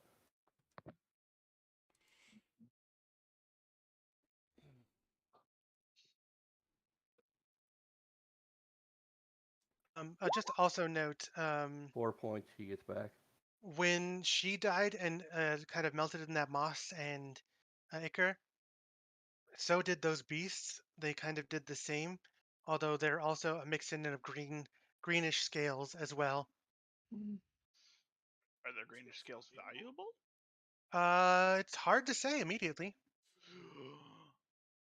Bobo turns to you and says, "It doesn't matter. It's a one shot." Hey, money's money. All Let's right, go down. you begin descending down this pretty easy slope to go down. The tunnel, as you reach the bottom, you see it only goes down another about maybe 10 feet before it ends in a wall.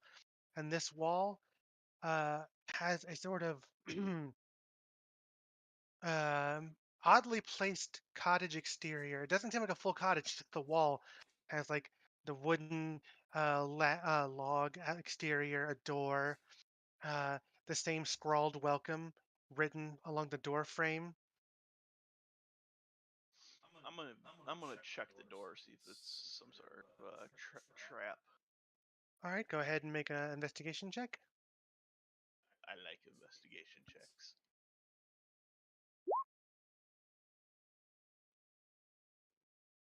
$22. Taking a look at the door, you step and you see no signs of traps really. It seems pretty oddly welcoming. There's also a small mat in front, presumably for cleaning one's shoes, which is odd because it is nothing but mud and dirt down here. How much space is there in this chamber before the hut? It's about a 10-foot wide tunnel, about 10, 15-ish long, so everyone can fit down there. Is there windows or something we can look inside, or No windows, just the door and the cottage like exterior. okay? You guys mind waiting 10 minutes before we go into the cottage? Well, if we do, then I lose my starry form. Oh, all right. Do we have anybody that can heal Vulcan again? More? Nope. Yes. I can. I can as well. Might want our barbarian back at full. How long does your story form last? Isn't it an hour? Nope, 10 minutes. Okay. So are you gonna do a Mistral or am I? I got it. Oh, AFK for 1 minute. All right. 5.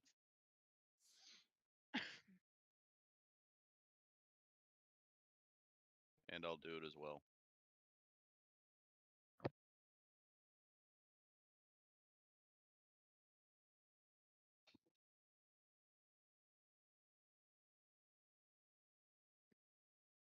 All right, let's go. Let's go. Yeah, I'm waiting on my dice. Oh shit! There's a 16. You just got 21 health back. Sweet. That puts you back up closer to full health there. Let's see.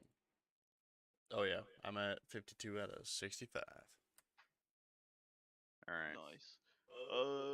Bobo went AFK for a second. Yeah, he said he's AFK for about a minute. Alright.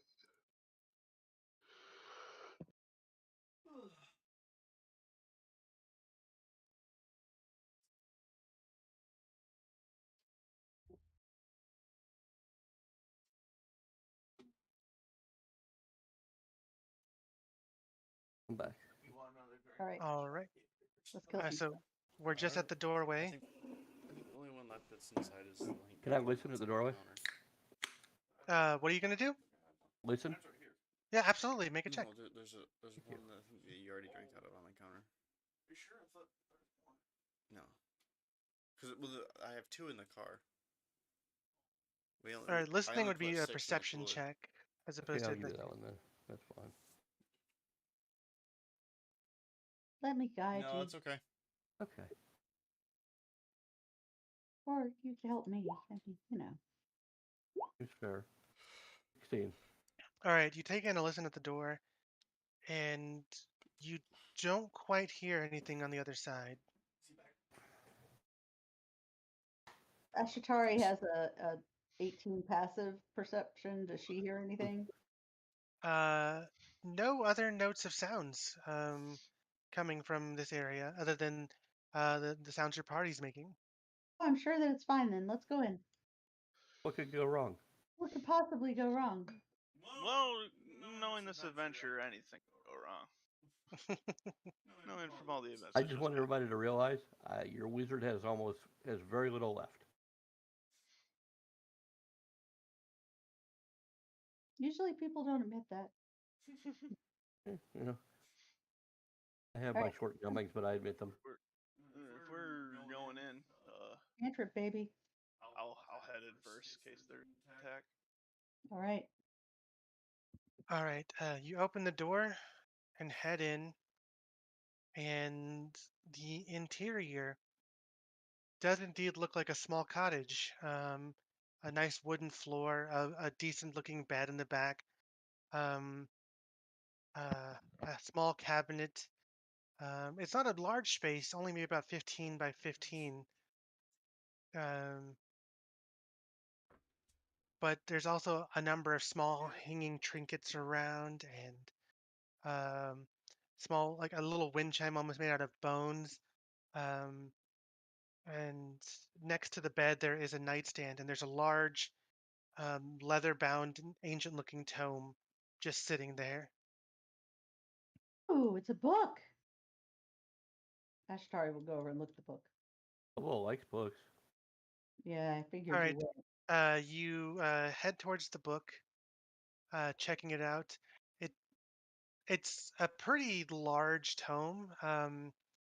Do you open it up? It's currently closed. What's the title of it? Is it like 50 Shades of Grey or There is no title on it. It just seems to have just a leather-bound covering. yes, we definitely open it up. Wait. Back off. Wait, I what? open it with my back off. I open it with a mage hand Fine. from 10 feet away. All right, Mm, the mage fine. hand opens up the book to the first page or just a random page. First page. All right, the book opens up with no issue, nothing erupting, nothing popping out. Mage hand goes to a random page. It can flip a little bit, yeah, and then the pages they turn and open up, and it seems to be filled with scrawled writing. What's it say? Taking a look, um, looking at your languages, it's a little indecipherable at first, but then you notice it's a weird mix of Druidic and Sylvan. I speak both of those. Yeah, so looking it over, it's a little hard to like decipher at first. A lot of it seems more archaic and old, as opposed to some of the more, I guess, as the language evolved. So it seems to be older forms of it, but it's not entirely incomprehensible. Um, you catch some words for like coven and last of, um, power, slumbering beast, No. and then that's kind of like the most that stick out at first. Slumbering Beast doesn't sound good. Am I able to kind of investigate it a little bit more, try to see if I can decipher it? You can. Do you speak either of those languages? I speak Sylvan. All right, yeah. Go ahead and make an investigation check. All right. I got a 20. All right, looking it over, you spot a few words that you can like vaguely recognize. Um, Nothing that kind of sticks out or is immediate, but you get the feeling that given time, you could eventually work this out, especially with someone else that knows like the other languages that it's a blend of. Um, but nothing that's an immediate like uh, sort of like, oh, I can read this instantly. All right. Does anybody else recognize any other languages other than Druidic and Sylvan? I speak Undercommon.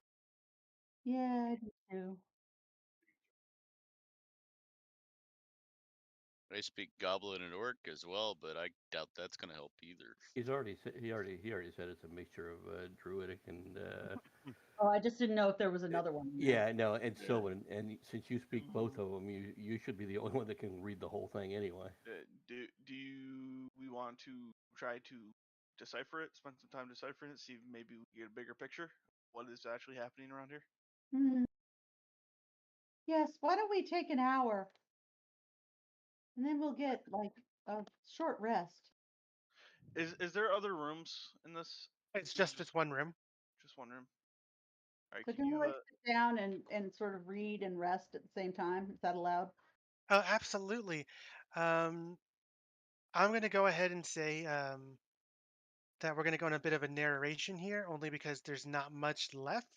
Um, but just reading through this book, uh, especially with the help of others that might know the languages, you note that this is indeed sort of like the diary of Maggie. Oh, it's Maggie's diary. She had a spicy life. The important information that you glean from this is that Maggie is old, very old. Um, she makes mention of slumbering for decades at a time, um, but she also makes mention of her coven that was here and how she was the last of it now. But initially, when they'd set up um, their base here within the forest, um, they had discovered a long slumbering beast deep within the earth. Um, and they were surprised to find it there, and but were happy to find that they could draw upon its power. But little did they know that upon drawing upon its power, they kind of binded themselves to this seal of it. Um, and through research, they found that this forest is fairly ancient, and this beast was put to sleep here because it could not be stopped otherwise by this ancient sect of druids that once tended this area.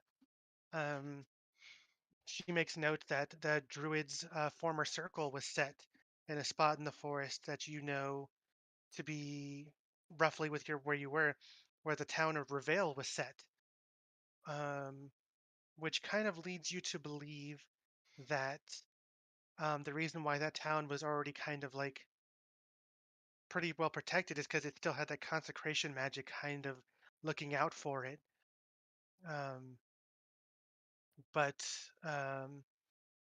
they found that drawing on the beast's power too much would weaken the seal a little bit.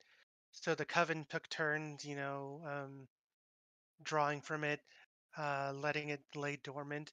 But as the years went on, some of the coven were, taken out or passed on. They left the coven for various reasons or another, which led Maggie to be the last.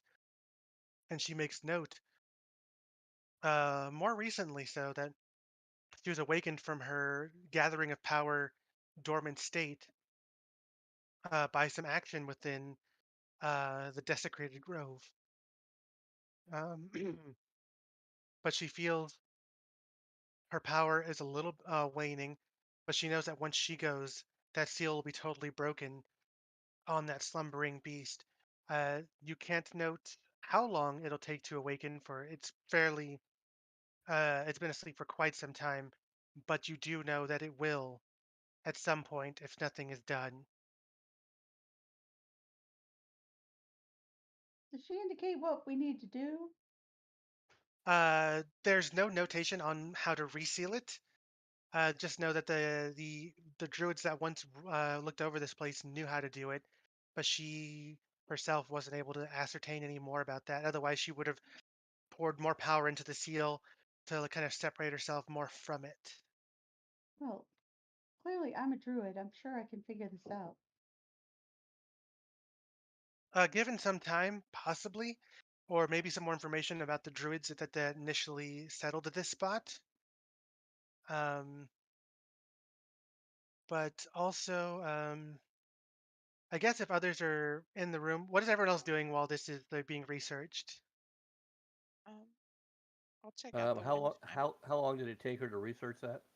I'm sitting there looking around the room for other things. So about an hour is like taken, like once they figure out some of the notation and First thing I do is I spend 10 minutes doing a ritual spell out in front of this and put up a Leomund's tiny hut. okay, excellent. Um, so you note that that is going on. You guys search around. You find a small cache of coins that seem pretty old. They don't kind of match a lot of the same stampings and mintings that the current currency that you use would be. But it's a good amount. Um, and then um, tucked away, uh, you find in the cabinet this nice ornate looking longsword um, that seems to bear a few green scales on its scabbard and its hilt. Now, who found that? Me? Um, Looking around. yeah. All right. Can I identify anything that's on it? There's no identifying markings really to identify the sword. It just like I said, the green scaling along the scabbard and the hilt. It's very finely made. Um, that much is apparent, but beyond that, it doesn't quite come with anything else. All right, so I need to add that to my inventory. Um, reading through the notation, you also managed to find that a bit of notes about some charms she made that are laying about. You're able to find those, and they note a bit of other magical bonuses you can do. But you also see that she had set up a few spots around the town of Rail. She couldn't actually enter the area, but there's a few scrying wards that she had set.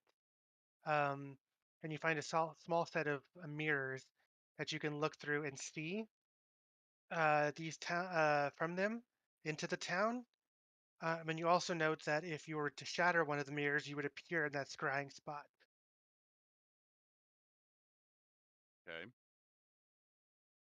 I'm gonna Um, turn those over to the druids and the other spellcasters. Mm. um, It's a yeah, quick so that's what you're expert. able to decipher with the readings and the notation. And just to let you know, that's kind of like the end of the adventure. A little hook for more maybe in the future. Um, you guys can choose to return to town and let someone know or anybody know. How would your characters handle this new sort of arrival, this news of an impending waking beast? Sweet. All right, so we all basically are gonna be, once we wrap up here, all go back to town then, right? Yep. Yep. Yeah. All right. Thanks so much. Without the impediment of the magics of Maggie and Ivar is able to lead the town, you pretty easily back to town. You're back to town. I assume, is anyone told of like what happened or I'm assume we would go to. I would think we would go to the mayor. Yeah, and we go back explain to the what mayor. happened. Yeah. We collect our money. We tell them that they're all going to die, and Bobo doesn't want to die here, so he's leaving.